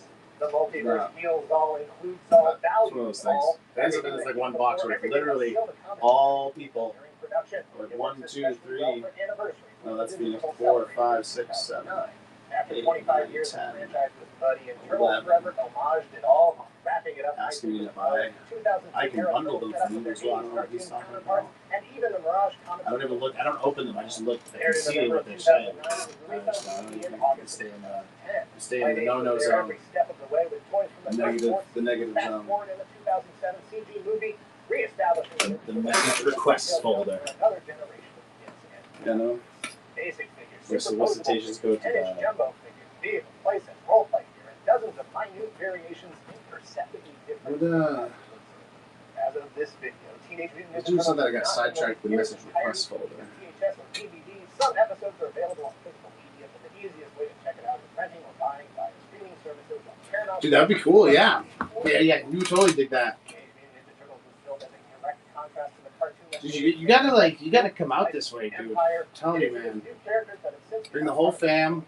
Living on with each diminishing ratings. We're gonna go hang out. I'll go get Brian. Tear him away from his family. You know? This was the first animated series to treat the audience like they were. Wow. Oh, I was relisting this Casey Jones. That's what I was doing. And I literally just relisted it. I don't think I bought it. Press Clean Breath neutralizes Dude, this is a sick bacteria book, though. for long-lasting, cleaner breath. You haven't seen the sun in days. So at this point, it would be easier to just fly into it. Dude, yeah, it's weird. So, like, throughout the course of, like, the 10 weeks, like, I tried to schedule as, like, you have to, like, clone your inventory. And it takes a while because Whatnot's buggy. You can't clone multiple shows at once. So I got to sit here and wait for it to load 2,000 items. You know, they have to wait again and do rinse and repeat. It's a pretty long process to do. So about 10 weeks doing three shows will be hold on a second. So it's really... And so this Christmas season, I'm giving you guys what you've been asking for after Christmas, because yeah, there's no way this video is coming out before or on Christmas. So why don't I just see if Uber Eats is there now? So that's cool. But I yes, got them super cheap last time. That's what I was thinking. I just ordered out of Uber Eats. I've got their cards in there. If you want to talk about we can split it. weird Whatever it is. projects, canceled projects, controversies, weird storylines, etc. Yeah, I just I have hope to you all enjoy, and if you do, maybe leave a like, and maybe even comment below. What's that? Maybe even subscribe, because I got plenty of icebergs. Okay. And I've Well, already let me made go. a Let bunch me of see, because like I said, they give me watch right now. the coupon last Like time. It ones was like based the on cheapest Marvel, I didn't even give them the cheapest place, you know. Star But Wars, if not, we should. Godzilla, I think they're like Lego, it's like $3 difference. It's like $21 for an app and Uber Eats. And So after this video, maybe check out those. Or don't. I can't control you. So with all that being said, let's begin. it was $30. It was $15 a bowl. TMNT 2007 doing a pretty solid job at the box office. Yeah, it was like you get like 40% off at $15 or whatever. So it's However, there were plans for one. We know that TMNT 2 would have involved the Turtles traveling to Japan. Well, I'm running the show, so I've got to let you go. So do you want what we always get? You're almost here? Well, you can come in and say, it's just me and Kodiak, we're chilling. I showed you my stand, right? Yeah, I showed you the stand. And the last thing we know. Oh, you're 20 minutes from now? Well, I'm doing the show. Going to be a loose adaptation of the But yeah, I'll see you soon. I'm here. I mean, when's Sasha last out? It's because the studio behind the film Oh, you haven't been gone that long. went bankrupt after the release of the film Astro Boy, Oh, I can do it. which was a What critical time is it? Well, I've got probably another hour by it, actually. Bebop and Rocksteady versus Toka and Razzie. Oh, shit. During development of Secret of the Ooze, the studio behind the film, Look at Midnight Cinema, wanted Bebop and Rocksteady to appear in the film. However, Peter Laird and Kevin Eastman, the creators of the TMNT, really didn't want them in the film. Oh, there he is. Laird said, quote, "It's not so much that I just What are these turtles in the background here, intensely, but more that I think that's the found Mutants their of Manhattan constant game. shtick in Yeah. the first animated Yeah, I played a little bit of that game, and I really actually enjoyed it. I mean, I think it's one of the ones you can't play anymore. Because the studio If I recall. wanted the pair I think that's the one that was a digital only release. Maybe it was. Instead of Bebop and Rocksteady, the film would see And the like the debut of company didn't renew the license or whatever. It's it. Toka and Razahar. And since then, they Oh, it's just us, dude. Let's do that thing. Street Fighter Like, 6. I'm gonna run everything for like 2 seconds. On August 8th, 2023, the TMNT crossed over into the world of Street Fighter, but not as guest characters. Instead, you can make your player characters wear TMNT costumes and accessories. Not only that, but various stamps and emotes Yeah. around the turtles. Oh, sorry, I were didn't see this. added I to the thought- game. There was even a My chat didn't scroll. It doesn't scroll on the thing sometimes, so I'm like a little bit up, and so I'll miss the latest message, just the latest message. Was a big controversial, as not only were players annoyed. Dude, Virginia's not. Yeah, Virginia's not far from here, but like, dude, that's. Yeah, dude, that would be cool. Let me know if it ever comes to pass. Definitely come show. We're gonna do. We're looking for TMNT Con 3030 because we're all over forever. Mixed critical reception to Secrets of the Ooze, and the overwhelmingly negative reception to TMNT 3, along with the popularity of darker kids' cartoons, it was decided to change up the original Turtles cartoon. While the series would still continue to have some goofy elements, the show was changed to be much more serious. Not only was the writing more serious, but so was the art, as the show was much darker in color, and many of the characters received redesigns. Side characters like Burma and Vern were also written out of the show completely, and the Channel 6 building was flat out destroyed. And to top it all off, the sky was often colored red, just to show how serious the show was. These last 3 seasons, seasons 8, 9, and 10, have since been nicknamed the Red Sky Seasons by fans. Teenage Mutant Hero Turtles. This is correct. You can see this fucking dude. I'm addicted to watching the Super Shredder. Like that's what I call it. That channel, man, with the bots. There's just like 4 of those bots do AI stuff now, like just for the security stuff. So they're like something like banning each other and stuff all the time. Sometimes I have to like, oh no, I have to like, keep changing all their different like the perimeters of what they're doing. It's pretty fun, man. Were extremely against violence in TV shows aimed at children, so nunchucks, ninjas, etc. were deemed too dangerous. But it's like swords and size are fine. The catches catching like most of them, and then we haven't had anyone try to bomb the channels, but that thing. The turtle trap, man. Can't wait to see it. Like, I'm gonna check the logs to see if it's catching people. Caleb tested it, dude, and it was like as soon as he said that he was gone, kicked him out of the server, and he was banned. I had to go in and unban him so he could come back. It was awesome. It works, dude. Yeah, dude. That's the thing. It's like I know it's that like they bomb the channel, so like they'll start they'll just auto and they do it like any available channel to chat and they're just like enter there and they're just like copy pasting the same message and hitting every channel and just bomb all it, but they still start top to bottom.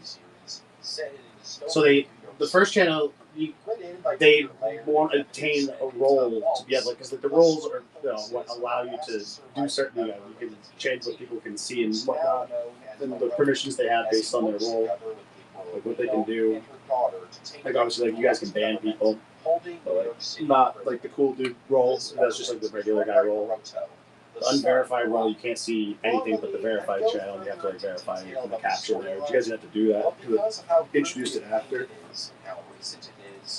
But they yeah, and there's like there's bots that are like they're kind of more they're focused on porn, and there's bots that are more focused on like one of them's more focused on like scams. 2 of them are focused on scam links and like scammers and like link scanning and image scanning. And the third one kind of does that. But they're cool. And like they all have little like premium plans where they does like it's like the real version of it. It's not like throttled or whatever. And they're like $2. You know what I mean? So I was like, yeah, okay, guys, like we'll do the year or whatever. You know? All signing on for 3 films. Although they're fun to like mess with. Because dude, like I said, did you see that when I did the posted in the shredders or the Splinter Face or whatever? That's where they're all coming from. It's because Out of the Shadows that and one of the Discord boards. Box office bomb, making only $245 million with a budget of $135 million. Dude, that's it. The VIP money, man. That's what you guys paid for that. The 2014 original, the film wasn't a. That's what I mean. Like you guys, I'm gonna be like transparent about like where it all goes. You know what I mean? Like there's like 4 of them. I think one of them was actually $10 actually, but the other ones are all $1.99. But the $10 one is like totally worth it. It's the security one. That was like. This shit's like on the bot list. It's called Shredder. It's fucking. Not even be true. That thing's like a monster. But also the Bebop one's pretty good too. Success of the TMNT Like, during the late that's the one that I used for the turtle trap. Created toy lines to compete. And one of the most famous examples of this was the Street Sharks. Releasing from September of 1994 to May of 1997, The Street Sharks was an animated series that lasted 40 episodes that spanned 3 seasons. And along with the cartoon, Yeah, was dude. a toy It's line like it's just like a little fucking thing. And like I'm gonna condense it down. Like I put basically the stuff towards the bottom of the list. I'm just gonna cut out, and so we're not gonna have as many channels. created by Dr. Bolton. But like to me, because like from where there's so many channels from like where I sit, because I could see like a bunch of different. I don't think you guys can see verification, for instance. While also working with characters like the Dino Avengers, El Sordo, and the President of the United States. But you could actually, you could probably see most of it. You can't see verification, but you can see pretty much everything else. So I try to like, I'm trying to like organize it. Like I don't know if I like where the stage is. They might need to go back to the top. And I still think I need to cut. Like invite contest is gonna go away. Anyway, yeah. Talking about the Discord. Looking for TMNT.com. Oh shoot! Oh, yeah, I was gonna run through things. Like with most films, the TMNT Wait, am I supposed to be ordering this? I think I am. Here's a Oh, dude, I want to order. Dude, oh, I was gonna tell you, dude. Oh yeah, dude, they do. That's the thing is like the one that it's worth. The one that's $10 is worth it. Like at the end of the day, I think it's like $16 for. Like it would be $16 a month, but I like paid for like the like yearly price for like it's like 30% off or whatever. Where he tries to help her with stuff hardware. And like it's just something like you guys are never gonna have. Basically, that's gonna do like a lot of the. Because like it's growing like at a fair rate. Like we're at like almost 150 now in there. But eventually, like if bots like made it through, eventually they're gonna like try to say whatever they're triggered to say, and they're like no one's ever gonna know the difference except for us if you're watching the thing at the time. Because like it's cool, you can see like, oh dude, stop doing that, dude. That one bot, there's 2 bots, the Bebop and the Zanramon, which is a Triceraton name. You didn't know that? Yeah, it keeps trying to like sanction the. It keeps trying to sanction the Bebop. What am I? I don't know how I'm gonna do that. I gotta get them to stop doing that because I can't. Like, I was trying to figure out how to turn off the sanctions. There is one other cutscene that goes with the cut storyline that I'll talk about later. Yeah, dude. Seriously, like they're trying to like censor each other. Okay, so.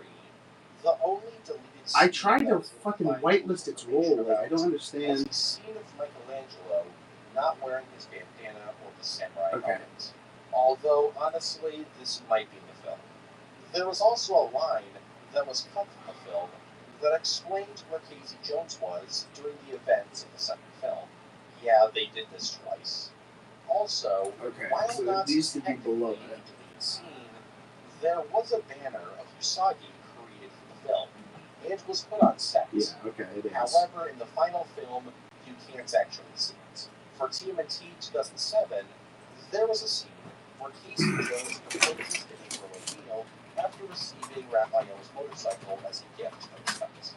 This would have been a culmination of an entire subplot that was cut from the film. There was also a scene cut where Splinter would be introduced into the film when Michelangelo gives him a slice of birthday cake from one of the birthday parties he was working at.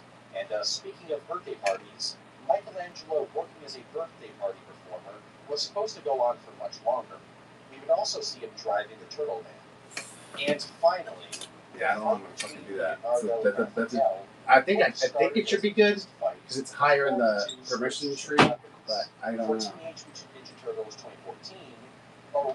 I'm worried he's gonna what he's doing is he keeps sanctioning him, and if he gets enough points, it's gonna fucking ban him. It's gonna ban him. I have to go bring the bot back in and redo all its settings and shit, which is not a good way to go. But the way this is running is fucking it's amazing. Because I mean, if you look at the Super Show, like going up there, like any of those ones that like, they waited too long and missed the caption kick, like those guys would all just be sitting in the server, dude, and like saying a bunch of like crap and like, trying to post a bunch of crap. You know what I mean? And like, yeah. Because it was like I noticed that it was like swinging up. We're getting like a lot of people coming into the server. I was like, that's not good. You know, like, I was like that. The Splinter Fate server is not that big. For Teenage Mutant Ninja Turtles Out of the Shadows, but it's banned quite a few of them. There was supposed to be a scene in which April would meet Rita, the head of Channel 6. Rita was played by Judith Hogue, who played April O'Neil in the original 1990 film. There was also a scene. You know what? I know what I'm gonna do. I'm gonna make it a fucking administrator. While Vern rambles on about how That's what I'm gonna do. I'm gonna make it a badass. There was also a scene in which Casey Jones Super safe, by the way. talked about their careers that was cut. What do we got here? We're gonna add the fucking. We're gonna add my role to it. It's gonna be red now. I don't think he's gonna be able to ban it now. And finally, for Teenage Mutant Ninja Turtles Mutants Mayhem, Shredder, the Rat King, and Baxter Stockman were all at one point planned to be the antagonist, with a leaked storyboard showing that April was researching tracking sightings. Dude, Bebop's a badass, dude. Baxter Stockman was also when it banned Caleb, it says banned with no notification. It banned him for 3 years. Brutal. 3 years. That's actually what I said to ban before. Oh, Brian! What's up, dude? I was talking about my security system for our Discord that I've been making. And we just chilling. Watch a little this next mutation. I'm gonna eat a fruit bowl. That's what I was trying to get to that. I've been eating fruit bowls, like acai fruit bowls. You know, they cost like $20 a pop. But it's like I get the large ones. They're so good, dude. Oh, it's that time of the year again, huh? Wait, does it just start or the end? No, yeah, it must be just starting up. Like the Dragon Lord, a Yeti named Silver, a vampire named Van Mee, and a Craven the Hunter type character named Simon Boatsteel. Shredder was also there, but was quickly killed off in the first couple of episodes. But these villains aren't the most notable thing about the show. That would be Venus, the female member of the TMNT. She was different from the other turtles, not just because of her gender, but also because she was raised a shinobi instead of a ninja. She was also extremely controversial, but I'll get into that in her own entry in a little bit. The show was also pretty notable for having some really weird lore decisions. For example, the turtles in the show aren't blood-related, and the turtles' weapons are all different. Leonardo's got a double-bladed sword. Where the fuck? Raphael's size oh, there it is. designed to make a staff. Donatello's got oh, sorry. I got Sailor Mouth today. So I Kodiak knows. That's how sailors. They swear a lot. That's what I'm told. Oh, what was that? Oh, I missed the coupon.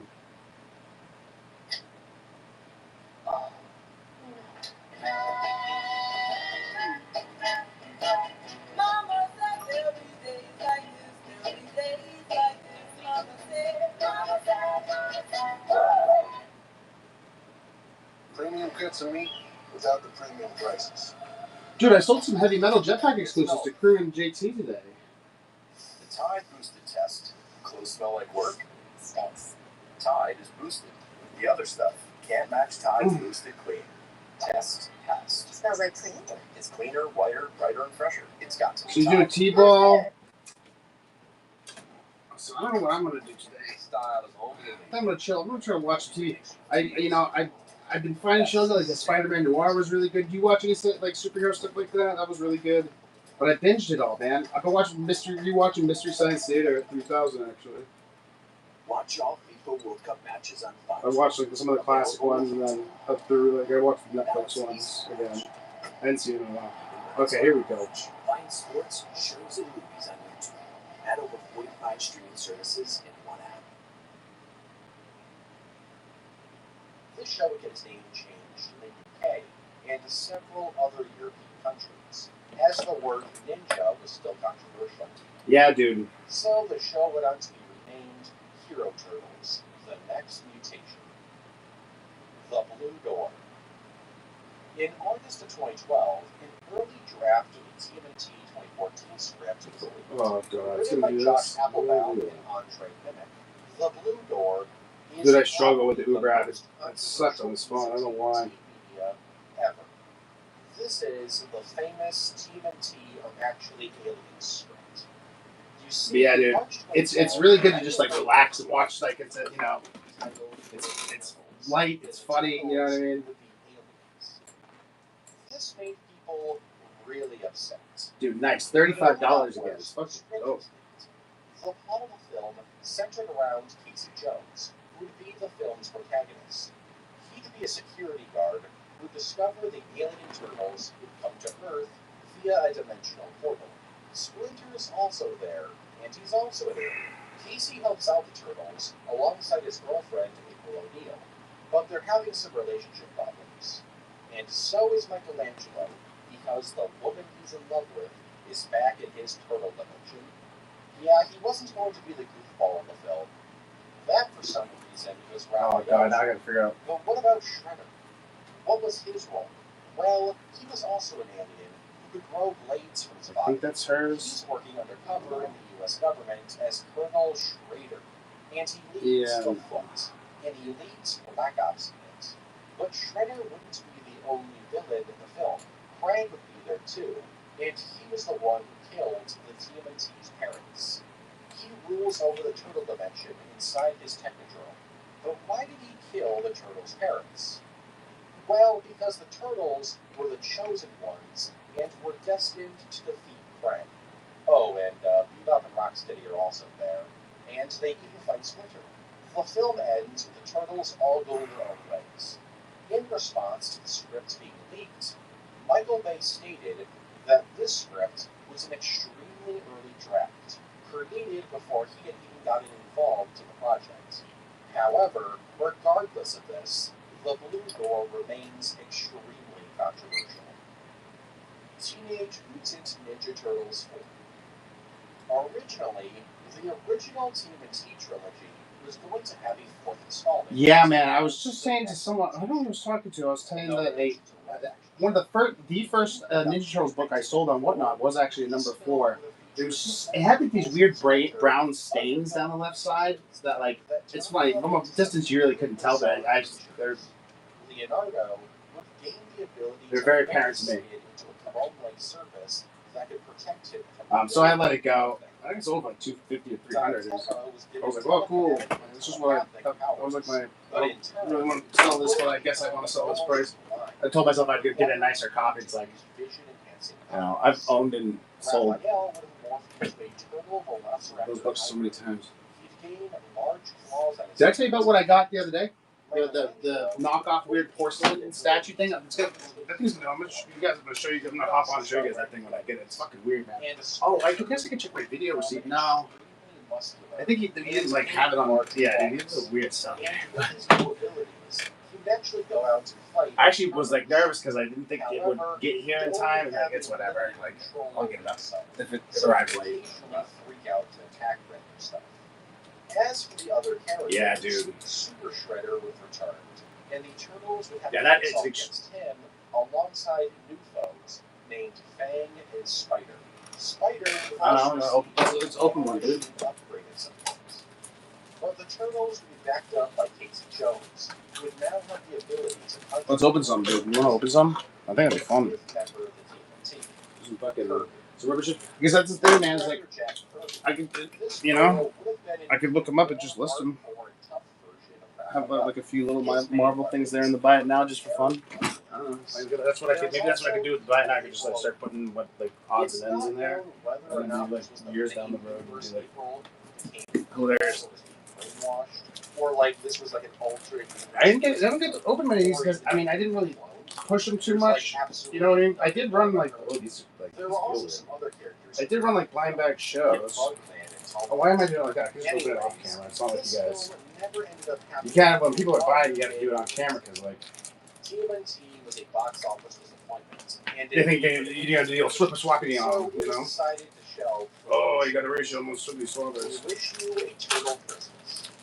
Released in October of 1992. Oh yeah, but it's more like a cover. Christmas is Alright, here we one of go. my favorite pieces of TMNT. What about that one, dude? Directed Little by Spider-Man Wolverine. Budget of $5,000. Turtle Christmas is a 25-minute long straight-to-VHS special That's cool. that involves the four turtles getting ready for Christmas, and the only way they can, by singing, shopping, inviting children into their home, and harassing a charity Santa. The plot is about the turtles. I was gonna make a little bad boy on there. You want that? It's pretty cool, dude. If you're gonna rip one, I say like that's like probably one. Yeah. You want to just get it for its cover price is like $6, so like that's what like Ralph would sell it for, you know, in the store. Are you sure with that? Because that's his book. I can't really fuck around with the price too much. I don't know what it's worth because I don't do a lot of Marvel stuff. But I thought it'd be fun for little Brian, you know what I mean? Okay, words. Yeah, let me just make it real quick. Do you have anything else over here that I got like presents? Oh, I mean, I'll send you guys some fun stuff anyway. But I forget. No, I don't think I've got any. What was I thinking? Oh no, I said something. I had an idea. Maybe you went around for it though. I'll figure it out with then. I'll figure it out. All right, here we go. He was an executive producer on the 2013 Great Gatsby film, The Meg, the original Child's Play, the live-action Mulan film, Dick Tracy, the original Matrix, and the Lord of the Rings trilogy. The White Shredder controversy.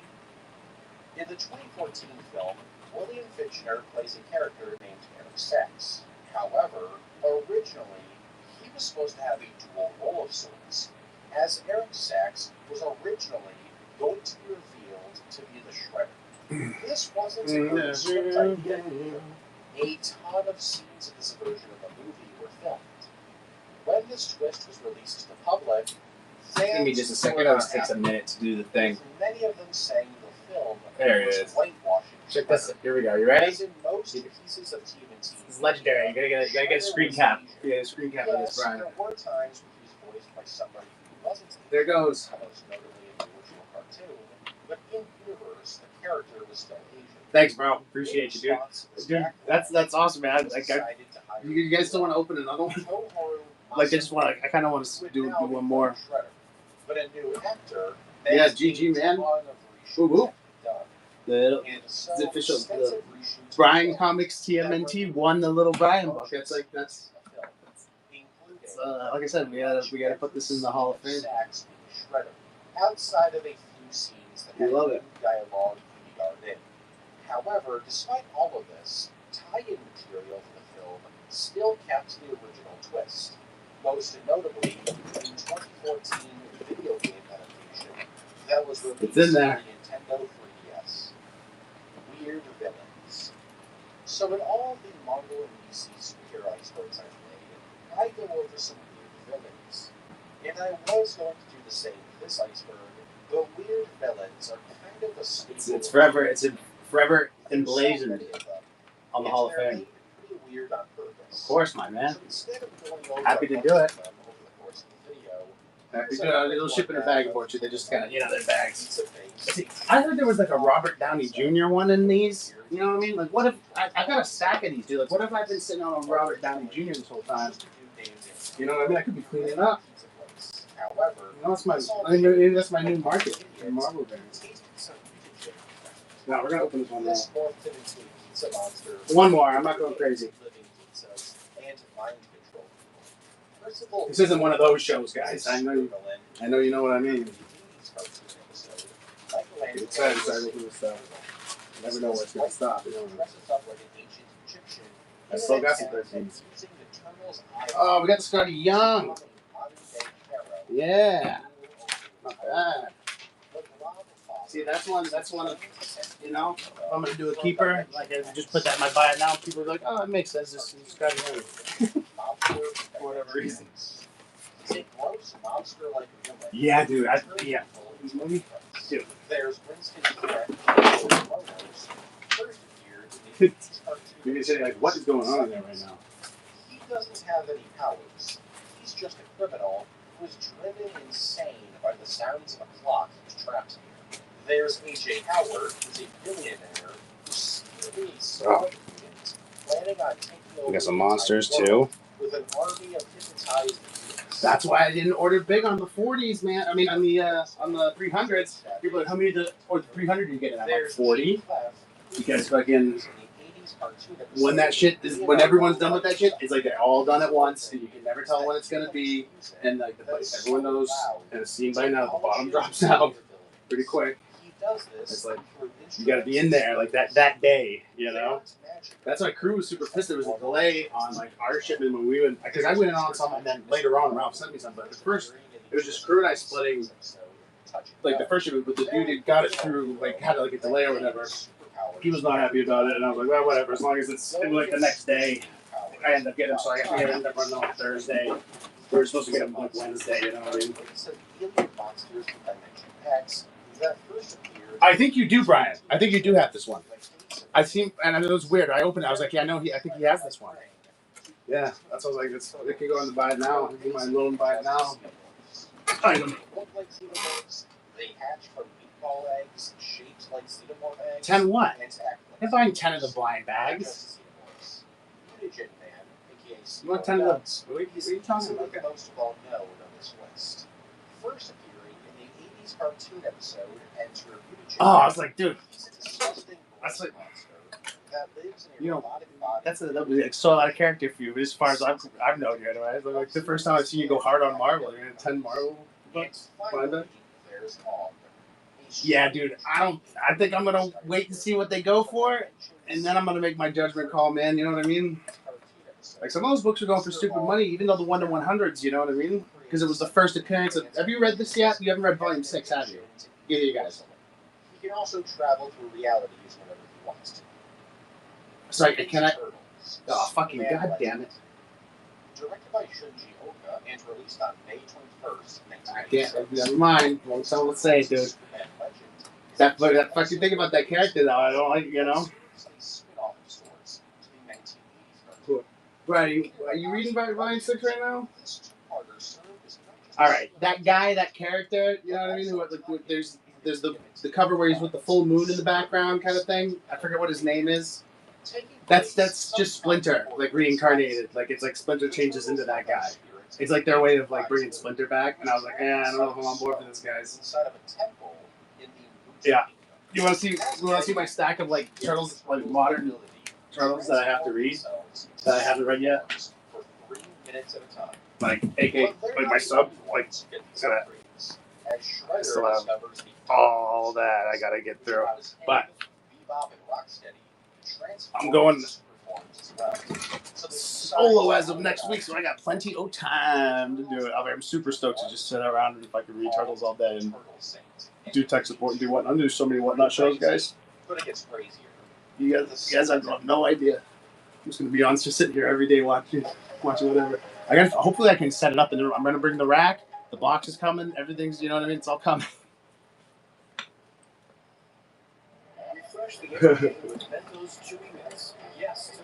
Okay, good. It's one of those things that like, because they're like, everyone was just like, hey, you know, you want to get the cover with the guy, whatever his name is, on it because it's his first appearance. And I'm like, okay, I can kind of see why it's going for like kind of silly money. And then I read it and I was like, you guys are fucking, this is stupid, you know. Like it's such a comic book like thing to trope, like the whole thing, man. I was like, Turtles has never necessarily been immune to that. I just like, yeah. Oh, I got to read that. Like, and the Casey Jones has been awesome. Like that Casey Jones story has been awesome. I've sat down and reread it like 3 times, like to issue like 4, and then I'll be like, all right, I'll get to like the last couple issues, and like, I'm like, I kind of forgot what happened. I start rereading it again. I love to do that. Casey Jones series is awesome. So Shredder's fucking dope. Like the side series are great. They kind of turned me off a little bit on the main run, because Jason Aaron's shit was awesome. Dude. That artist they had was. There have been fan subs in the episodes, but dude, it's not going to be like that, man. The print run's going to be huge, man. It's going to be one of those things that once people figure out how much of all that everything's out there, you know. But it's whatever. Like that's the thing is you got to get in on it at the beginning. Like I said earlier, and if you're positioned for it, you're positioned for it. If you're not, then you're the guy on the other side of the fence, I guess. You know, paying, like me with the Paleo 8, paying $300 or not paying $300 for it. However, the show really didn't understand. But you know, if you're patient on those issue 13s, like you save yourself some serious cash right now. You know what I mean? Getting those. Another word for ninja. But that's the least controversial thing about her. Yeah, dude. I think you have the one that I was talking about, the first appearance of him, where he's like, there's like a moon in the background or whatever. Like, I actually really like that cover. I was just pissed that that was who that character or what the deal was with that character. I was like, oh my god, an original villain. They're not pulling from it's like a new dude, and it's fucking Splinter. Like, wow. Yeah, because they're not blood related. Saban flirted with the idea of the turtle. Yeah, dude, that's what I mean, dude. When the well dries up on those things, it's like a desert. You know? Not a fan of. And it's true for a lot of things, because it's kind of like a gimmicky industry at the end of the day. For over 2 decades. But we love it because it's like that. You know? Yeah, I do anyway. However, this all changed in March of 2022 with issue 127. Oh, you want the prime times? This issue reintroduced Venus to the TMNT franchise, but in an extremely different way. You see, instead of being a long-lost member of the TMNT, here we go. in this universe, Venus was originally turned into a mutant frog by a mutagen bomb, and was now a member of the I probably put it in the wrong box Dr. Barlow, because I was talking, experiments on her. and I took it out. I think I put it in this box. Dude, I do have to fix that Viking hero Viking thing. And eventually, the two create their own ninja. Because like I've got the same picture of number 2 as the trade paperback, which is like signed and numbered. You know what I mean? It's not stupid. I don't even know how that was like. It's like possible, but it's all good. Now I was deep in it. It's gotta be. That's Prime Slime 4. We got 4 other issues. Oh, there's that. Daredevil. While there's never been an official crossover between Daredevil and the TMNT, the two franchises. As I say, I got 2 of the 2s. This is the nicer one. First issue of TMNT. Cool, dude. Splinter witnesses a child saving a blind man from being run over by a truck. Alright. A vial of mutagen then flies out of the truck and smashes into the kid's head, right next to his eyes. And then the vial of mutagen goes on to smash into a fishbowl containing dude, those are good. The turtles and the vial of mutagen then fall into the sewer, and thus the TMNT will produce. While never referred to by name, the kid who saved the old man was actually intended to be Matt Murdock, Daredevil. Now, was this done? Brian, how do you remember the exact day you pulled it, dude? Well, no. Do you remember the time too? Like, how do you remember the day, the precise day like that? It was like a year later. Like, what is that about? Was very much a parody. You got some like Rain Man shit going on over there, Brian? Yeah, dude, I guess so, huh? Yeah. My recall is nothing like that, but nothing like that. I couldn't tell you what I ate like last week for like, any meal. Is also a parody of Daredevil's mentor, Skip. That's awesome, man. While the two franchises have never crossed over, unless you count Fortnite, Daredevil is still very important to the TMNT franchise. Yeah, dude, that's wild, dude. Power Rangers. I already briefly that's like a superpower. Episodes between Ninja Turtles: The Next Mutation Oh. and Power Rangers in Space. Do I have like okay, I'm gonna run. Wouldn't be the last well, this is the nice one. I'm just gonna run for $10, so it doesn't matter. Okay. Oh, thanks, dude. Because both teams and Power Rangers were airing on Nickelodeon, a crossover fighting. Do you want me to just send that Scotty Young cover to him for the for him? I know you got it, but he hasn't got it. Ultimate Hero Clash. The game was a crossover between the 2012 TMNT series. Yeah, dude, that's good, dude. The original. Yeah. Oh wait. Oh, he's already got one. Okay, I can. I don't want to send it if he doesn't want to. I can find something else for him. And so in 2017, a sequel was created where the 2012 TMNT characters would face off against Power Rangers Ninja Steel. And for some reason. Thanks, dude. The next crossover. Appreciate you. Like I said, he's already got one. He won't be excited by that. You know what I mean? He's gonna be like, oh, it's the same. Oh, you know what, bro? Well, which one is his favorite turtle? I don't think have I ever asked you that? Well, we haven't talked about it in a while. If it has, of course. Johnny, dude, check this out, bro. I gotta list these. Actually, you know about this because you're in that channel. Dude, I'll send him one of these, but oh shit, is it? I don't know if they're. Oh, I'm not gonna open it. No, it says it's not an actual pin. What about that? That's kind of cool because I was gonna list them. They're only like $10, $15 items, you know, like that. But I don't know if you would like that because it's kind of like a clip. I think it's more like a. You can't really play with that. I gotta find something. I'll figure it out. That's my problem. The crossover was pretty popular. But I want to send two and say bus first, you know. December of 2022 to May of 2023. This crossover dude. Dude. Oh, what about? There's also some character changes. Dude. Like April becoming Yellow Ranger. I gotta do this. Check this out, man. Pretty wide open transfer. No, I don't know if I won't spoil much more. Yeah, dude, I do have it. Dude, you can get the fucking Santa logo. So if you're interested, go check it out. Because the Ninja Turtles are obsessed with pizza, there's been a ton of tie-ins with fast food pizza places like Pizza Hut. The wrap with the Seriously, yellow there's background. a ton of TMNT and Pizza Hut collabs, but it's not just pizza. You talking about the one on the light in the back? Have had a crazy amount of food promotions over the years. Second show. From cereal, ice cream. Oh, you know what? Those are all ones that she's written me on. I can ask her what she's got left. I probably don't have many more coming my way. I'm gonna put it that way. But they, you know, there's I'll see they're all vintage, dude. I'll ask her. She's on her way home. Minus like Star Wars, Marvel. I'll ask her. Fortnite. I briefly Might be a tearjerker for her. I don't know though. But yeah. In December of They are super cool, man. I'm gonna show you. Have you seen all of them already? I can show you them all. They're pretty cool. And if I but they're all like, I'm guys are like pissed off about working. I mean, I have a little inspirational turtle card. Very sweet. Very nice. Oh, I'll show you that.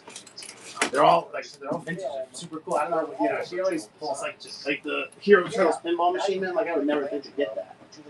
But when I got it, I was like, dude, this is exactly the thing.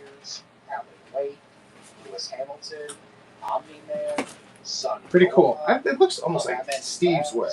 Like Steve Levine to me, but I don't know. Obviously don't, but I can't confirm that myself.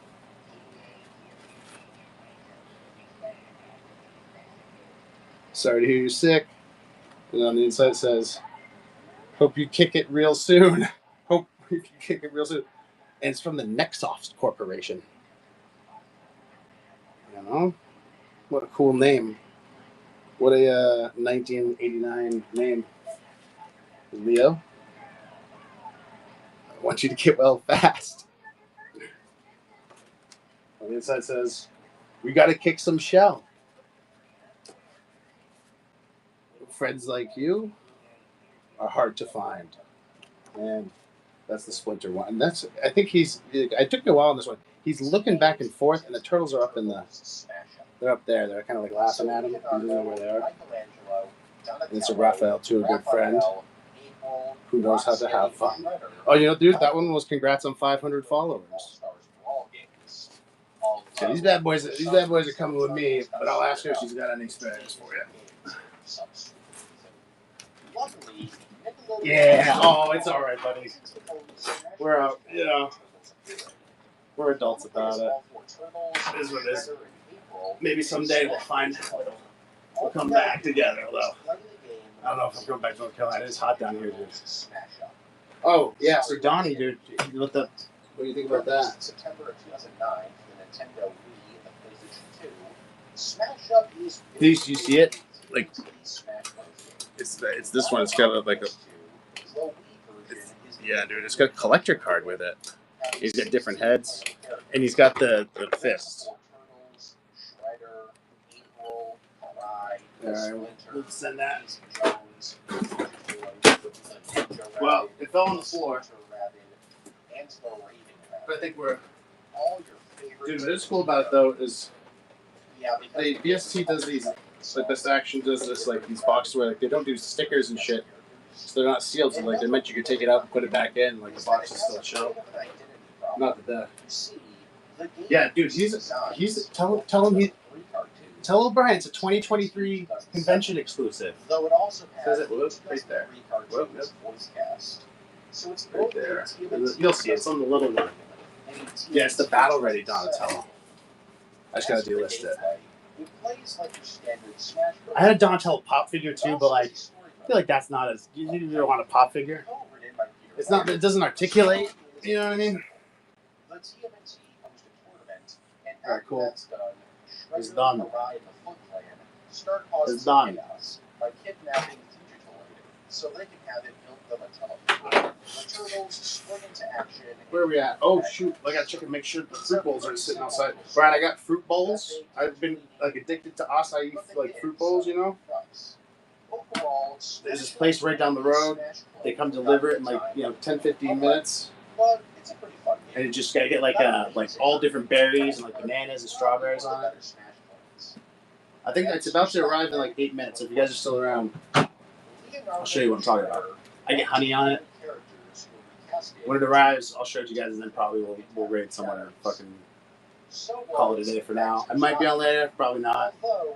I'm feeling a rest for the next 2 days, and then we'll go hard Monday, and then I won't be able to do Saturday, maybe Monday. So it might be a couple weeks before I see you guys. But of course, we have all our places we can chill, so no biggie. I'll keep you guys informed as to how things are going with the mover, for sure. Oh yeah, bro. Dude, you really liked that pizza thrower, man. I was like super stoked. I was hoping it would be a hit. Though luckily, he was still credited in the film. It's a cool thing, man. They don't make shit that does stuff like that. I feel like, you know what I mean? Like that's they don't make stuff that shoots things. I mean, I guess they do. Feel like your tooth sensitivity isn't severe enough to deal with? What if I told you Sensodyne has a fast and simple remedy? New Sensodyne Clinical Repair starts to repair sensitive areas of teeth after 6 minutes. Awesome. I'm so excited to introduce this new product to patients. New Sensodyne Clinical Repair is absolutely amazing. Pampers 360 has an unbeatable fit. I didn't know those metal ones were for him too. How are those? I never took them out of the package. I don't really take toys out of the package. Oh, they feel like they're a little heavy.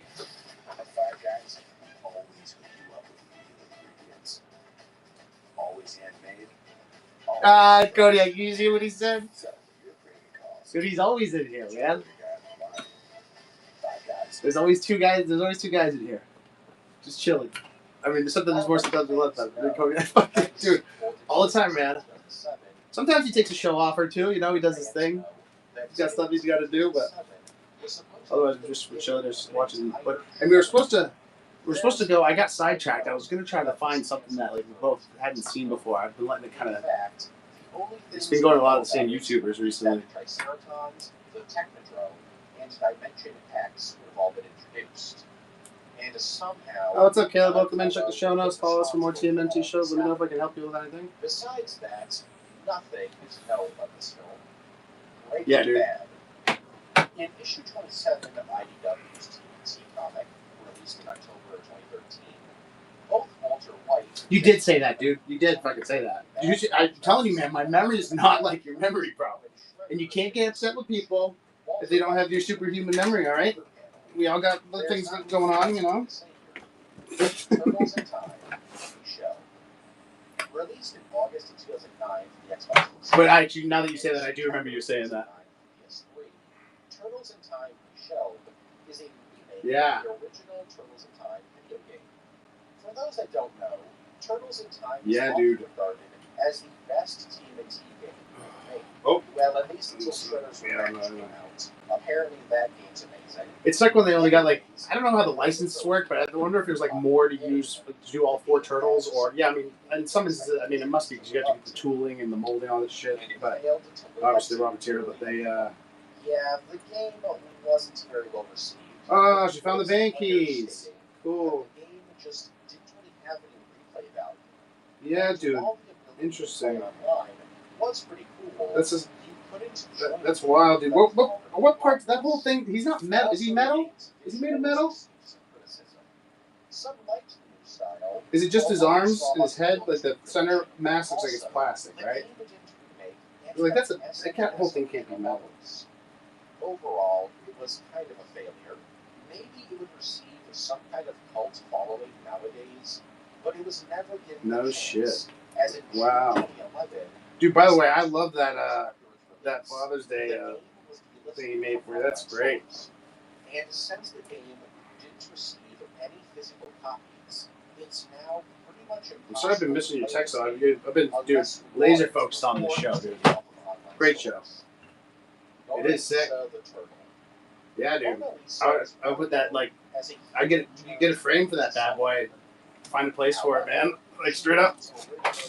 I don't know if you got one out there, but, like, where I used to live when I lived in Rochester, there was, like, a place that was, like, a framing place. I don't know if they exist anymore. I imagine it must be, like, difficult to, like, make a living, like, doing framing, but maybe not. So you got a framing place near you, dude, and, like, I don't know. It wasn't that expensive to get it done, for what I recall. And it's, like, it's nice when you want to preserve something like that, or make it look nice. What many people do not know was that she was originally supposed to be a female mutant turtle. But So Kevin nice. and I put our foot Wait. down. Oh, tomorrow's Father's Day, right? We both agreed Yeah. that I was gonna say, I gotta shoot my dad a text. Yeah, word. And they changed her to some. Well, we WhatsApp because he's in Though they Thailand. must have vetoed this idea. Wish him happy. I always forget the time difference. Because remnants See, like, I don't even remember the time. What's up, Doug? 9? still remain in How her you doing? As Mona Lisa's head Hey, chilling. Oh, it's Mona Lisa. really similar to the Ooh. TMNT's heads and feet. Original casting.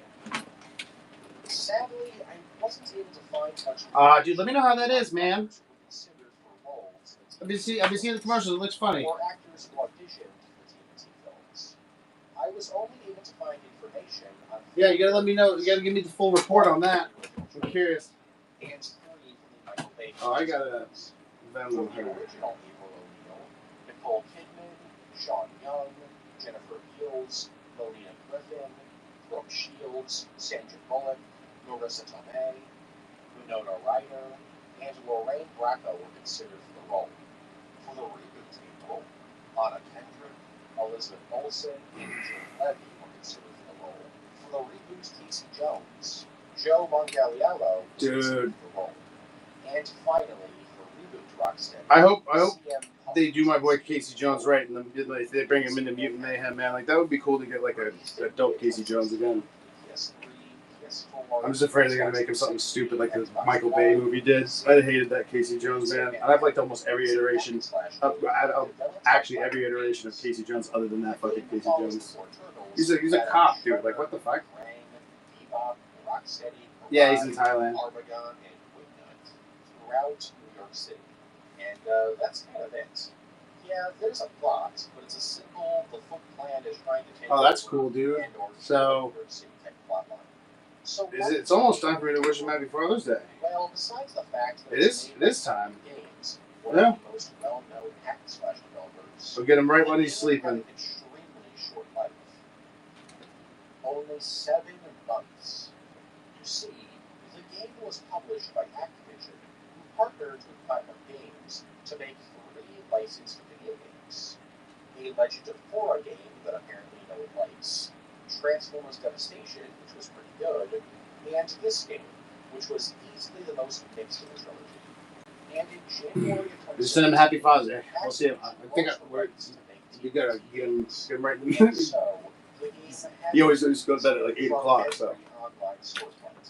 Luckily, though, Oh, my fruit bowl's almost here, guys. We're gonna show off the fruit bowl, call it a show. Not once, it's 2 o'clock, it's, at least in the continental United States where normal people live, it's, it's no longer afternoon in 5 minutes. So, we can no longer do the morning show. You can always come back at night, but probably not tonight. See you guys Monday night show for sure. Always good showing. Yeah, you're not, no, you don't count. That's like you're like a little own country up there. So I guess it was. But hey, you guys couldn't like fight for that little patch of land to like connect with the rest of your country. With a lot of critics and players complaining that It is like it, the you know. was really boring. Maine's like that though too. Like the far right side of the country, like where I grew up there, like it's its own little. There's a show. It was called Once Upon a Time, where like the premise was like they went to Maine and there was like a weird fairy tale fucking land there or whatever. It's like it is kind of like that in some places. It's weird. So much that I decided that this hatred needed to be its own entry.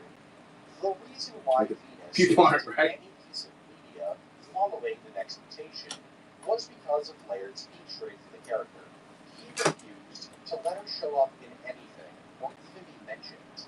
For example, when Oh, cool. Hold on. I'll be right back as I'll show you this fruit bowl, and then we'll see where we're at. Whoa! What was that? He revealed that one of these rules given to him said that you cannot mention penis. Monroe even saying, quote, "You can't even joke about that with Peter. It's just one of those things he hates with passion." Another example is when after the next mutation ended, various original stories were uploaded to the TMNT's official website. These stories were in-universe journal entries that were written by the Turtles, and served as a semi-season 2 of sorts. These would remain on the site for years, until Kevin Eastman sold his half of TMNT to Peter Laird. And after that, Peter Laird removed every single journal and letter written by Venus. But now you might be wondering, why would Kevin Eastman keep Okay, check this out, guys. website so long? Doesn't he hate her too? Yeah, right. Last call. Are you not mod? Oh, why didn't I mod you? I'm sorry, dude. I should have done that. I gotta start doing that ahead of time. I'm gonna actually do that, dude, when I schedule out because I scheduled 10 weeks of shows, 10 weeks ago, and I'm almost at the end of it. I'm gonna make everyone like when I duplicate the shows, repeat them. I'm gonna set the mods up ahead of time, so like you guys just be mods every show. I don't have to do it manually like I've been doing. Oh, dude. Okay, yeah. So, dude, you get from this place called Rico's, and like it's so good. Like you can see it. There's like the blueberries, the strawberries, and they got that banana down there. But it's like half like acai in the bottom, dude. It's so good. This is the big one. These are the little one. It's so good. But dude, I've been eating nothing but berries, man. I eat so many of these, dude. I do that with food, man. I'll like find something and I love it, and I'll just like eat nothing but that for like a month. And I'm like, oh, I'm never eating that shit again. Like by the end of it, I'm just like sick of it. Yeah, dude. All right, my dudes. Right, I'll have your stuff out first thing on Monday. Thanks for chilling, Hodiak. This is awesome. It was an awesome show again. We're back-to-back awesome shows this weekend. Yeah, dude, love you, man. Let me know what the little dude thinks of the Donnie figure. I think it's a cool one. And then hopefully, because it's like con exclusive, when he gets older, you can still make something. Let's do this. See what we're gonna raid. Be well, Kodiak, dude. I'll see you guys in the chat, in the Discord. Let's see. Is there? It's really like let's just when we raid like a random guy, it's like I like to try to find someone that, but it ain't gonna be like that. Let's try to find someone who's got like 2 people in there, and who's this? Yeah. You know what, guys? Let's just end it. Let's just end it today. Let's do it. Let's.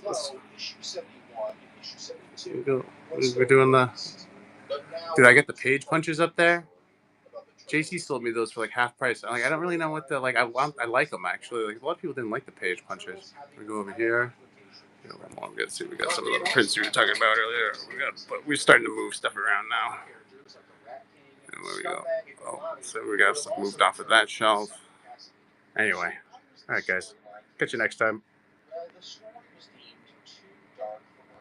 See you in the chat.